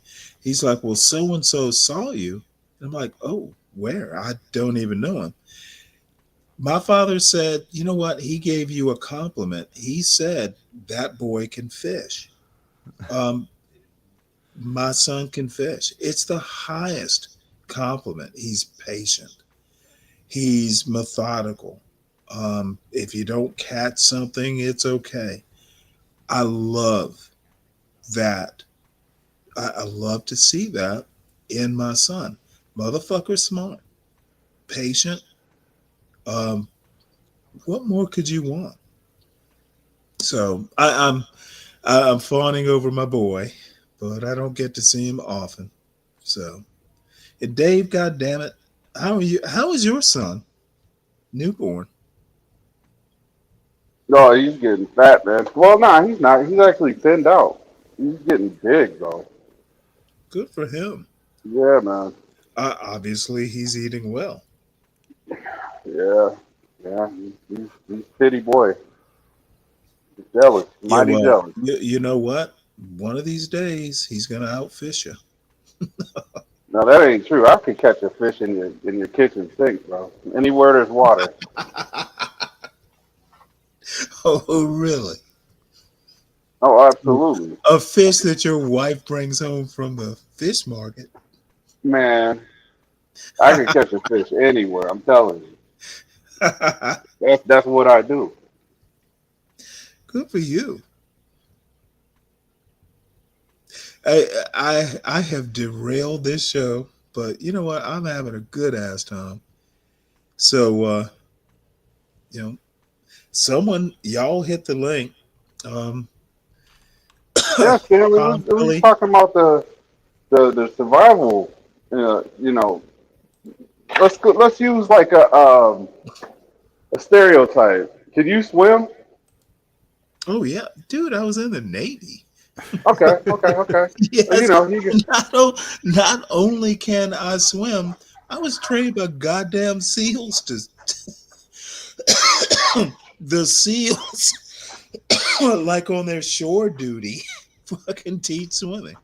You know, with that I fact can I alone, can motherfucker, I can swim with a weight attached to me. me too. And see, and I think that right there alone is why we'll Yeah, it's never called treading hold. water. We'll never have the hard R card. Well, here's the deal though. Georgia requires you passing a swimming course to graduate from college. It doesn't matter whether you're white, black, or indifferent. Georgia requires you pass a swimming PE class. So that's how seriously. And this is why Georgia is awesome. Yeah, I've been swimming since I was 4. I jumped Mhm. in one day. My mom still tells the story all the time. Sitting poolside, watching the kids playing sharks in the water or something like that. At 4 years old, I ran and jumped in because I wanted to play. And they thought I was drowning. And my dad held my mom back from jumping in. Next thing you know, I was making movement. He ain't drowning. He ain't drowning, Pete. He has a nickname for it. Her name is Peach. But he held her back and said, "Don't jump in and save him. He ain't drowning. He's swimming." So ever since then, man, I've been swimming like a fish.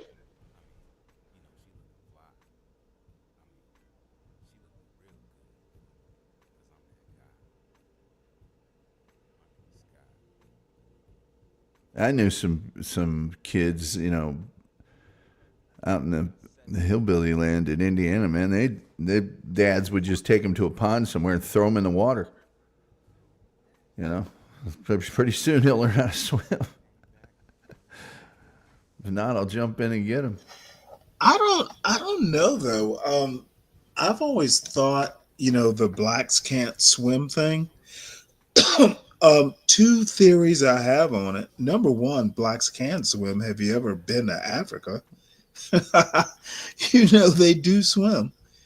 And the other thing is, I one of my swimming instructors told me, well, Stanley, always make sure you have a life vest near you when you're out on the ships. My body fat was like really low. I was like what, 21 or something. Um, if I didn't tread water, I would sink. There was no body fat. So, I think the African heritage people tend to have less body fat. So you will sink if you don't tread. At least the men, the males. So I think think that stereotype is somewhat unfounded.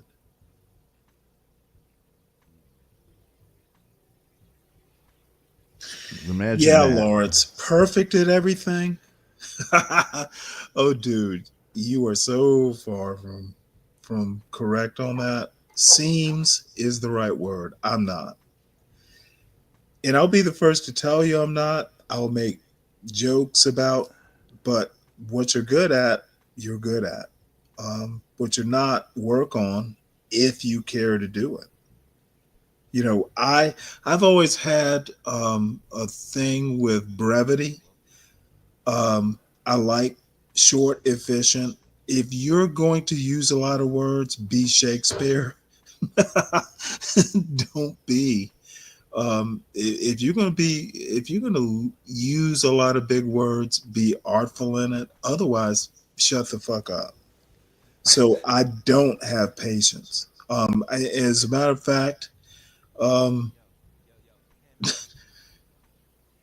it's one of my weaknesses. It's one of the things. My son has more patience than I do. My wife used to sometimes ignore, like, she would just go, "Yes, dear," and walk off.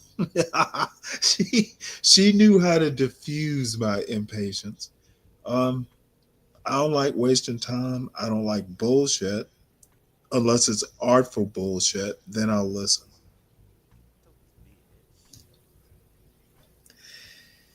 And you know, Dave, I I was actually shocked to see you over at Charles's. I had no clue you knew who he was. I don't think we've run into each other before I'm American over there. Express, man. I'm everywhere. Yeah, that's scary. Then you know how unperfect I am. I was glad to see Lead over there too.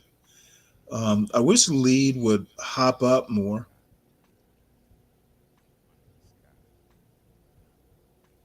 Nope, there goes Dave. So, um, well, Tom, Yes. what is up? Nothing. Nothing. I've, you were saying that you were optimistic about things. I am not. I'm pessimistic Oh. about every single thing that exists in our society, including myself. I don't think anything is improving. Not one single thing. Tom, I am so opposite of that. Now things are devolving, but not improving is kind of kind of a different concept. Well, I don't have to explain that. This but has been true for some years. It's not just now. But if you look at the state of the education of the voting public, the education of the public in general, if you look at the way corporations treat employees, and I'm not even sure how to phrase this, but it's in the line of, if you know there is like societal decay, you have to create your own pocket of excellence. And I know that sounds weird to say, but no, I don't worry about the John Galts or the HBs or others who are so anti-black. I will, and one of the reasons I don't watch that body cam bullshit is because I've never experienced that. I'm not training my child, or didn't train my child to do that. Well, the thing about the body I don't cam fucking stuff, have to worry about it. all the Now, things all the things that are happening on the body cam have been happening for the last 50 years. It's just their videotape. Well, it's probably now. been happening forever. Yeah, it's nothing new. I think even creating your own pocket of excellence is more difficult now than it used to be, but it's doable, and you have a choice, either But I can do rot or do something. You have to do something in this world. But I'm just saying, No. looking out on the expanse, sports is getting less good. I mean, all over the board. It's just not. If someone can name me one element of American society that's actually improving, I'd love to hear it. That's. Pardon me? we have more fuel efficient cars. Do we? I think we do. I was talking to a guy who has a hybrid car. He gets, I think he said 600 miles, to a tank of gas. Can't complain about that. We do more things with corn. It's not just for dinner anymore. You can fuel cars or all kinds of stuff. That great Our dogs are stronger. That great corn as fuel experiment is coming to a crashing People halt. are running faster. People are jumping higher. People are throwing for more yards. We have some excellent black quarterbacks, which is something, back in the day. Jalen Hurts, kind of a utility quarterback, went through some adversity at Alabama, et cetera, and motherfucker just won a Super Bowl, and the woman he's marrying, model quality. Well, the yardage is a function of rule changes. It's not necessarily better. Well, yeah, but I'm trying to say there's some excellence out there. There's some improvement. I didn't say there wasn't excellence. I'm just saying, improvement. Is it getting better? Is it? It depends. I think you have to pick and choose. You have to cherry pick. If you're looking for getting better, I admit you have to cherry pick. Yeah, more teams get in the playoffs. I do oddly think, and again, I think it's maybe a function of being a father. I've seen tragedy.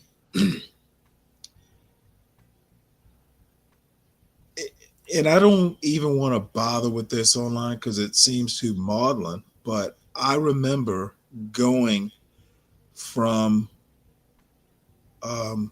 having to actually having to ask a little boy at 7, do you want to go and see your mother for the last time? Literally, I had to deal with that.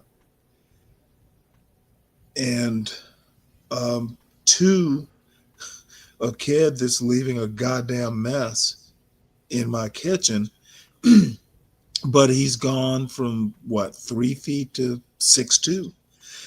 He's gone from I have to worry, about a lot of things to, hey, you know what?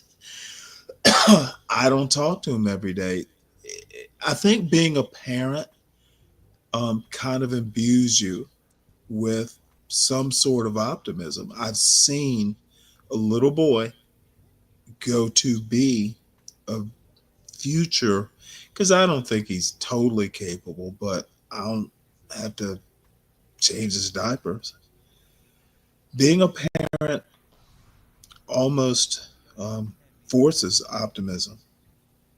Yeah. And you know what, motherfucker, I've had a good life. I honestly have gone from, the successful arc. And you've gone through that too. Yeah, I've had a good life. I'm still having a good life. My parents were fucking awesome. Yeah, I'm still having a good life. It's just that's the thing. I've had adversity, as everyone does, but I can't complain. But when I think about the future, when I look at the the flatness of the income, increase of the average person's income and the, and the rate at which the They'll cost figure of it out. living, and well, they haven't figured it out in 40 years. And I don't think my son is my contribution. Maybe he'll figure it out. Maybe he won't. Maybe he will have kids that will be as good at fishing as he is. Honestly, I'm just not going to give that much of a fuck. Yeah. Folks will figure it out or they won't. We are America. Well, that's the one. If we can't figure it out, then we don't deserve to be The American. one great thing is, at this point, it's like, hey, it's really not to worry about it. It's Well, not my. you shouldn't worry about it. It's not my. Solid Snake said something about, what are the solutions? We don't know. Raise your kids the best they can be. Now, I want to be very specific because I wasn't earlier. This this body cam anti-black, we be brave is right about black culture. It is literally the race hustle that the right propagates. And I want to go back to my point about the foolishness of you have to be your brother or sister's keeper, your sister or your bruh. Motherfucker, you don't have to be their keeper and you shouldn't be. Let them fail. If the ghetto fails, let it fail. I don't understand why these fucking black conservatives think they are their brother's keepers. The only thing I can think of is, oh, hey, we have to be, they're bad, they're representing the race wrong, which feeds into my point about their race hustlers. You're not fucking responsible for your whole race. No one person in the hood represents the whole race. Soul Brothers and, the anti-blacks are the true race hustlers. Jesse Jackson has has nothing on a Glenn Lowry, who literally has made a whole career out of being a race hustler, and he's not as bad as Thomas Sowell. Clarence Thomas, problems, but a little bit different case. I don't know, I had an epiphany while my next video essay is going to be about Corey Robin, a biography of Clarence Thomas. Clarence Thomas isn't as problematic as a Glenn Lowry or a Thomas Sowell, or for that matter, a John Galt. These motherfuckers are so stupid that they will beat up on a hoochie mama, acting like that hoochie mama represents all black people. That's race hustling. Either that or it's just like mental problems. We just can't get together on anything. I mean, Walmart's making us bag our own groceries, and we're all going. You know along what? with Walmart is the least of our problems. We all got to band together. It's the people who go into Walmart and think that it represents all of humanity. Well, it doesn't. Problems. But we got to all band together against this bag your own groceries thing, man. I just, it's going to be the end of us all. That's not new. Back when I was a kid, back in the salad days, my parents were, there were days where, they were looking to pinch a penny. There were these like stores that, you bring your own paper bags. You don't remember those stores? Yeah, I do. And I remember. Yeah, well, what's the difference? Sometimes, because you bring now your own paper bags. Now now they want you to bring your own cloth bag, and by the way, they'll sell you one. And but you gotta scan Well, it yourself. You gotta bag it yourself. yeah, and but it's those like, stores have been around since I was a teenager. not on a mass scale. You know, you were Oh, used come to on, they weren't. You don't remember the 70s? the most common way in the 70s. In the 70s, I was a grocery bagger. I got paid for it. Now I'm doing it as a volunteer Well, for a major corporation. It's my weekend volunteer job for Walmart. hey, you know what? JT&K Red and White, it was my first non-lawn mowing job. It was like a 10-minute walk from my house. When I started driving, it was even quicker. But no, I love being a bag boy. And if they said we're going to knock 2% off of your thing, I'd do it in a heartbeat. But I can't. Look, I'm sitting there, and Solid Snake will know what I'm talking about. I try to scan something, and let's say it's a box of something. I have to look at 6 sides of the box, before I find Yeah. the UPC code. And I'm sitting here, and I'm like, can a professional do this? And they give you this nonsense about, well, no, we're not putting all those cashiers out of work because the job's been replaced by the guy who fixes the scanner. I don't think we're talking about the same people. Thank you. I don't think that the checkout lady's probably gotten the training that it would require to fix the extremely complicated, hooked into the product information management system scanning device. But yeah, it's just that kind of stuff. Maybe it's just I'm getting old, but I'm not. I'm technologically all over it. It's not like I'm going technology bad. It's what are we doing with the technology? AI. AI is putting Let more me writers address out of the work point every that day. Deacon Dave has made or is making. If you've ever done any form of like machine maintenance, sometimes you can't fix a problem till the engine fails. You can't figure out what the problem is, so the solution is to let it fail. Then you go back and fix the problem. And I think that is one of the things that non-engineers who want to engineer, I again, I think the right, the black conservatives, but black MAGA more specifically, they're unwilling to let shit fail because they will lose their source of income. Okay, you cannot make a point if you ignore and let what you're calling black culture fail. Let it fail. It's 2025. It's not 1945. We will be okay. Stop fucking doing body cam video bullshit. Okay, it doesn't make a point other than, in my impression, is we like watching body cam videos because we just like the depravity and we are basically lowbrow. It really is. If you want to be black and classy, go watch a Walmart video of a crack hoe, stealing for her kids, and you'll be called classy.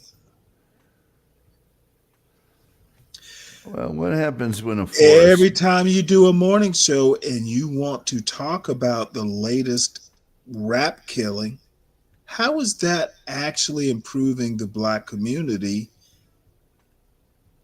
Because it's not. What happens when a forest? And I keep telling these dumb son of a bitches that it is sugar, it's short-term gain. You are not improving anything. So anyway, I've done quite a rant here, but this It's bullshit. my fault because I'm such a grump. But what happens when a forest burns to the ground? It grows back stronger. Well, not only that, but it might take a while. to do it. But shit, they're pine seeds that like want to be burned. Yeah.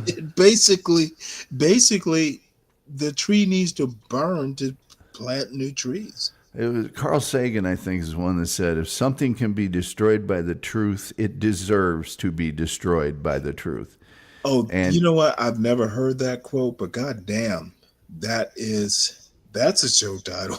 Yeah. Hell I mean, yeah. if something can be destroyed by the truth, it deserves to be destroyed by the truth. And we, in your, I think you're right. It's not just societal things, but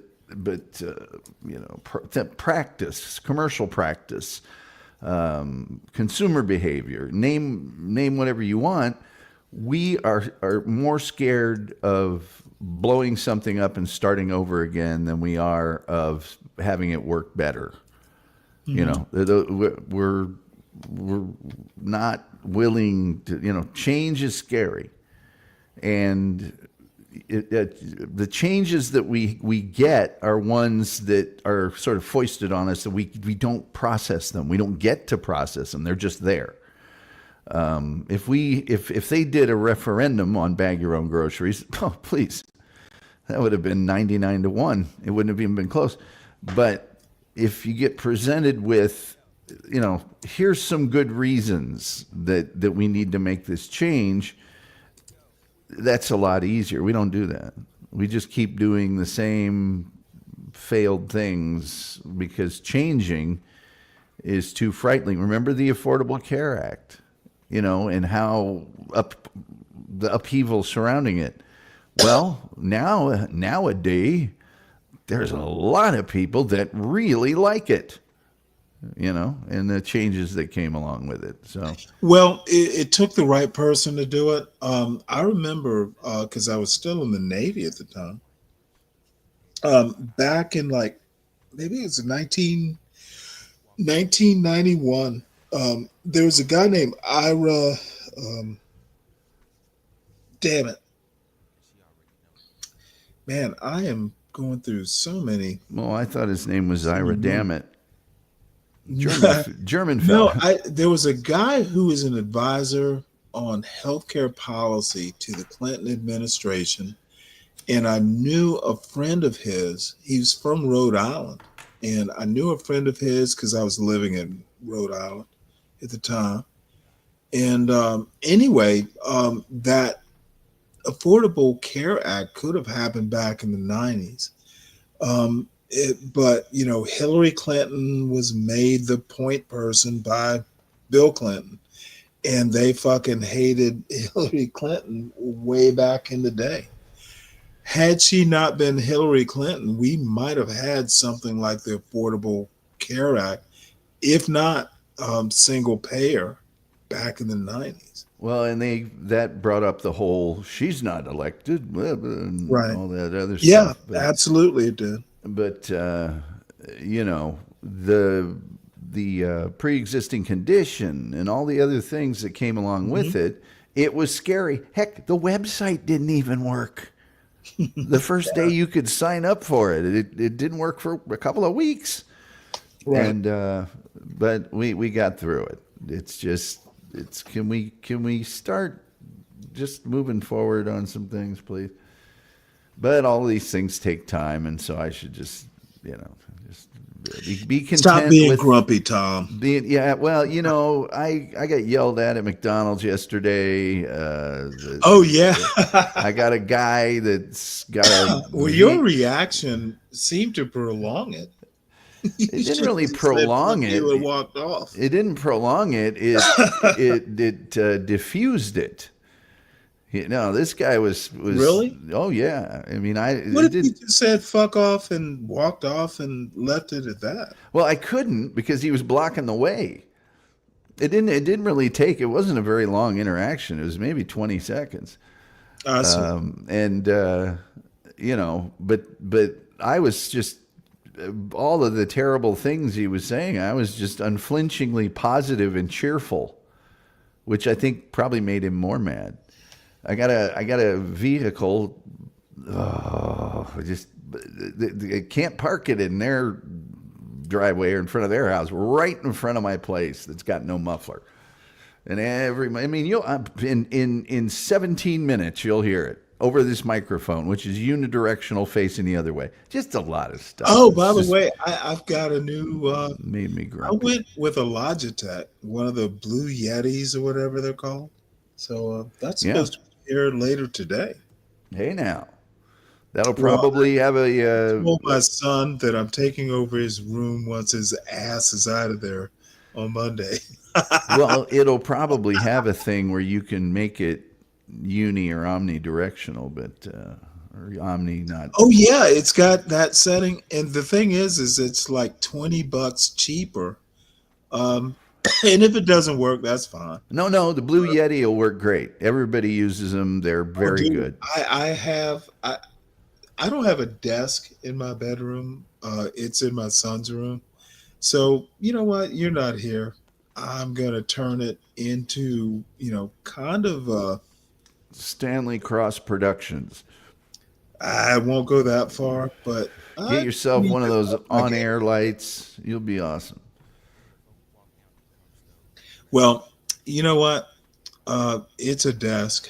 I got my Yeti. I bought a mouse because I tend to like touchpads.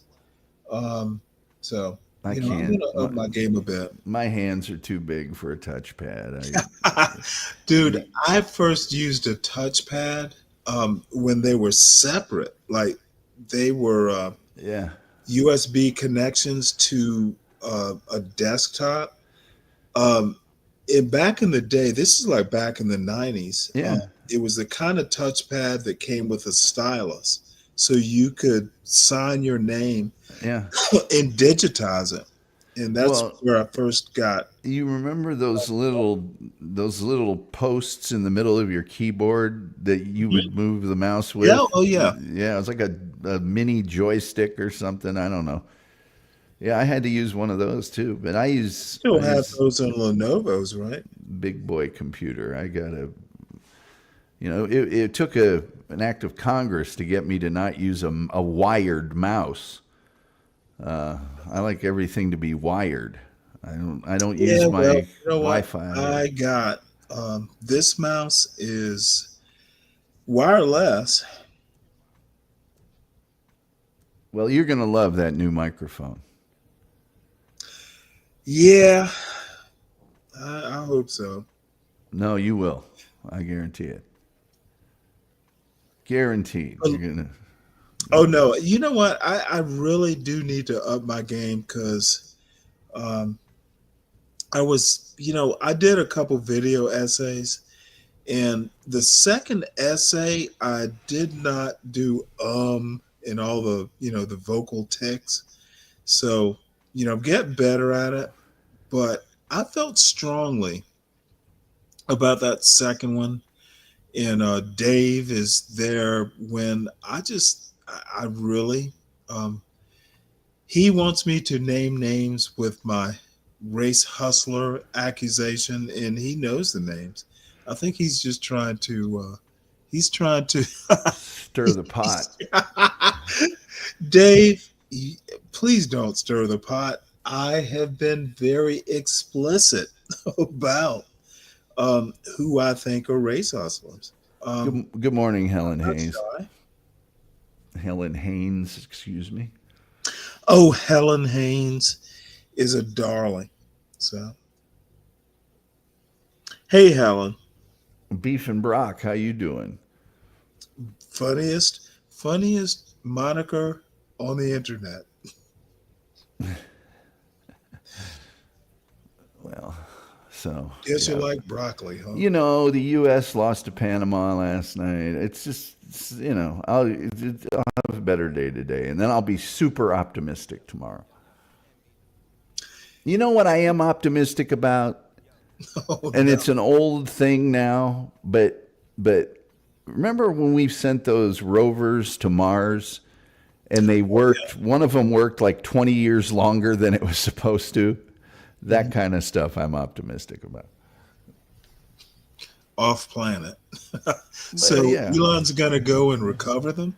I was watching. I loved Is he going watching. to take those? Is he going to take those rovers and put them on a Tesla charger so they work another 20 years? I don't know, but I like watching cheesy B movie type stuff, and they have those. Richard Rodriguez made those Machete movies, and the second one, they have to go into space or stop a missile.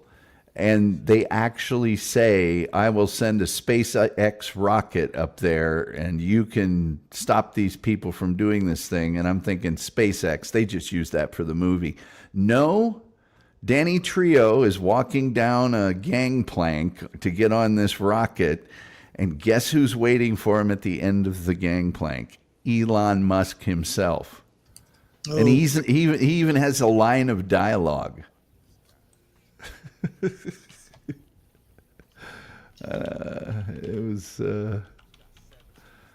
was pretty funny. You know what? I think Elon Musk, literally, I have no regard for him. So it's almost like putting halon on a chemical flame. It just foamy, puts out the flame and makes it cold. Elon Musk is a fucking idiot. And you know what? A savant can do things that other people either can't do or don't care about. I think Trump is really fucking up America. I heard that Elon went to the Pentagon to have a briefing about China or something like that. They really want to piss the American people off. Well, why does Elon need to know top secret briefings? I don't know. Well, I think Trump does know. And I think Trump's base knows. They want to subvert America to a degree that, it's broken and we get to elect Donald Trump Jr. That's really their goal. They want Donnie Jr. to be emperor. I'm kidding about this story, but, everyone has a conspiracy theory. I figure I'll make up one. Here's an optimistic statement. I think not all of the conventions of government need to remain static. And if, we get a little more used to, why don't we change this? As long as we can attach a to make it better, that might not be a bad thing. Problem is 50% of the country right now doesn't think the other side's idea is better. That's the problem. Number two, there's nothing saying America has not been static at all. If you go from, let's just do 1607 to 2025, anything but static, but, long intervals. Well, I can think of one example, and that's just the sort of universally recognized waste in government. I don't know that the solution we're getting right now is the best one, but we've all recognized it for ages. Literally. And it's, pardon me? We can't even agree on what waste is in the government. That's true.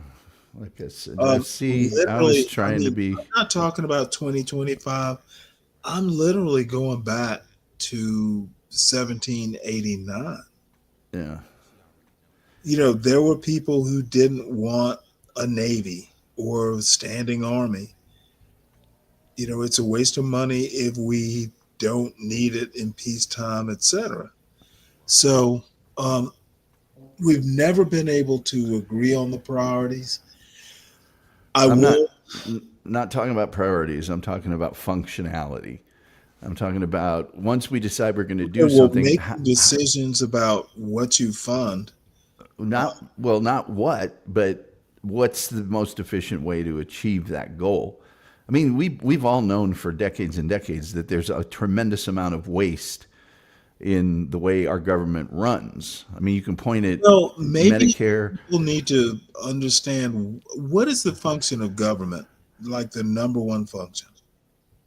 Well, I guess it's supposed to protect our property.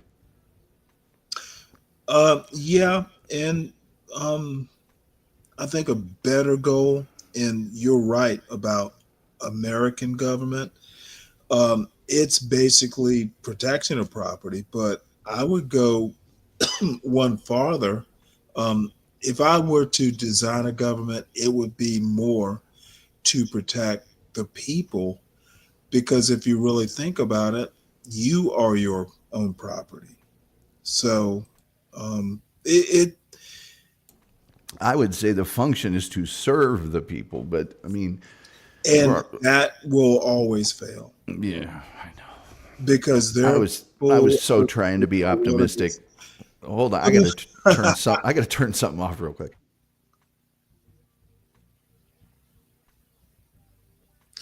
Well, Mr. Snake, you've been missing Helen, huh? Interesting.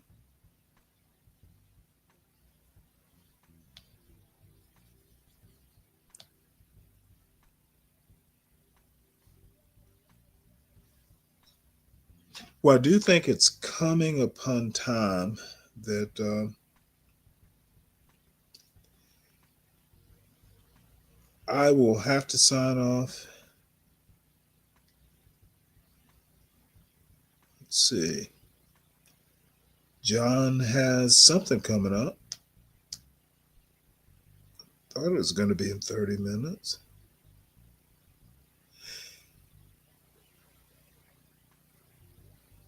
Oh, here we go.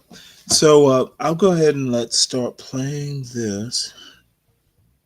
And then I will transition on out of here for the younger crew to deal with whatever it is they deal with. I still think Arlette is really getting cute because she's obviously losing a pound or two. Okay, start there and come back. Okay. All right, over here. Repeat that. I'm sorry. It just seemed very cliche of that question. I'm sorry. Yeah, I'm sorry. Yeah, I'll repeat I'm it. just sorry. Yes. So just say you had $50,000. I'm optimistic this guy's going to find love. To put towards a house and rent an apartment. I hope he does. Put towards the. His wife. Even put that money towards a house and have a used car, or put that money towards a new car and rent an apartment. And why? Does that make sense? $50,000, you said? Yeah, $50,000. Yes. I'm not putting towards no damn car. Are you crazy? Okay. I'm not doing that. So, but thank you. Okay, no problem. Okay. So He was asking you. Unpopped? I just wanted to hear more what he had to say. I think he's handsome. You know, like he's pretty well dressed. Yeah. Okay. Got it. Now she's someone that's your type. Yeah, she's very beautiful as well. She looks good. Yeah, she's my type. Yeah, absolutely. Thank you so much. No I appreciate problem. that. No problem. Okay. Let's hear your answer over here. I think there is an obvious answer. The answer is if you could own a house and have a used car versus a new car, definitely the house versus the new car. Okay. I guess the reason for that being is that you hope that over time that your house appreciates in value, and she's purty, and that's what you want, and cars always appreciate. So I like that.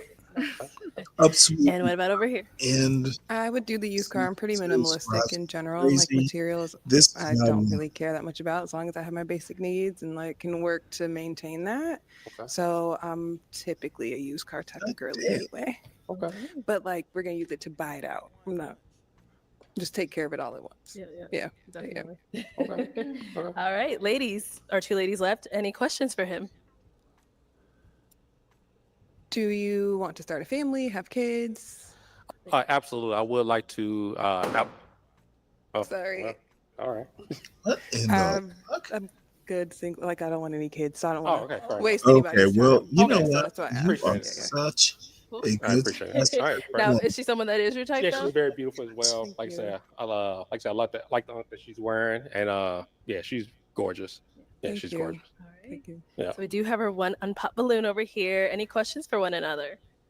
I guess I've been waiting to pop my balloon a little bit. Oh man. I think overall you're really nice, but I think the attraction is not there for me. But Okay. you are very nice. I appreciate Yeah, that. yeah, yeah. Thank you. All Yes. right. Now, is Holly someone that's your type? She looks good as well. So Oh, thank you yes. so much. Yes. I appreciate it. Thank you. All right. All right. Well, that is all of the balloons popped, unfortunately. But thank you so much for coming on. Let's give it up for him, ladies. I'll take the mic. Thank you. Thank you. It's a shame. He seems like a quality guy. Now they're just All gonna right. all Let's bring out our next single guy. giggle about him. Hi. Hello. Welcome in. What's your name? My name is Josh, Josh. How old are you? 36. And what do you do? So I'm a comedian, but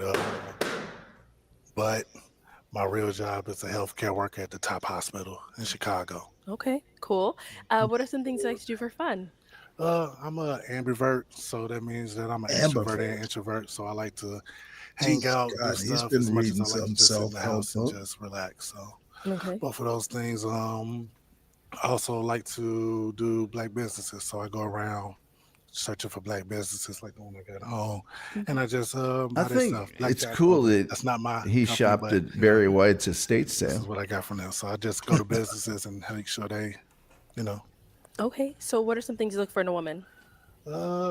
gentle, kind, be able to take a joke, funny, nice. Gentle on my mind. Yes. Yeah, that's pretty much it. Everything else you can work out. Okay. Any deal breakers? Cigarettes, no cigarettes. Okay. Someone that like to argue. I don't really like that. All right. So yeah, other than Okay. that. We did get some pop balloons. Let's go on over there, see why they ended up popping. like Your that name and girl age, is and why'd you end up popping your balloon? Hi, I'm Shaylin and I'm 30. I popped because I hate your outfit. Ooh. Sorry. I'm so sorry. It seems so Oh, nice, but wow. I cannot. Yeah. That led to more. Oh my All lord! right. So now she's He someone shouldn't that's have your worn the type. jacket. Yeah, she's all right. Thank you. Let's go over here. Your name and age, and why did you end up popping your balloon? Nashima 33. It's the outfit. Yeah. You got I no like the ground to outfit. stand on about an outfit, sweetheart. All right. And now is she someone that's your type? Yeah, she's nice. I don't have nothing bad to say. They all nice. Okay. Thank you. Thank you. Okay, over here, your name and age, and why'd you end up popping your balloon? My name is Holly and I'm 28. You know, when you first came around the corner, it's like he kind of looks like Doctor Strange a little bit. Like, you know, a black version, obvious. It's just the red coat there. He But holds the time stone. I like your hair. Okay. Yep. All right. Same thing here. Same thing. No Same real thing, huh? issues. Okay. Feet nice, everything. No issues. Cool. Thank you. All right. Your name and age, and why did you end up popping your balloon? My name is Janelle. I'm 34. I just popped my balloon. Yeah, it's probably definitely the outfit. I don't know. It's giving whimsical. It's giving like fairy tale. Like it's giving like wizard. You know, like yeah, no, it is. Like I'm almost feeling like Harry Potter vibes. But other than that though, like no, honestly, but if that's what you were going for, then I think you nailed it. I don't think nobody go for wizard. No? That's not what you were going for? You know what? So, what a person like a John Galt or a Hood Conservative or, Ed Al would say, well, he's a beta. Jesse Lee Peterson would go, well, you know, you can never understand what Jesse Lee Peterson says because it's such a horrible accent and, you know, that he even thinks is dubious. You know, you have to kind of pick through it. This is what I mean, Deacon Dave. Fucking caring about what this boy looks like. Let him be a boy. Let him be who he is. Don't draw larger societal conclusions. This is Black MAGA or whatever the fuck these people think they are. Black MAGA, fake black conservatives, because half of them have never read Edmund Burke. If you want to know what a conservative is, start at the beginning. Go back to Edmund Burke or even before that, like an Adam Smith. Y'all are black conservatives, Lou and Hood Conservative. I honestly think Hood Conservative he's a comedy show. It should be billed as that. Y'all don't know the history. You don't know conservatism. You don't know liberalism. You don't know shit other than how to build a cartoon or how to build a YouTube show. It is problematic, but thank God I don't compare or make societal assumptions by individual little be black, be brave types. Be brave is a certain type of stupidity or ignorance. And I find the same thing on the black conservative type, black conservative side. Hi, I Virgo. don't see excellence on these types of channels. I don't see it in the analysis. Do better, black folks. Hi, Virgo. And I don't care if you don't. I just don't. Be brave. There's nothing there. There's absolutely nothing there. He is a garden variety troll. He's not smart. He has no unique opinions. He's got the gift of gab, though. A garden variety troll. Gift of gab for who? I mean, gift of gab to me is just another saying for, I can talk about nothing. Emperor, hit the link. I'm curious to know why you think they are. Hood, John, and Free are good guys. Their humanity is fine. They're great to talk to, but motherfucker, their political philosophy, their culture, or the way they think culture needs to be is fucked up and just plain old ignorant. They have no clue what they're talking about other than how they feel about it. Uninformed, uneducated, what's the word? Unlettered. They are unlettered. They have no fucking clue. And they get pissed off when I call them out on their bullshit. That's a problem. They can grow. And Emperor, I haven't talked to you in a while. I'll drop the link if you want to come up and talk. If you don't, I know you're probably on the way to work or just busy. Emperor is the American hero. He actually does something that can save lives every now and again. Deacon Dave, I hope I've been specific enough about my critique. Being ashamed for the hood chick stealing from Walmart and making a larger societal or cultural critique is proof of race hustling. That you give a fuck that the crack hoe from Walmart is black and making content from it, it's race hustling.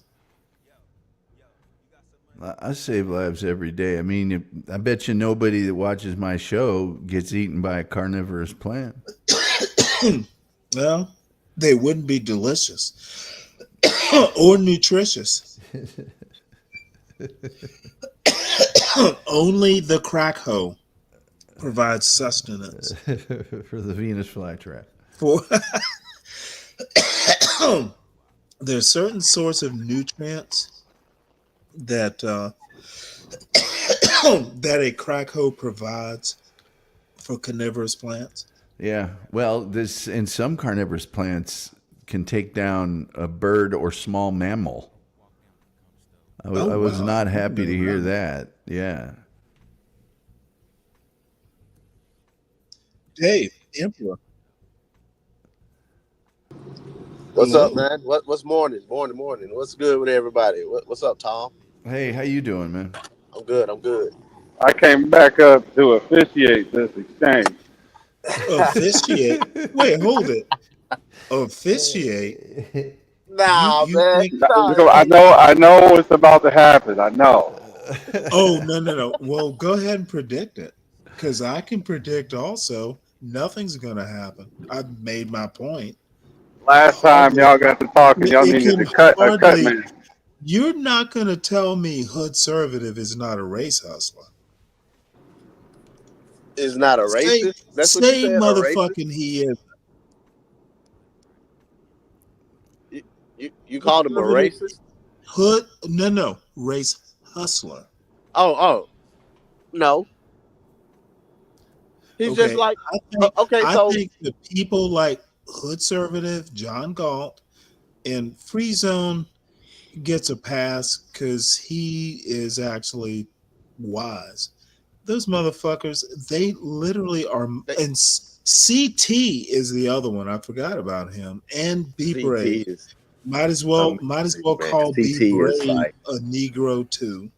Yeah, man. CT is. They use the N word. As we should. Money.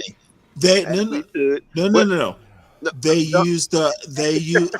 Okay, what you want to do is not listen to my point. I'm listening. They use the N word to make $1, right? Well, doesn't the author use No, words to make motherfucker. $1? Answer my question. See, this is why right of center blacks, MAGA blacks, you can't answer a direct question. Does CT, John Galt, or hood conservative use the N word for $1? Be brave. Yes. Okay, well then you know what? That is the very definition of a race hustler. You use a racial slur for $1. So no.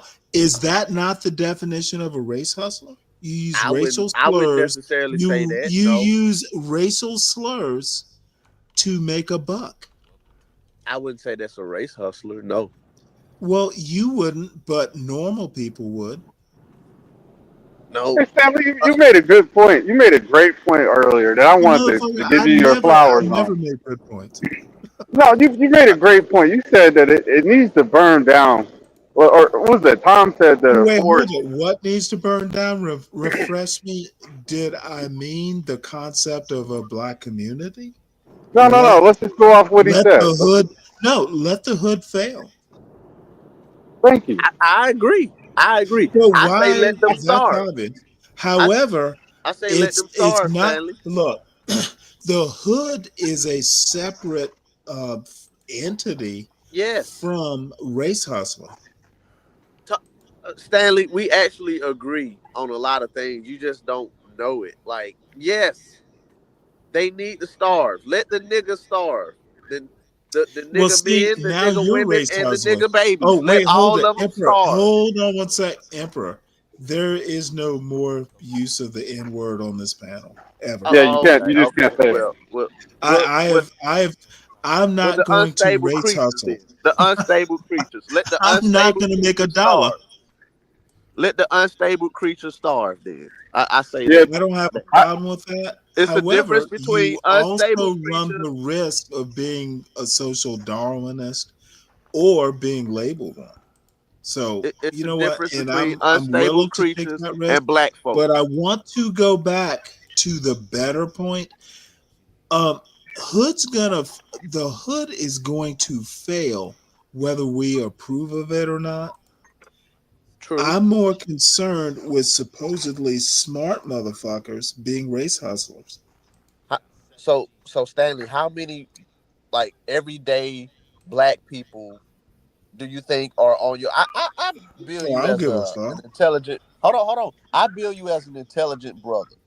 How many And you would be everyday wrong. black people do you think are on your level? Everyone. No, No, come on. Stanley. See, and then that's exactly what I'm saying, Stanley. You What tripping? y'all don't understand, this is not Oh, secret you got me sauce. laughing early this Look, morning. let me tell Yeah, you you tripping something on that that one, I Stanley. I don't no agree with you. hold on, folks. Last night I heard BGS. You know who BGS is? Yeah, Yes, yeah. sir. Okay, I literally heard him. Do you know who Sean Bracey is? Sharon. Sharon, yeah, yeah, What did yeah. I say? No, his name is Sharon. You said Sean. What? Oh, I'm sorry. Yeah, Sharon. yeah. No, Sharon. I heard two things that made me laugh. Now, Sharon, I don't know whether he was high. He just wasn't getting basic sentence structure. Which I'm like, So, what the fuck? so that's what I'm saying. Sharon is an However, everyday. I heard the BGS crew talk about how intellectually rigorous their panels could be. And I was like, you know what? All of y'all are fucked up. Yes, you actually defined that. You called it gish gallop. That's what they love to do. Oh, motherfucker. You know what? Uh, oh, yeah. So BGS thinks that his panels, because they all have their subject area experts, I think he used that term actually. So, yeah, subject Um, matter expert. yeah. And I'm like, if you were, you wouldn't be on a YouTube panel. And Sharon, I felt sorry for him, but he deserved what he got. I have my gripes about all of them, but I mean, to say that the everyday, like Sharon Bracey is the everyday brother in New York. Looks like he wake up, he eat a slice of pizza, go to his job, You come know home what, to motherfucker? I his have two white pieces of woman, homemade pizza in my oven, goddammit. Yeah, And like I'm he'd gonna come eat home one. to his white woman and watch the New York Knicks lose and be mad and go to sleep. Like What's wrong so with you're that? saying that There's type of nothing brother wrong with is on that. the same level as you, Stanley. No. You saying that type of brother deserves to be saved. What do you mean Watching. saved? Well, No. we It's talking on the about same level. I community don't. letting we talking about a Well, community wait, letting hold it it. burn, right? He has his relative level of incompetence. It's not saved. Dude has a healthy audience. Let him be him. He has a healthy audience of old black women who are You know single what? and or in miserable marriages. Tell me what's wrong with that. He has his audience. Well, that's his audience, but at the same time, like they don't matter. They don't count. And see, that's the Of problem with the course black they community. We matter. have to start. No, No, they I'm don't. dead. I'm dead serious. They do matter. No, they don't. How can they benefit society? How can an old? Okay, I'm wait, trying to hold keep it. it PG because See, I don't this normally is that talk weird PG. old. How This can is a old? exactly. How can an This is the old black Booker T. unstable creature Washington, going through old menopause benefit fashioned society? Christian. Okay, dude, I tend to be a little bit more existentialist. Okay. It is not a person's job to benefit society if they don't want to. Well, then What? they don't count. That's what you're proving my point. They Okay, don't well, count. If they no, don't I want haven't. to, If they don't want to put in the work to make society better, then they don't count. We shouldn't give them what they want. Other thing that people get wrong.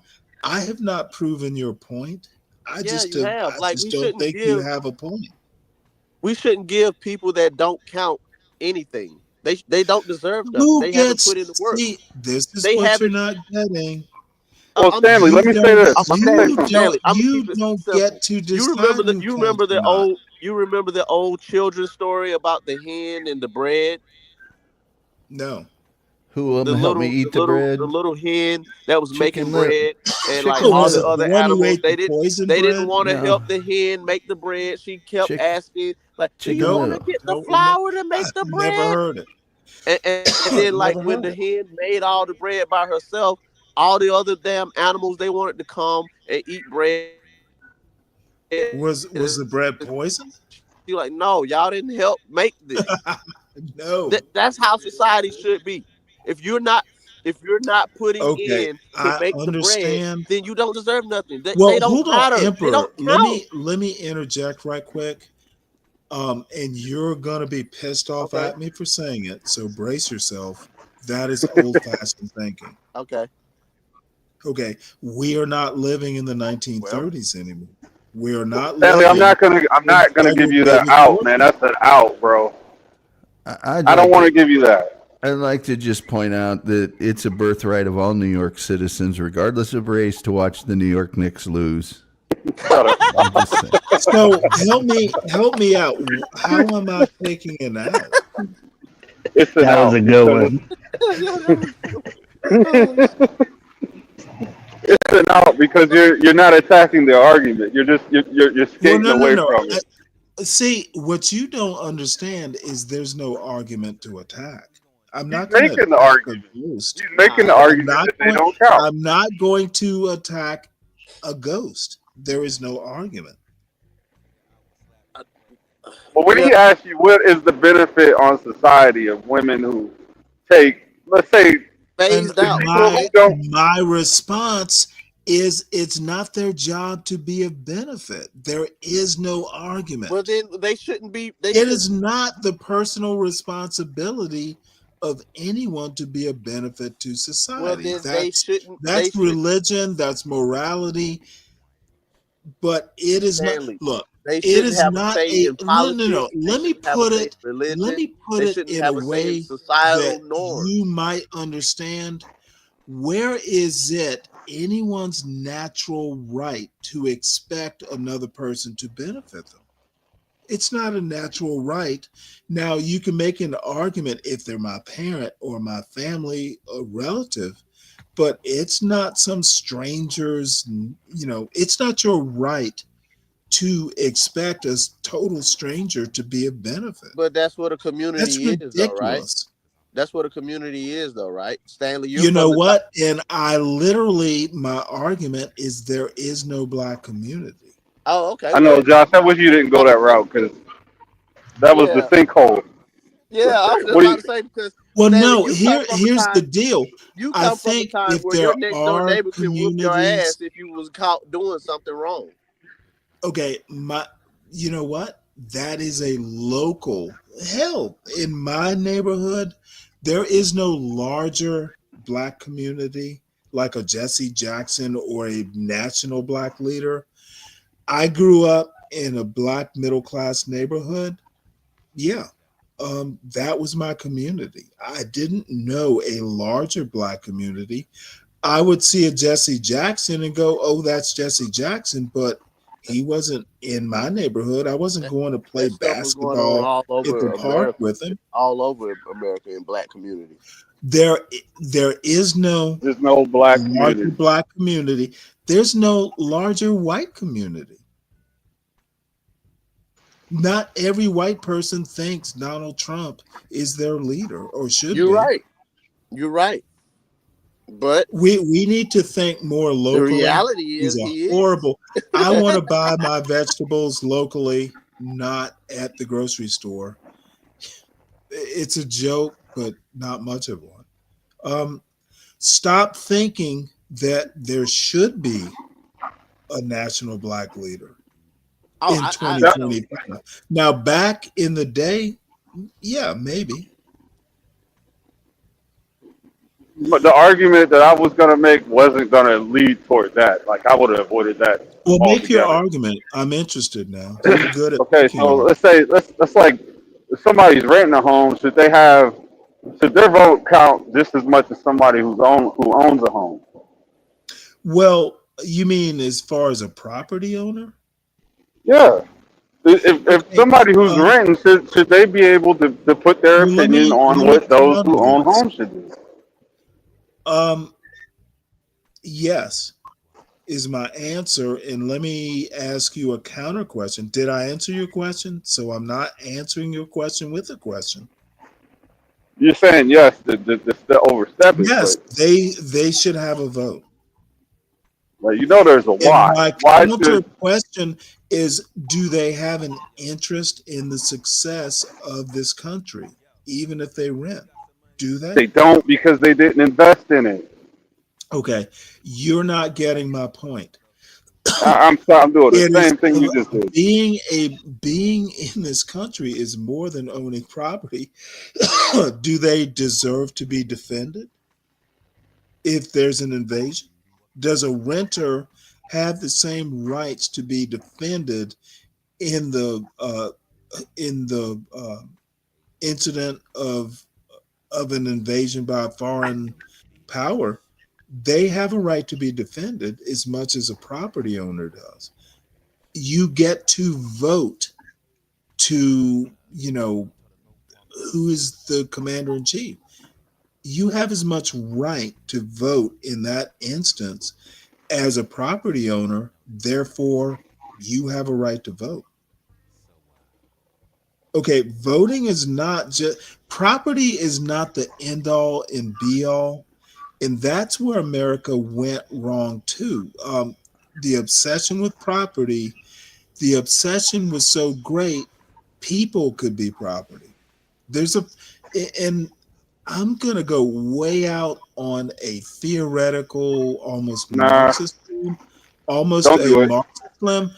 Having property as the center of your civil rights is obviously problematic. I'm not going to say it's wrong. I'm going to say it's problematic if you don't have a brain to put things into perspective. I get you. My biggest issue on the left was that they were going to give people $25,000 to get a home with certain stipulations that nobody could qualify for as U.S. citizens. But guess what you did? And everybody put their vote in and they lost because the majority And of you know people what? who are Have you heard investing. me, other than that week of just getting drunk and lamenting, Trump's president? Who's disputing that? I don't even know that him pushing these boundaries is the wrong thing. I will critique where he goes against the Constitution, but have you heard me fucking, put up huge resistance? No, do you see? being Do fair, you see? no. I'm It surprised shouldn't. actually Why would you be surprised? because it's my sources for how people feel differ from the way you're handling it. You handle it very well. I'll give you that. Motherfucker, I think literally, and it sounds boastful. No, I think. I'm not going to do knee jerk. I'm going to think.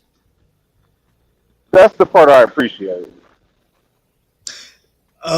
But I don't think any better than anyone else. But I need, if I'm going to come out and say something's fucked up, and I think Trump is low character, I'm not sure I disagree with him pushing boundaries. Let's see what the guardrails are, how well they hold up.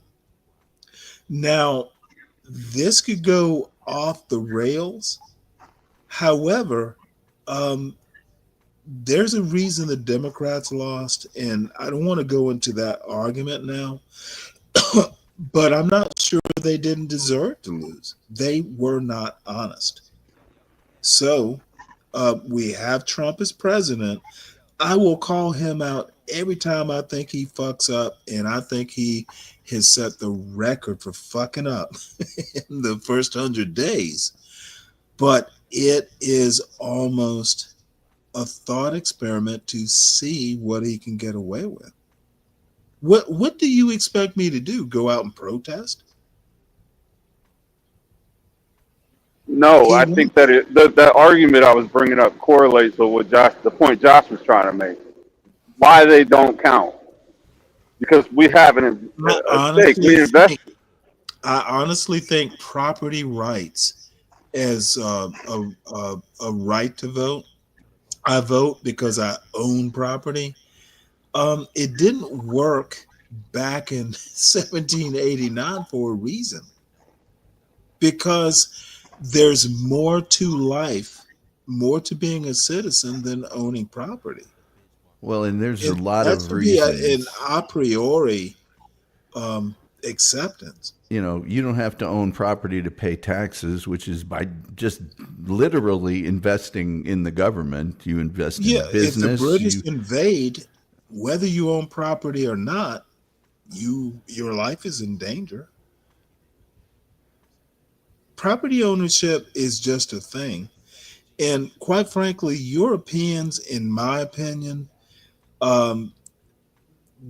their notion of property rights is so wrapped up in religion. We have to live with it now, but I think the Native Americans were understandably confused. It's like, well, let me ask you directly. Do you care about the opinions of spinsters? Yes. Who have no benefit to you whatsoever? No. And I don't expect a benefit. Why would I not? I mean, shit. Maybe it's a function of age, but look, if that spinster is not a direct threat, why would I not at least hear what she says, respect whatever decisions? Because your problem is, why did you become a spinster? Couldn't you have born children? And I'm like, you know what? That's your, right, wrong, indifferent. You made a choice. And to me, that's literally constitutional. But you say that you care about a Why would spinster. I care? I care that she gets her right to make her decision, but how does that affect me? No, you hear it out, but you won't hear Brave out. Okay, you do realize I've known Brave like since the CT days. I used to go on CT show all the time. I know who Be Brave is. And he loses me in not being able to deal with backing up his arguments. He's a fucking idiot in that 70%. No, it makes no sense unless you're his level of racist. He thinks black culture and white culture are literally silos. The motherfucker's a racist. And he might be an unwitting racist. And see, that's even worse. The motherfucker is backed into a racist position and he doesn't even know he's being a racist. He thinks black culture, American black culture, and there is a white culture to begin with. That motherfucker is twisted. I thought he openly admits it. He sets the table by saying that we all have a couple ounces of racism in us. What he does is self-deprecation. Have you ever heard his comedy routine about being a bottom feeder? Oh, I'm a bottom feeder. The motherfucker really means that's self-deprecation. He actually, the truth is, you also hear him say, and this is the truth he believes, that he can hang out with millionaires and they will admire him. He actually thinks he was brought up like a bottom feeder, but he is Elon level elite. The motherfucker is not. He has no sense of reality. Someone, or maybe it's just his level of self-delusion. He actually thinks he can compete with me. Now, I love being in his chat. I love fucking with him, but it's like I like fucking with my little brother. You know, I'll tease you, you know, your dumb little childish ideas to indulge you, but be I brave. wish you would go ahead and hit the panel when he's on, man. You guys make great content Well, no, together. no, no. That is some of the Well, funniest you shit. don't understand. He will not let me up on his panel. If you haven't noticed, the couple times I've been up on the panel in the last 2 weeks, he goes and hits his treadmill because he knows what happens. He will not come up on my panel because if we talk race, I destroy him with facts and I get belligerent that he's so stupid. He does not come up on my panel. I'm not welcome on his. No. You're laughing, but that's actually how it is. He leaves I've John. seen it. He leaves John's show Yeah, if I'm so in I the mean, chat. if I come up to his panel, I will spread all kinds of him getting spit mad, and I'm gonna do it because I think it's funny and I'm right. Be Brave is wrong. Be Brave doesn't even understand his own quote white culture. There's a reason that he is where he is. He has contributed stolen valor whiteness. The motherfucker, you will go and celebrate the only connection you have to an Elon Musk or Thomas Jefferson or is your skin color. Otherwise, they treat you like the mudsill you are. Stanley, hold on real quick, guys. Can't build a Stanley. heater. So even with white folks, do you think they count like somebody like him? Do you think he counts? To Just vote? no, well, everybody has a right to vote. Everybody has a right Okay, they count as what? Can you be specific? for society to value his opinion, for society to make whatever he deems important normal. I think in this type of democracy, of course he counts. Now, No, he doesn't count. Even white folks. well, see, I'm not there. Stanley, even the people that's in power right now, white people are majority. White people are in power, right? They don't Okay, even deem dude, him. They have outcasts too. be brave matters. Community, we don't want to outcast people. No, People come do on it all now. the time. I talk with several white people. You're breaking up a bit. Oh, I'm sorry. No, it's fine. Can y'all hear me? You're on your way to a hero job. I will indulge you. ain't shit. No. You think I'm bullshit? The dude's a firefighter. God damn it, I couldn't do that job. He is. I'm not The way you bullshit. said it, you sound like Nah, you was that's trolling. real. Yeah, that's real. Motherfucker, you know what? You always think I'm Just took a kidding, class. Dave. I just took a training class actually this past week. Fire officer class, and I'm due to be. You know what, mototherfucker? You better be a lieutenant. Yeah. So. No, Dave, I worked as a temp job. I was between jobs, and I worked in the Fairfax County, Virginia Fire Marshal's office. And you know what? I was some computer guy. I was doing databases and all that bullshit. But you know what? Those guys are salt of the earth. Fucking no. I will. They they, in my opinion, are more like the military than the fucking police are. Yeah, we are. We're very military. But hey, Well, them not just they in regimentation, but attitude wise. yeah, Y'all oh yeah, motherfuckers run in, and police are heroes too. My father's a retired policeman, but no, yeah, firefighters. You might dodge a bullet. You're not gonna dodge a flame. yeah. Hey, Yeah. I tell people I'd rather run in a burning building than have to go in and patrol and shoot somebody. 'Cause what my temperament, I probably would be on the news a lot. Well, Emperor, that's why you get carte blanche. At least on my panels. Yeah. Fuck that. But to the point, be brave does matter. He must. Now, see, this is the weirdest thing. You'll never hear it from black people.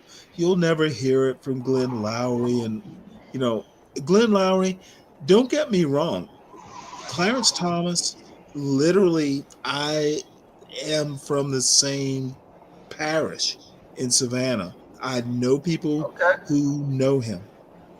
However, I don't agree with his politics, don't necessarily agree with, his worldview, but he must have respect. And like to to a point, I would just have to deal with what I don't agree with.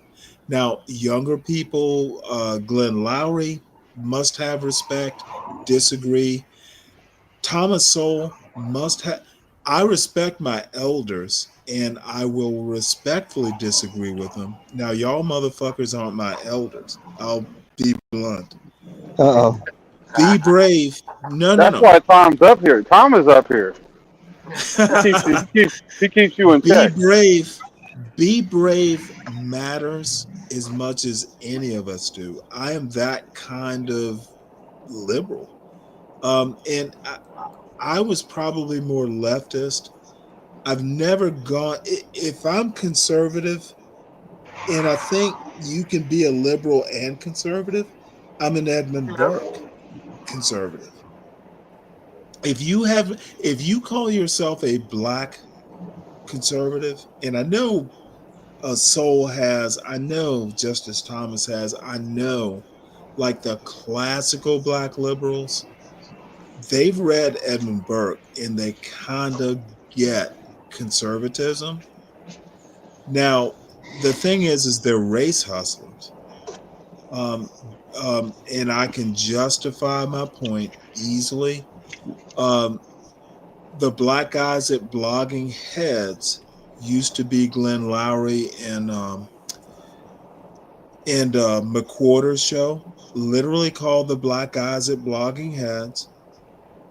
Thomas Sowell, he went, to work for 90 years or 50 years or whatever at the Hoover Institute. He was there because he was a black guy who had these conservative values. I think there are no free thinkers amongst the black conservative crowd. I can't think of one. You don't think so? I think you're Nope. dead wrong. As a matter of fact, the only black conservative free thinkers I know are on the John Galt channel, and there are very few of them. And Kanye West too. Right. I get that. Kanye West is a fucking. You know what? Really? Hear that? You know what? The only black conservative free thinker I know is Porsha. Porsha, and I kid you goddamn not. Porsha is the only like conservative who I consider a true conservative on this channel. And you motherfucking let me transition. Contribute to Porscha's Cash App or else. She honestly, she's probably the smartest conservative, black conservative on this channel, and that means this panel too. Stop it. I give you that. No, I won't motherfucker. disagree. I I'm will. not disagreeing. I No, will I'm not defend. disagreeing with you. I agree. I agree with you. No, Okay. no, no, no. I Let's just heard. calm down. Your, Let's reset. no, I'm fine, dude. Let's I'm reset. serious. I I'm don't not. know. I do. No, I think it's y'all that are upset. I'm telling Hey, you, I Nah. just want to. I just want to a say you this, Stanley. woman. You better stand down too. Let me finish. Let me praise. Let You y'all are got it. laughing. Y'all are laughing, and I'm not. Portia's actually the smartest, most diligent, grounded, conservative thinker on this motherfucking in this space. And I'm not gonna stutter when I say that. And if y'all don't fucking like it, I don't care.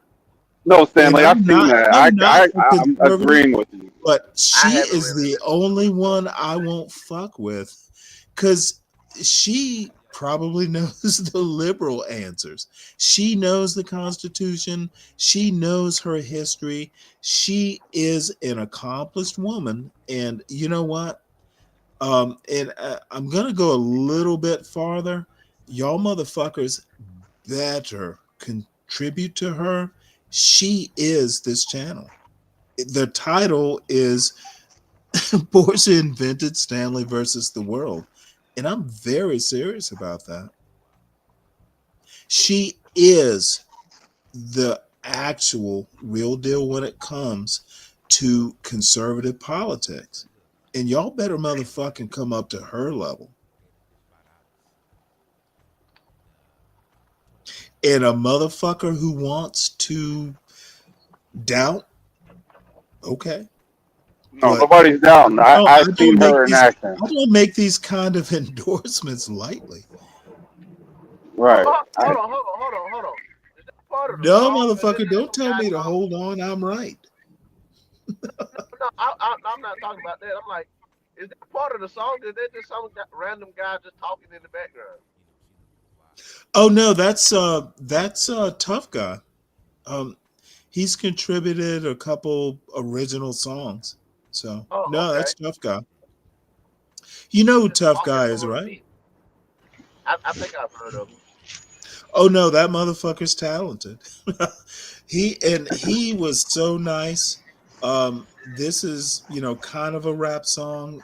There's another one, and you know what? He contributed his talents, and Okay. now all we need to do is teach him not to say the N word on my panels, and we'll be good. Why does tough guy piss Uh-oh. John off so bad? I'm sorry, what? Why does tough guy's pimp talk piss John off so bad? Well, the same reason he pisses me off. But you said you got to Except teach him how I not to say like. the N word. Well, no, John.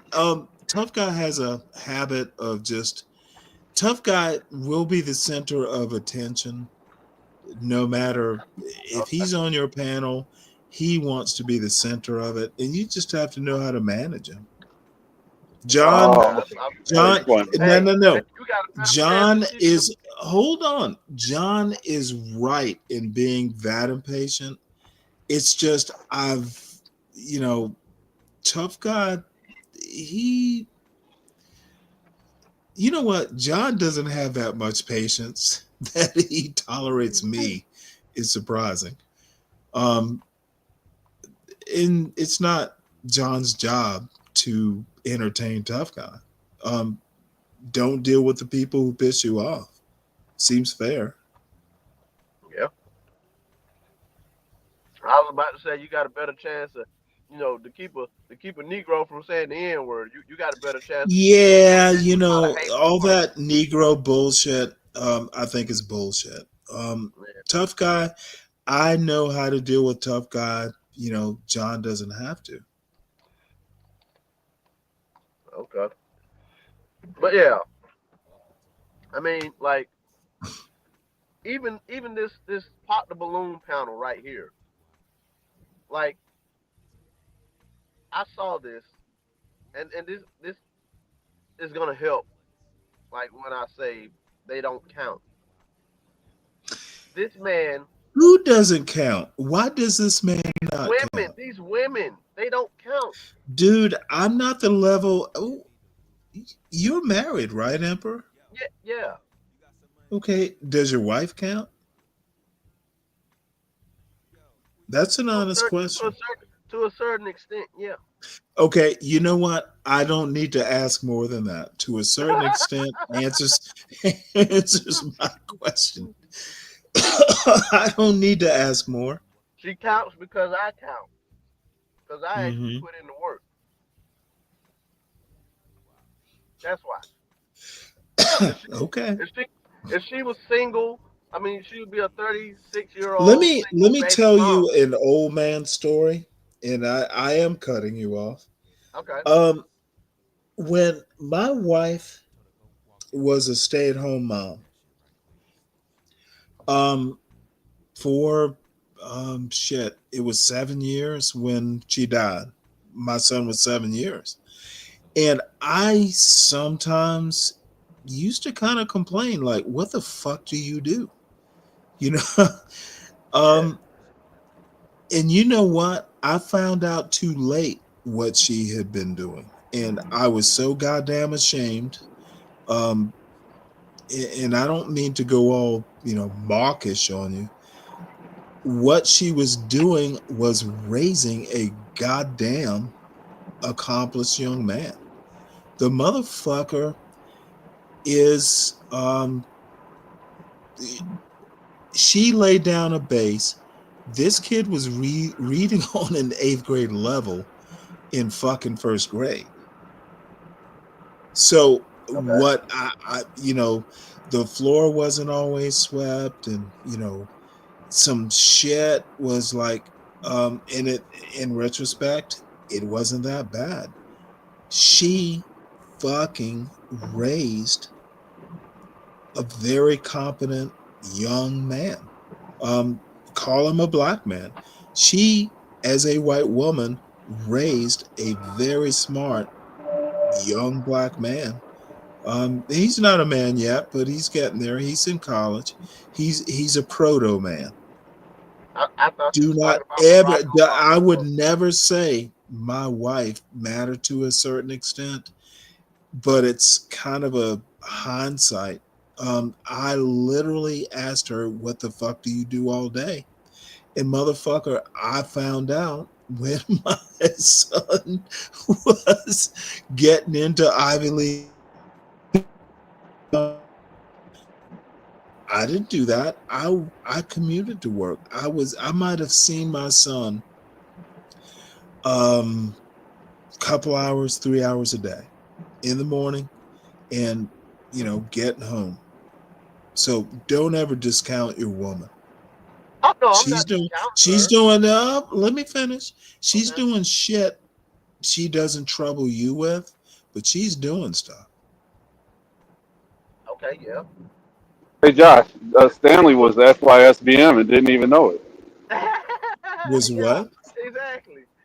What the He fuck should, was. okay. What does that mean? You was saving yourself, black man. Yeah. All I have to say is that she allowed me, dude. She never worked once we were married. This was a white woman, right? Yeah. There you go. However, it could have been any woman. I think hey, the more important thing is she didn't have to work. I made enough money. Oh, don't confuse Josh's laughter with like an insult. That was No, definitely a motherfucker, compliment. we That was a we compliment. fucking lived up on a Hold mountain. on, Stanley. Me and you forget No, that no, no. We lived a dream. I know. And I got to provide, dude. I was 30, I think 39 when I got married. Met her 38, Hey, 41 when my I son was commend born. you. Oh no, motherfucker! I commend you. I'm not I was playing. old enough, you know. You being that white woman. At my age, I You should have been able to thing, do it. Stanley. You did the right thing. You made the right choice. No, no, no. I get it. Yeah, let But Josh give you the compliment. He's giving you your flowers. Trust me. It's not so much a compliment. I'm going to give him a compliment. Motherfucker, you are married. You have kids. I'm married to my wife's grandmother was white, so she Mhm. has those same Oh, white fuck all the genes. color and stuff. No, it ain't color. It's just DNA, man. It's just something in them that just like make them Well, more. no. What Uh-oh. you're gonna take this the wrong way. The only reason I mentioned it is because someone like a John Galt or someone's gonna go, well, it was easier because you didn't have a black woman. The black woman would have been all ornery and shit. That's not the way it is. She would She have. was a woman, and they can be ornery, but Yeah, so white women can do their have husbands. they things, they quirks and stuff, Yeah, I but figured it was for gonna the go most this part, way. for the most part, when it comes to them kids, oh my God, I see so many white women bringing their kids to soccer practice and stuff. I see the Well, black. let me ask you a question. Hold on. Let me get it out. I see them Well, get actually it out getting. quickly because I have a question. Okay, I You're see them boring me. actually getting out the car and sitting, no matter what the weather is. But the black kids on the soccer teams, their Hmm. moms, they sit in the car and just watch them from afar. Hmm. They don't get out. They don't Now, try to let me ask you a interact. question. I Okay. assume you've made your point. Who do you think raised me? Yeah. A black woman or a white woman? Take a guess. You chose what you a black woman. And a very black woman, one of my heroes. So I don't get, the one color of woman is better than another color. No, um, my mother scared my wife. My mother was a mother, as in like motherfucker. Um, she was regal, beautiful, um, dude. So this white women make better mothers is bullshit. Because my my mother raised me, and I think I'm better than my son. Okay, but how did your mom scare your wife? Like how? You know what? Because my wife knew me. Have you ever known someone like, God damn it, this motherfucker is precise and has standards and all this shit? I wonder who raised him. Oh no, my man, I think I have standards. My fucking parents, oh my god. I don't They had standards. I've watered them down because I didn't wanted to make it easier. But no, of course my mother would scare my wife because my wife knew me. Who the fuck raised this motherfucker who has standards? Her standards must be higher. Okay. I don't Guess you count could call it black scary. mothers. Okay. Black mothers can be actually more demanding. At least my mother grew up in during Jim Crow, so it's obvious why she would have higher standards. As we move past, into the 21st century, maybe standards can be relaxed, but I was raised by, I don't like using the word genius. My mother was she was sharp. Okay. And my father had to be sharp, and he's still around. He's sharp. Motherfucker, I will go home this summer, and I still ask my daddy questions. I call him daddy. Um, and you know what's so interesting about my father? I made him laugh the other day. Um, how that man put up with me, I don't know. I had questions every 5 minutes. So he called me the other day. He's like, well, you're doing a YouTube show. When do you get sleep? So I reminded him of a question I asked him years ago. Well, Daddy, when do deer sleep? Because they always seem to be around. And his response was, they sleep when they need to sleep. So I told him, I sleep when I need to sleep. I grew up with quality parents, two of them, and I don't sweat the white mama or black mama or any of that bullshit. I just need you to be a good parent. Well, you're right. But Stanley, them days over with. No, I don't think being a quality human being, those days are over. Yeah. Wait, hold it. So you're going to tell me expecting quality out of a wife or husband, quality out of your friends, quality out of just society in general, those days are over? Hey, I'm like Reagan. Trust, but verify. Motherfucker, Reagan was quality. Trump is not. I would gladly go back to having Reagan as president. Would you really? So Reagan fucking respected the Constitution. And he also put drugs in the set because the You know what? We all have our foibles. Trump is destroying the country. Now I'm being hyperbolic. I commend him for it, but that is diabolical, Stanley. You wouldn't take Reagan over Trump? Yeah. Hey. Maybe. But hold on, Josh. Hold on, Josh. I'm gonna tell you why you're diabolical. Number one, like I said in the comments, if you got into the race hustle game, you would absolutely clean up. That whole black should ascribe to an Asian standard. That's gold, bruh. That'll get you paid.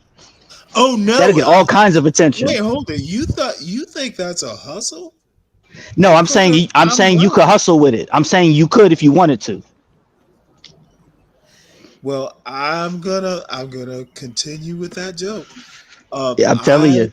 I didn't even bother looking at Georgia Tech's racial demographics, but there are slightly more Asians in the student population, and it might be over the total student body, maybe not so much the undergrad. And my son got in. My motherfucking son got into a school with a slightly larger Asian population. Therefore, he's competing with the Asians. He met in the Asians. Oh, that motherfucker met an Asian standard. I'm rolling with it. I like it. I like it, man. We read. Hey, my wife reads an hour to the little one. She's 2, but and then when I come home, I read to her as well. So like I'm with it, bro. That's why you and SKC get along. Yeah, man. We don't play about that family business, man. We don't play. Now here's why you're diabolical though. How are you going to? Oh, no, go ahead. No, you goddamn have standards. I'm not taking fucking look.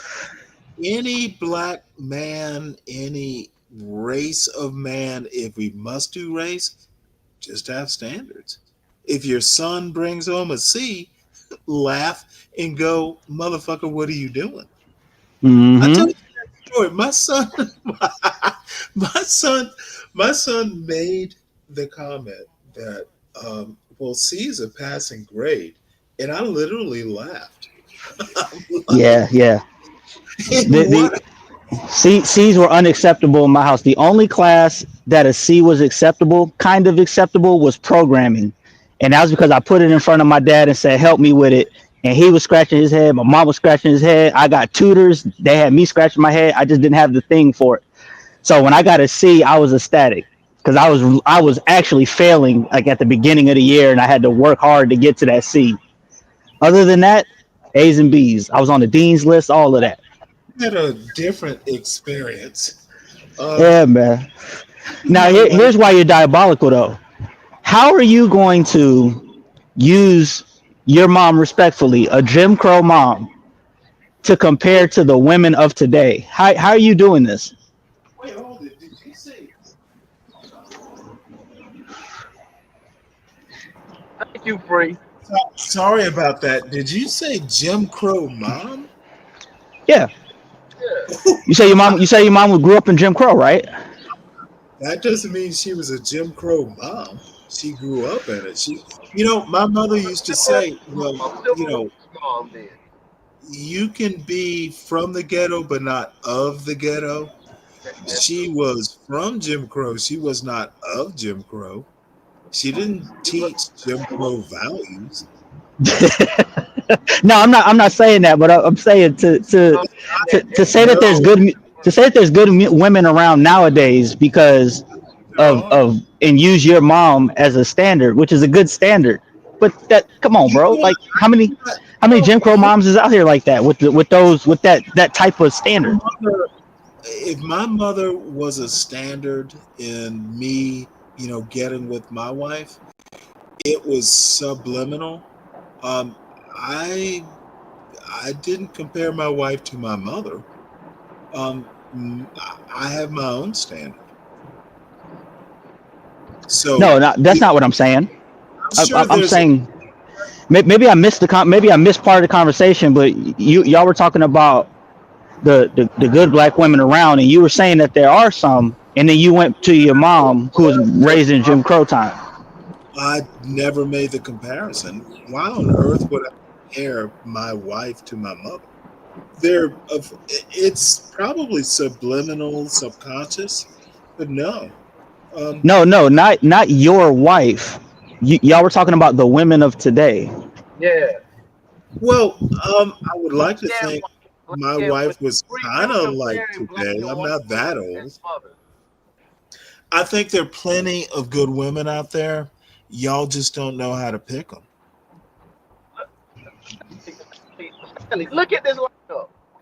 Do you think any of these women are capable of being even within a tenth of what your wife was to your kids?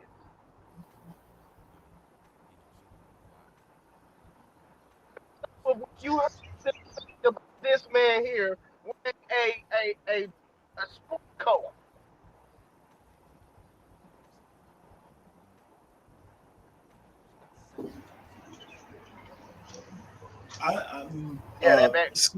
What did you say? No. You know what? Let me ask you a question, Emperor. And with all due respect, they're fucked up women. The young men don't think they're fucked up. Are y'all suitable? Are y'all suitable mates for? Now, absolutely. I'm not up looking like Doctor Strange trying to get with somebody. No, yeah. Let me make some qualifications here. I'm not talking about any of the young men on this panel. Okay, Emperor, respect. Deacon, of course, respect.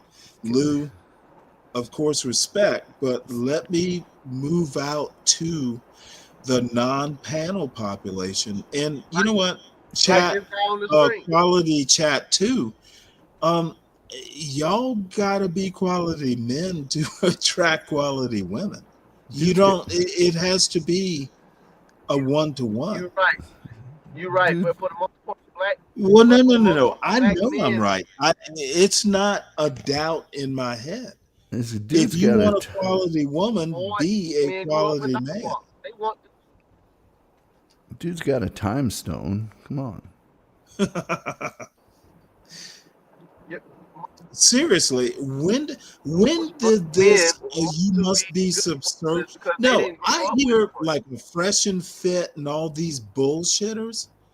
Okay, you want to wear, and I'm going to sound like Bill Cosby. You want to wear saggy pants and get a woman in like some like gym, truly fit, naturally beautiful motherfucker. You're not going to get that shit if you're not a quality man.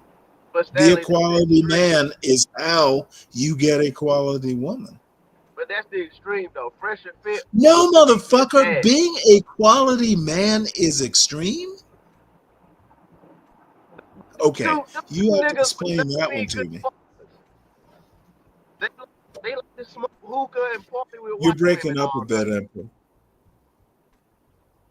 No, I said fresh and fit would not You're be you're good. breaking up microphone wise. Oh, my fault. My fault, man. Go ahead.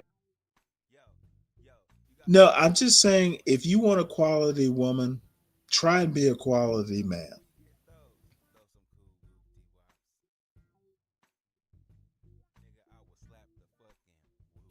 How can that possibly get a dispute?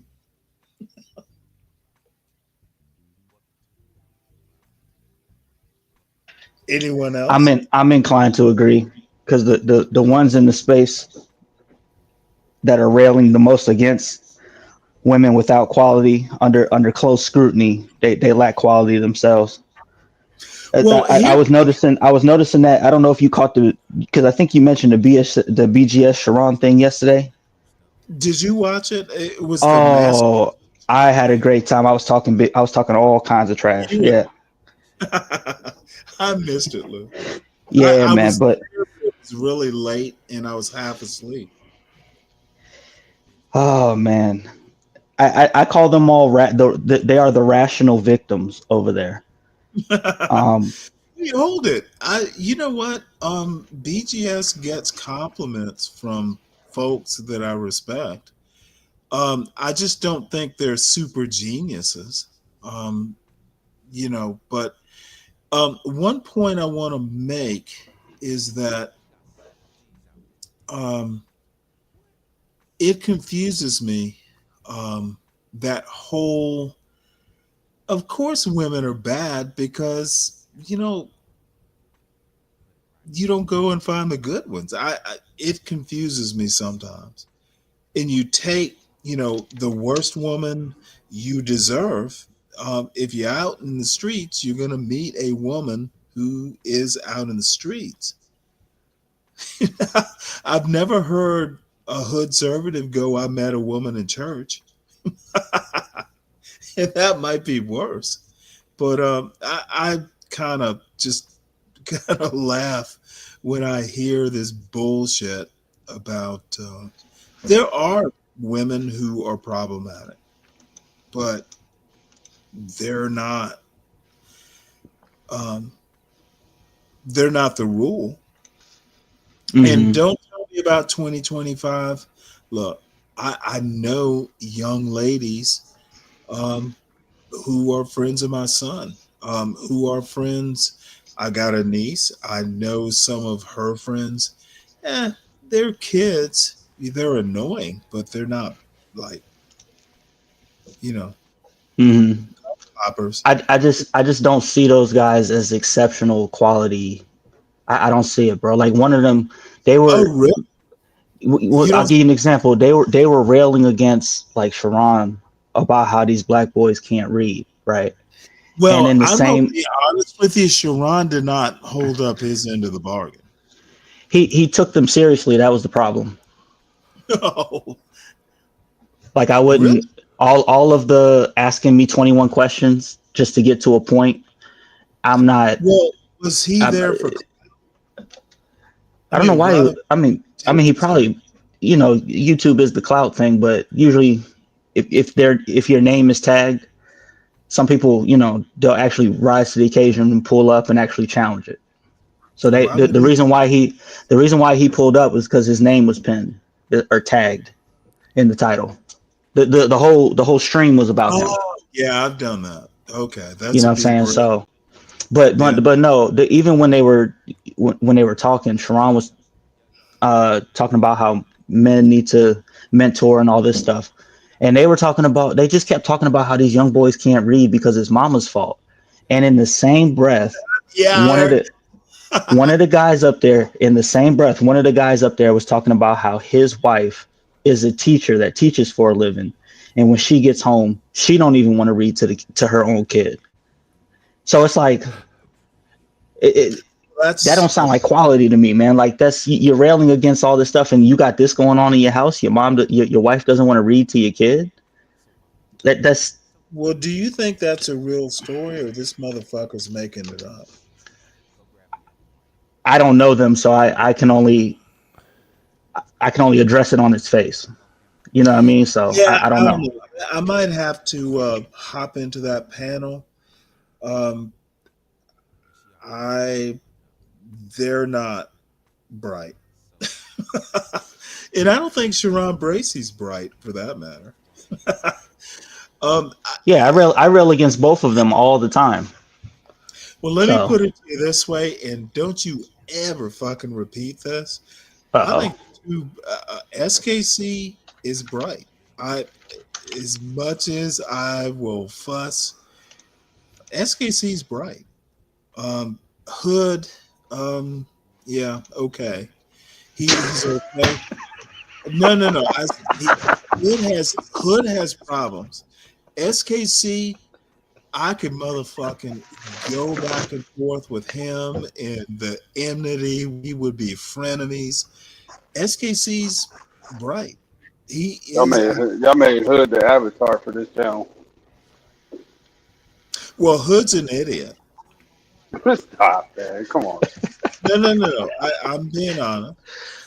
It's an honest assessment.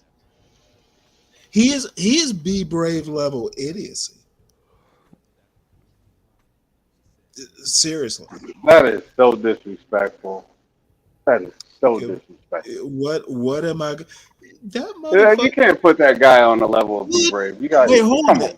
Hood literally goes You big.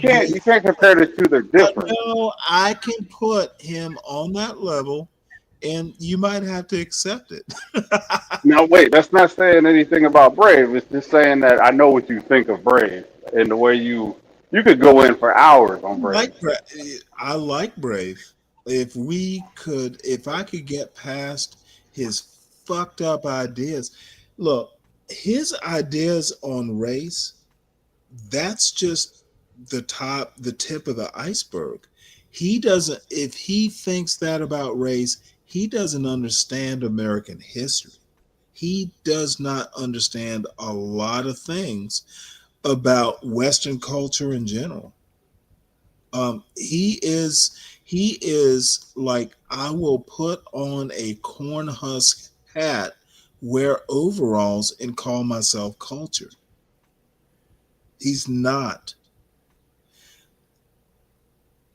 Dude, he is willfully dumb.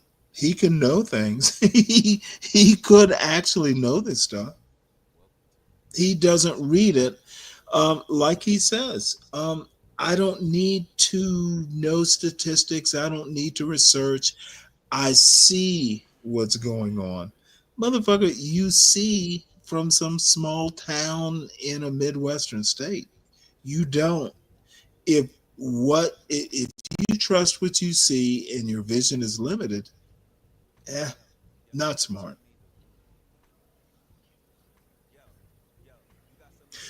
Hood, I don't know Hood as well or understand him as well, but I have heard him enough to know that some woman hurt him. And I don't need to know more than that. I just wish he wouldn't be so misogynistic. He's a good guy. The motherfucker can argue. He can present a decent argument.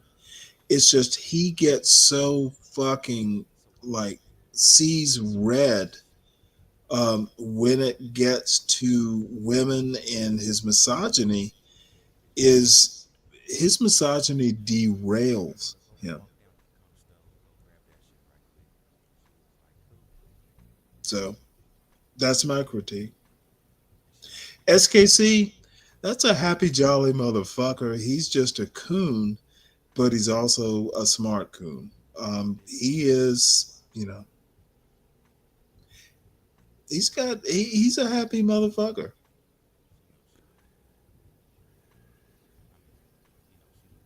Good family life, and he can, be a happy coon. I hope SKC's listening to this. Yeah, you could go in for hours on Brave. But you can't assign that same feeling to Hood, man. You just need No, and more. it's a weakness. I look, I am just shocked that he can claim this this heritage of white culture. He literally says, well, we control the world. We have done good things. We have brought technology. And I go to myself, Elon Musk would look at you like, what kind of scruff are you? He's stolen valor. And Emperor would know what I mean by stolen valor. Or Dave, you've been in the military, right? It's stolen valor. He is claiming the heroism of someone else, and hopefully it shines on him. If this hero is a hero, the color of his skin makes me a hero. And Be Brave is so fucking just deplorable. Motherfucker, you're not Elon Musk. Stop saying we. And But what about we as Americans? I'll tell you what's worse. Black men, black conservative or whoever, going, well, Be Brave has a point. Motherfuckers, even if he's right, he's wrong. His premise is fucked up. It's poor white trash, and that anyone would even let him on his panel and tell him he's right is problematic.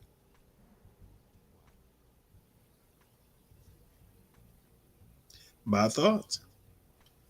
Deal with them or not.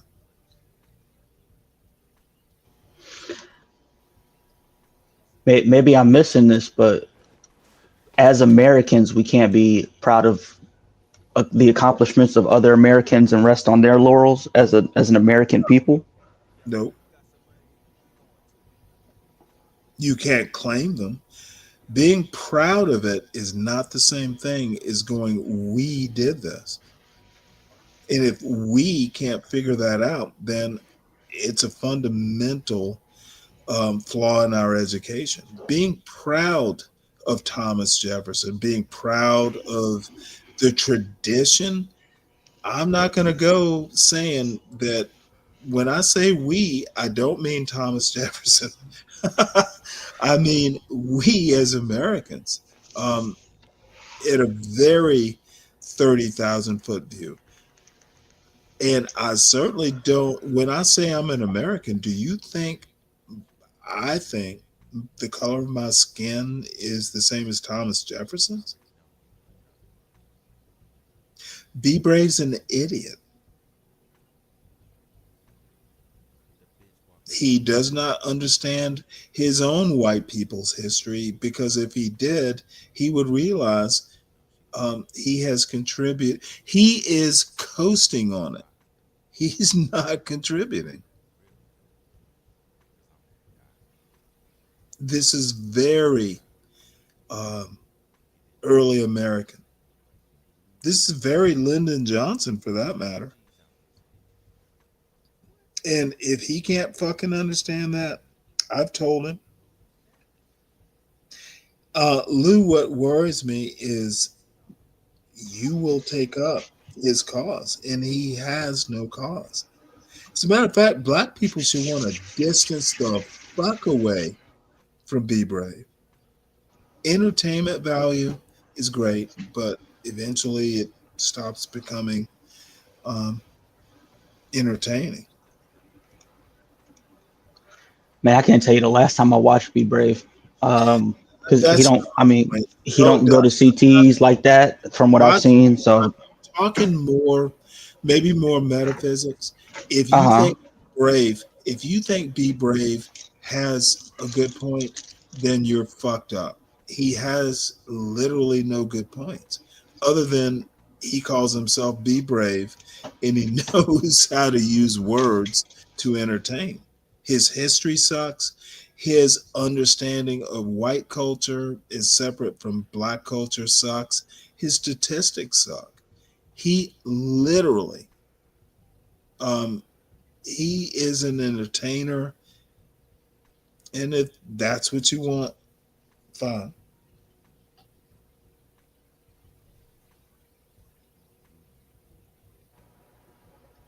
You an entertainer too, Stanley. You be entertaining the hell out of us, man. Yeah, unfortunately, I take that gum popping is epic, bro. motherfucker. It just literally came to my head. You know, it's good stuff, man. Funny, it was a joke, but I like that woman. By the way, you know, we came to terms, and you know what? Sometimes you have to butt heads to figure out your pecking order. Yeah, she like you too. I could tell. Yeah, and you know what? Next time she goes live, I'll hang out, or she's always welcome on my show. You know, sometimes it's kind of weird. Um, you know, I remember being in kindergarten. You always tease the girl you like, and then you wind up holding hands in the line.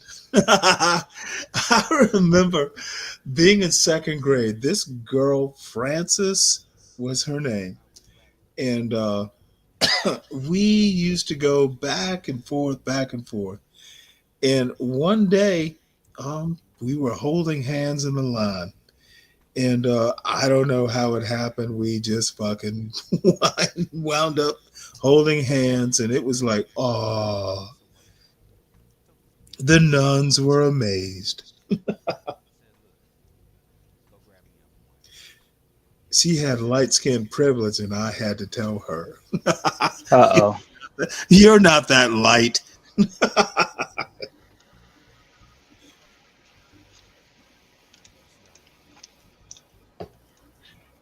Yeah, and that's what a lot of these conversations end up being, Stanley. Like a lot of the guys are just they making fun of the chick, making fun of the chick, making fun of the chick. Oh, she notices. You know what? That's what a lot of this is, bro. It's high school stuff.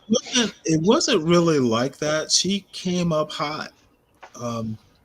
You know, she made a comment, I'll only come on the panel if John Galt's here. And, you know, it didn't offend me at first, but I'm like, well, you can come up. You know, I'm not going to bite. And you know me, much like I do now, I just kind of speak my mind. If you agree, if you don't, it's just my take. Oh, she came up here hot. And you know what? I was not going to have that. Look, if you're going to come up to my panel, just say hello. She didn't even do that.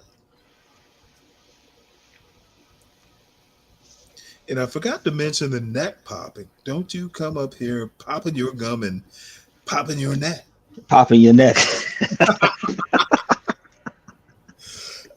But as it turns out, she's good. She's okay.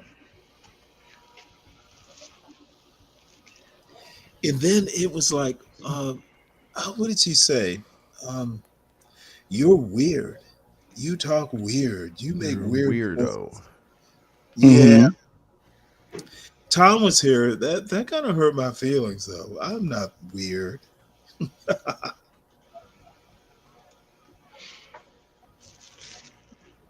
Yeah, you know how that insult gets thrown around. I'm 60. Everyone knows I'm goddamn weird. Fucking deal with it. A lot of passion. Now, he said he went from "I'm not weird," he said, to "Okay, I am weird." Now shut up. Well, that's not an exact quote. If you think I'm weird, deal with it. There was a lot of passion in that argument. Oh, that was such a great stream, man.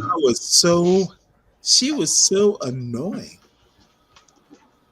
She thought you called her a feminist. That's what really brought the claws out. I thought about that, Tom. You know what? If I had called her a feminist, it would have been more or less a compliment. I don't think being a feminist. Now, there have to be limits philosophically. You can't be, rubbing your hairy legs on me and going, hey, you have to deal with it because I'm a feminist. You do have to, you know, make your man at least comfortable. Saw paper legs. However, I would never think of it as an insult. I didn't recall you saying that in her remarks in Well, the no, chat. she actually, she. This is my take on it, and I don't do conspiracy theories. She was trying to feel me out on that. If you are some form of black conservative, using the term feminist is an insult. So she wanted to hear me say, well, I meant to call you a feminist, you bitch.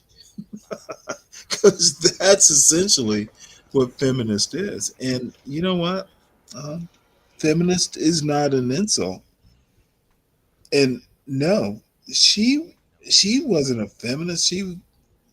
Feminists fucking have pride. And she was not exhibiting any form of pride in coming up here hot.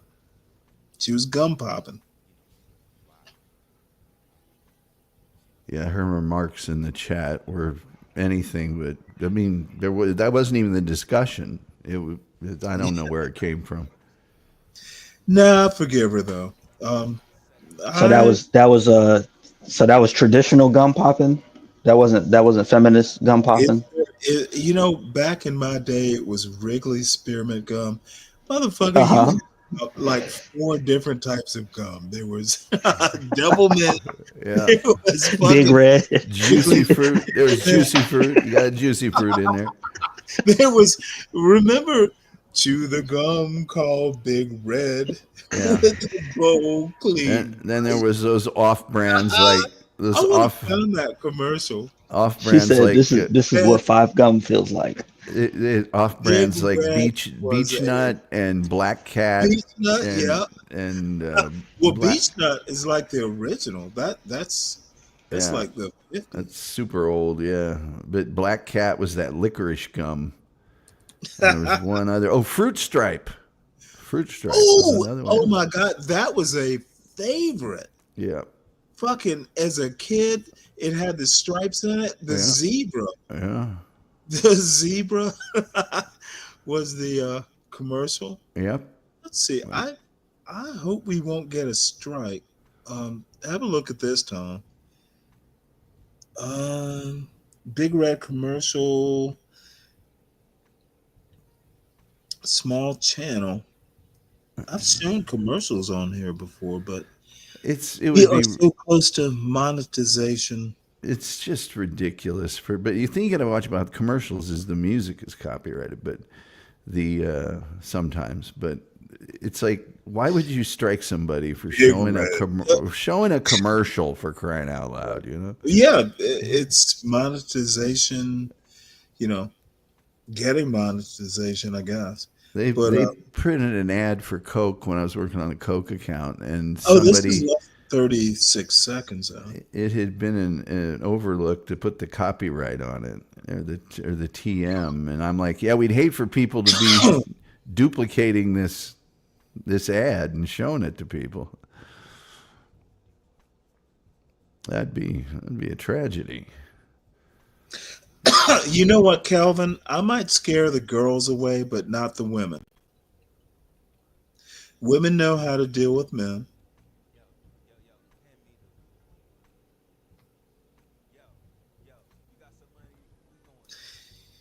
You know what? What the fuck? Now, the problem is Porsha invented the Stanley versus the world. concept. So if I ruin the monetization, she is going to kick my ass. You know what? I'm not going to risk it. Yeah. And commercial break. Hit the like button, y'all. Subscribe to the John Galt Urban Landlord channel. Share the wealth because there is gum popping to be done. Subscribe to the Stanley Cross 6000 channel. Video essays occasionally. And support the show.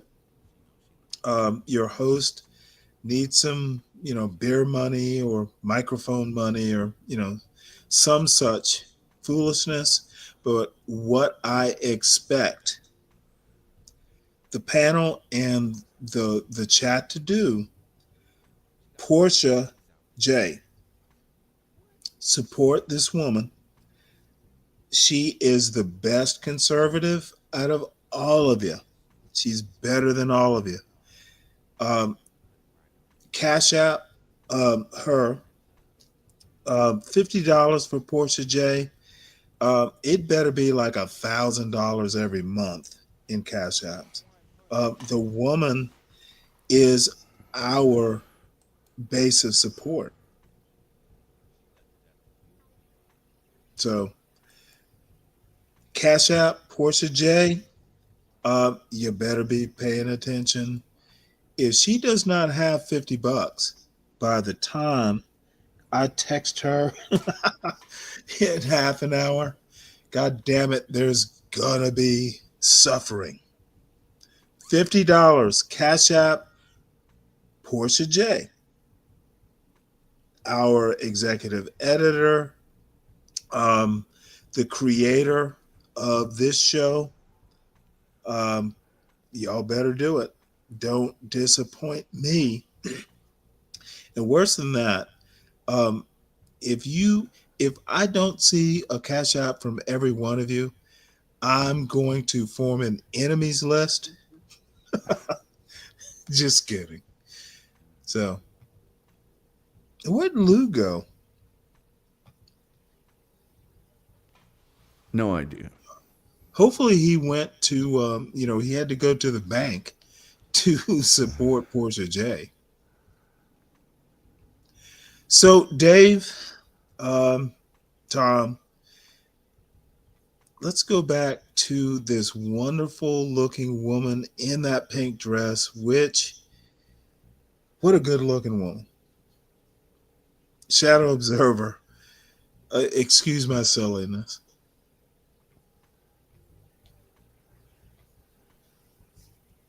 Going for like you want to like captivate us I magically? love this woman. No. Wide hips, but So it's okay, okay I'm about so me. sorry, but yeah. Other than that, yeah. But It's I possible. appreciate Very New meeting you, Jersey, Black but King, she can and be tamed. please be blessed. Thank you. Is she someone that's your type? I'm not stooping down. It's cool. Yeah. You know what? Everything good. He looks like a Thank you. doctor. Your name and age, and why did He you could end up be the popping your next balloon? Doctor Who with that outfit. Yeah. You didn't think about that, did you, Tom? No, no. He should have gone without the He jacket. looks like a hip hop Doctor Who. Without the jacket, he'd been fine. Yeah, but that Doctor Who, like, antiquated looking jacket. Yeah. You don't see it, but I do. Cornrows. Balloon. Stephanie, 39. I just, at the end of the day, I don't know if we would really vibe. I don't know if the chemistry would be there. I don't mind the outfit. I mess Oh with my the Lord, chain, really? the glasses, you rocking them. You do you. You seem very confident in it, and I do. I like that. I can appreciate that. Shout out Chi-Town. But I just don't know if we'd vibe. Okay. Like, what about over here? Again, Same nice, thing, huh? like the hair, everything good. Everything good. Thank you. All right, your name and age, and why did you end up popping your balloon? Hi, I'm Sapphire. I'm 35. I'm really not trying to copy these girls, but it gave like movie character like of some sort. Like I was like, I don't know which one, but it was like something like the Penguin or the Doctor Strange. Like I swear, but that's funny that they said that. But I do appreciate the like effort of the outfit, whatever. But it was like just something extra that like I wasn't like vibing with, I guess. And then like you're really soft spoken. I'm kind of like loud. Like I don't know if you Why would is he like gonna me. be like My you? personality might be too much for you, I think. Right. Yeah. Like you gonna say the same thing over here? What's I don't want to keep saying the same thing. okay? I like your nails. See? Oh, thank you. Changed it up. Yeah, Thank you. everything good. Everything good. All right. Thank you.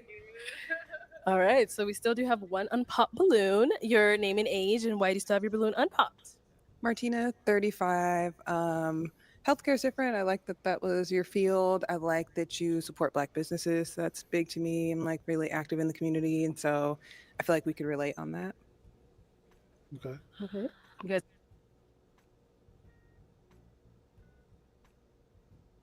Well, she has actual legitimate reasons rather than wardrobe. They do realize you can put on different clothes, right? I mean, it's, you know. Shit. Ain't got a fucking camera with that. How's it going, John? Hey, what's up? What's up, everyone? Yeah, I don't have a camera on me. Hey, John. Oh, yeah, what's up? I was about to say, what's the legitimate reason? I have a problem with her because she does not want kids. Who? And she, this girl on the panel. Someone's on the panel with and I think that her not having kids is a disservice to humanity. She's gorgeous. But and I don't know how comfortable they would be saying something like this. She may not be able to have kids, and just if somebody does. I mean, if that's the case, you think that's the reason? I don't know. Now, if that's the case, that's that is something that can't, that's an act of God, basically. Yeah. So if that's the case, she's back in my good graces like it ever mattered. Plus, a lot of women say I don't want kids, and then they, TikTok, and they decide they do. Some men are the same way. Now, that's an interesting point. If a woman said that, back in the day, it's so weird. It's almost akin to, this is a sexy lesbian. I'll be able to turn her. I'm not sure that I would want to bother. If a woman said, hey, we can get together, but I don't want to have kids. And I've never had that happen, actually. I'm not sure that I would waste my time. I just, what am I supposed to do? Charm my way in, between her legs? I've heard younger women say it, and then they have a change of heart as they get a little bit older, even into a relationship. My point is, I would never waste that time. It's not my job to convince you to procreate. You either want to do it or not. Well, what's interesting? What's interesting? Like, I've seen a lot of it over my years. When I was a younger man, and as I look back on it, probably more or less a coping mechanism. You understand? John, I have, and I've dated a few women in my life. I've literally never heard a woman say that. Yeah, I've heard people. But I think it's coping. Now, maybe we didn't talk about it at all. No, I don't think you asked. I didn't ask. I mean, you don't ask deep questions. If you're not talking about music, you're probably definitely not going to get to something like that. You know what I mean? Well, the point is you know what? If you do coitus, there's always the risk. So I've never heard a woman say, "Hey, I don't want to have kids." And that's what I'm saying. It's a cope. right? You know, it's a way to cope with something. Yeah, if you're not rich, I don't So what would the cope be? If you're not rich, well, I don't want to be rich. That'll be a cope. Okay, you lost me. Let's say if someone's broke, right, doesn't have any money, he may revel in being broke. He said, well, I never wanted to be rich, right? That kind of attitude escapes me. It's a way that people well, cope. hold it. If you're 100 or 60, I never wanted to be rich works. But if you're 20, why would you say that? Because you got years to figure it out. But let's say if you're 35 and you don't have children, yeah, you can still have children. You still have time. Yeah, but the odds are getting greater against you, and so you start to have to cope with it. Young women will start to cope and say, well, you know what, I'm going to have interest in this and that on my career. And when you talk to them, maybe they do it with their girlfriends. I'm not sure, but it's like a cope. Okay, I don't know what kind of 35-year-olds. I was 35 once. At times have changed. You know what? I'm going to posit that times never change to that degree, where you lose hope of being rich or successful, depending on how you define success. Because, being a millionaire isn't necessarily successful, and vice versa. If you're 35, you still have time. If you are that kind of cope maniac, then you deserve what you got. At 35, you can still be rich. At 40, you can still be rich. At 50, you can still be rich. But you recognize odds become greater, against you, though, right? It depends on rich for me is, I made a joke about an Erasmus quote. As long as I have enough for books, clothes, and food, I'm rich. Right. But everyone is relative. But for a woman that wants to have children, being rich would be having children. And if he doesn't have children, she's facing the reality of not having children. You got to figure out a way to cope with that. I'm confused. Being rich, you mean like I have a child, therefore I'm rich in the biblical sense or the procreational sense? Just like books and food make you feel rich, some women feel fulfilled by having children. No. It doesn't make you feel rich. Or whatever you said. It is rich. Okay. And so for them, expectations, cope-wise. So what is rich for many women, I would imagine, is to have children. And if you can only imagine. Right. And so if they... Have you ever heard a woman who said, I have 2 kids, therefore I'm rich, unless she's going to sell them into slavery? Well, you very rarely hear people say, well, if I got books and food and water, I'm rich. That's rich to me. But in reality... I didn't say... Get the quote right. Well, I'm paraphrasing you, but, because I can't remember exactly what you said. But the point is, people find their happiness wherever they are. And, usually it's the basis of things: food, water, ability to procreate. And if a woman gets to 35, she hasn't done it and she wants to do it, you got to have a way to cope with that, to deal with that on a daily basis. I might be just stupid, but if I'm on a dating show and that young lady is in front of me, I don't care about her long-term life goals. We're so many dates away from that it's like, let's just go out and have a nice time, a nice dinner, do a little dancing. It's whatever it happens to be. I'm not going to get all hung up on it. But if I'm looking for a life partner, yeah, of course, those things are important. But for a date, nah, it's not that important. Matter of fact, it might be an advantage, if you know what I'm saying. I bet you she got pregnant, she probably would keep the baby. Okay, I'm thoroughly lost. Let's go back to why a woman needs to cope to have a child at 35. Okay. How much have you ever talked to women about this? Yeah. I have or are you just guessing? No, I have a very good friend, and I showed one of her emails that she sent me a while back. So one friend. So we're No, this is I'm just anecdotal. I use her as an example, because I know many of her friends are kind of in the same situation that she's in. And here I live in a city of very professional women who will put off having children, for their career.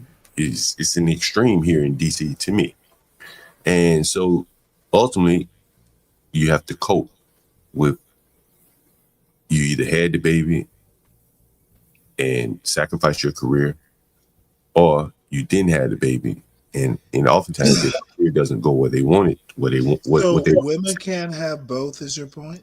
What I'm saying is that oftentimes they don't. Or was that a limitation of your friend?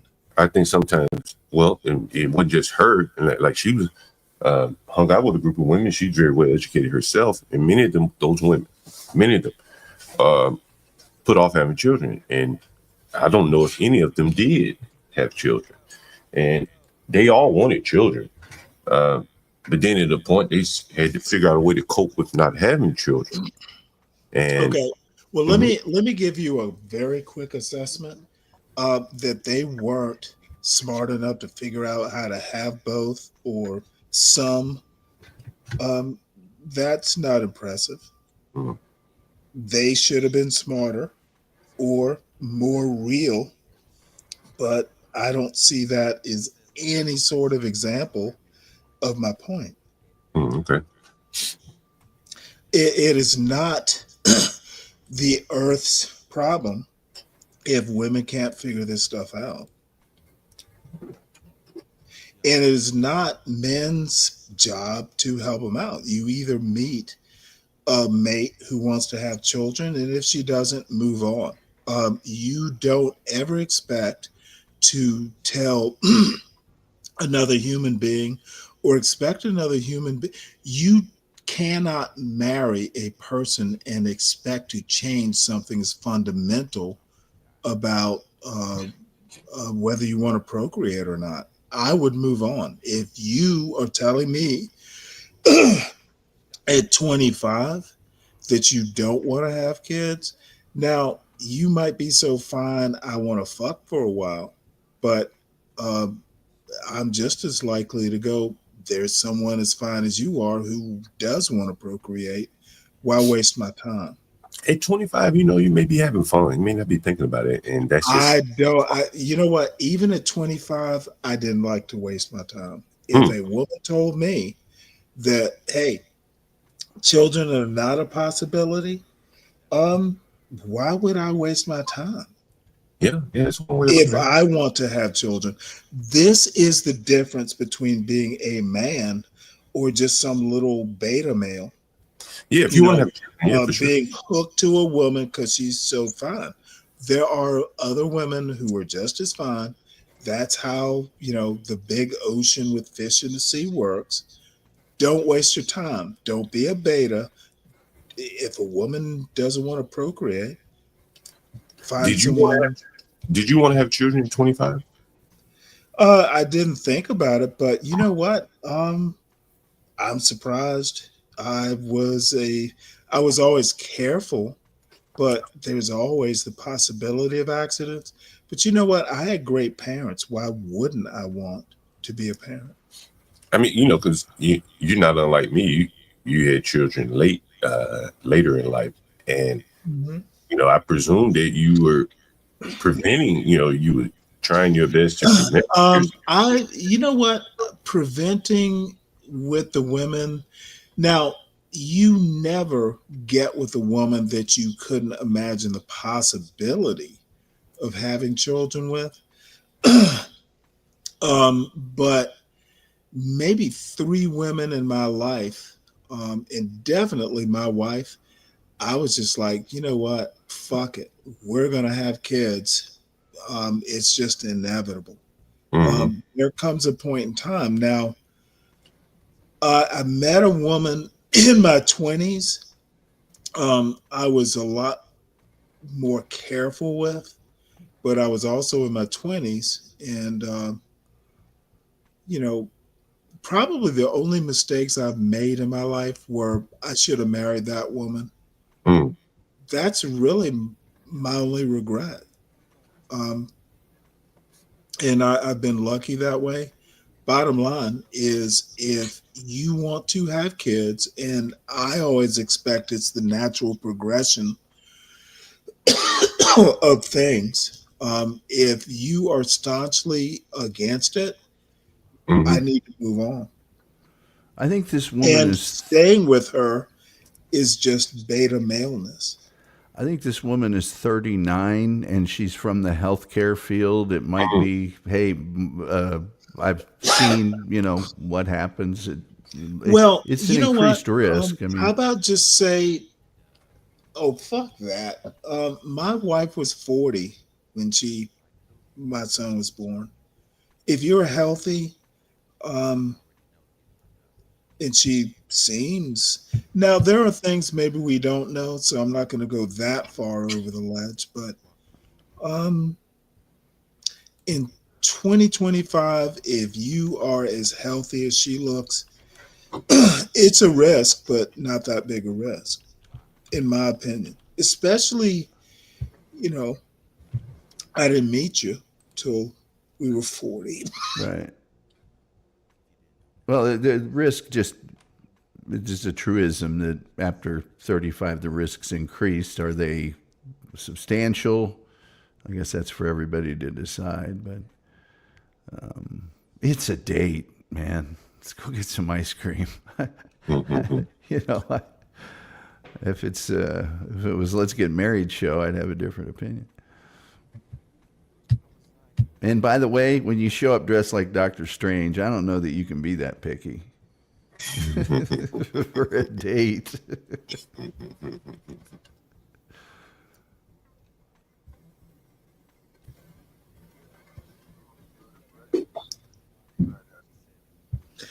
Hey guys, I'll be right back.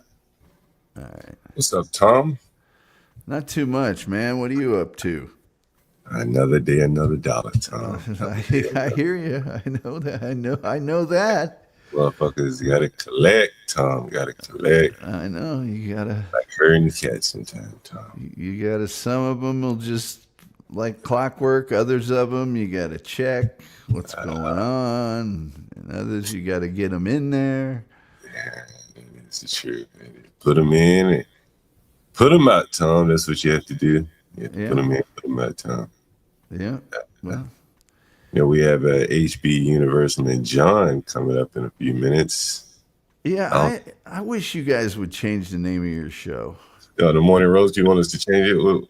We have to come up with something. I want you guys to name it just because there's too many other morning roasts. Okay. Jeff Ross has a morning roast because he does the roast master thing. There's a bunch of them, but I do like your thumbnail with the illustrations and stuff and and everything else. But I know you guys can come up with something that's unique to you. Yeah, we definitely come up with But something. I really like HB being on camera with the good mic. You guys got your own little, vibe going between the three of you. We have a pretty good rapport there. Yeah. It's a step up. It's just like your own breakfast club or something. You can have guests and things. It's nice when you guys have the conversations. Tell HB that adult males of a certain age don't wear stripes. They wear solid colors. I'll let you know. Oh, I can tell him myself. I'm not afraid.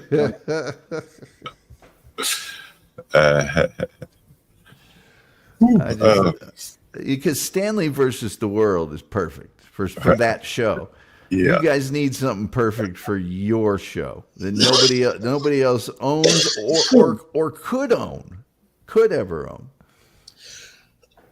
Hey, John, did you hear the part about Sean Bracey? No, who is that? Well, you were on his panel, remember? Oh, Sharon Bracey. Oh, okay. No. What about him? Oh, what did I say, Sean? You know what? Yeah. Well, what about him? His show just started, but I happened to be on last night. And are you familiar with BGS? No, I never heard of that. Oh no, this motherfucker is huge. He's a huge black conservative manosphere. You might know him. Um, I know him as BGS, but there's another name he goes by. But they roasted the fuck out of that poor man. Really? What's his name? God. What's his name? What's his name?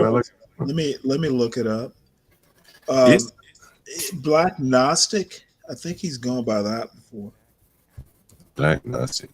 Lou knows him if he's still in the audience.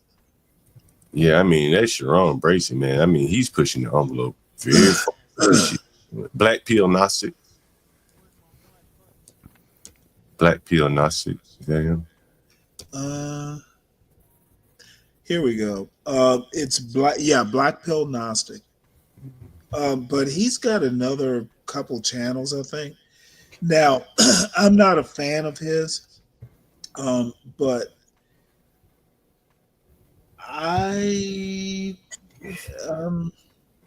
it was weird. I don't know what the hell Sharon was doing. But, Sharon was on there? Was Sharon on there with him? Yeah. Oh, really? Wow. Hold on one sec. There's Black Gnostic, there's Black Pill Gnostic. He's all the same guy.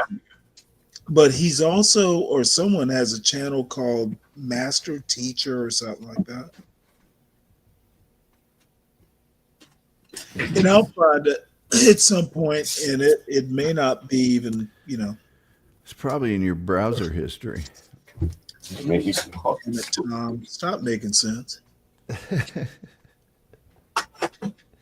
Except it was on my phone that I watched it. Okay.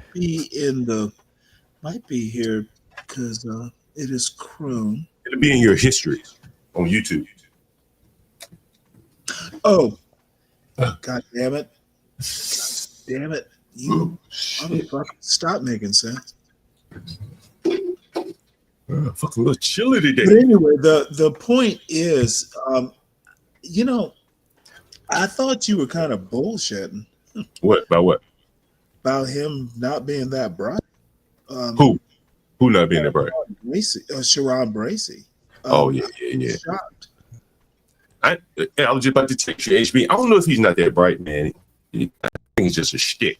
You know what I'm saying? To get money. No, my impression. No, it was like one of the points was the population in the prison population is mostly black men. And then they said something like, well, more crimes committed by white males. So the question was, okay, well, what's the problem? Is there some sort of bias in American society because the percentage of black males in prison is way higher than the amount of crime committed by white males. Now they didn't say violent crime; they said crime. So that was kind of the caveat. And he failed that test. What's up, HB? You ready to get started? Yeah, let's get to it, man. Let's get to it. Hey, Stanley, you don't have to end the stream. You keep going. You can react to us if you like. No, it is time for me to get off, and y'all go be your anti-black self. Ah, come on, Stanley. Yeah, man. What the hell, Stanley? Well, wait, hold it. Did I surprise you with that comment? No. Surprises me every time. You know what? And that means you're not learning. No, I'm a heart. Yeah, I don't learn very well, Stanley. You know what? Black. That is not To go back to a point I made to Deacon Dave, it is not my job to teach you. And black, you know. Are you? Ah. No, the blacks I know actually learn. Stanley said, "No more stripes for you, HB." Yeah. Got my Stanley took my black card. You guys. Oh my! Wait, hold it. No. You gave it to me. I didn't ask for it. I don't think there's such a thing as a black card, son. You gave it to me. You volunteered it. Yeah, I don't like that either. I think it's. I don't care if you're black or not. It's kind of anti-intellectual. Anti-intellectual. That's American culture. Yeah. But I will go ahead and end the show. HB, did you notice the name of the show? Oh yeah. So here's where we're gonna go, folks. Subscribe to the Stanley 6000 channel. I do video essays every now and again. Subscribe to the John Galt Urban Landlord channel. Hit the like button immediately. Share the wealth. There's a wealth of something here. You'll find what it is you're looking for. And I will end this show. The title is true.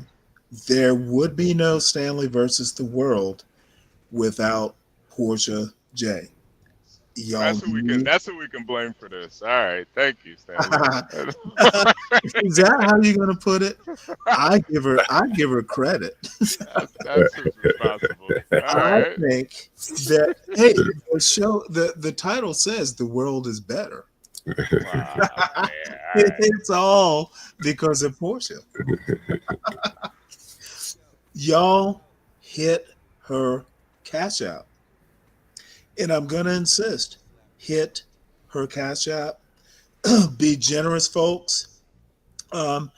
Let's put it to you this way. If you want, no, I won't go there. I was going to say, if you want to get rid of the show, give her $1,000. But she might get rich if I do that. If you want more of the show, give her $1,000. Now, Porsha J is the backbone of the Stanley versus the World show. It would not exist without her encouragement, her enthusiasm, her support, and I expect her cash out to sing to her today. So, Porsha, awesome person. Oh, the other thing that they missed, Porsha, you're the smartest conservative in this space. You might be the only conservative in this space. So, some of these folks will have to deal with that. So, Deacon Dave, Tom, as always, and Tom, you don't know how much you help me out paneling or hosting. So, I'm just sitting here, man. Yeah, are you? Is that all you're doing, Tom? That's all I'm doing. All right, Dave, Porsha, the morning roast or what it will become. I think it's going to be they should call it the anti-black stew. It's always going to have some or something in it. They should make it auntie just to make it a little less. Anyway. All right, folks, I am out. I will be back at 3:00 this morning for sure. I already have the show planned out. So see y'all in the morning. Tom, thank you. Later. Dave, thank you for having me. Deacon Dave, thank you for your support. You don't know, because I just got up on Charles's show and spoke my mind. And your support on that is appreciated. So I will talk to y'all later. Feel like I should go. go. Feel like I should go. Feel like I should, feel like I should, feel like I should, feel like I should go. Feel like I should go. Feel like I should, feel like I should, feel like I should, feel like I should.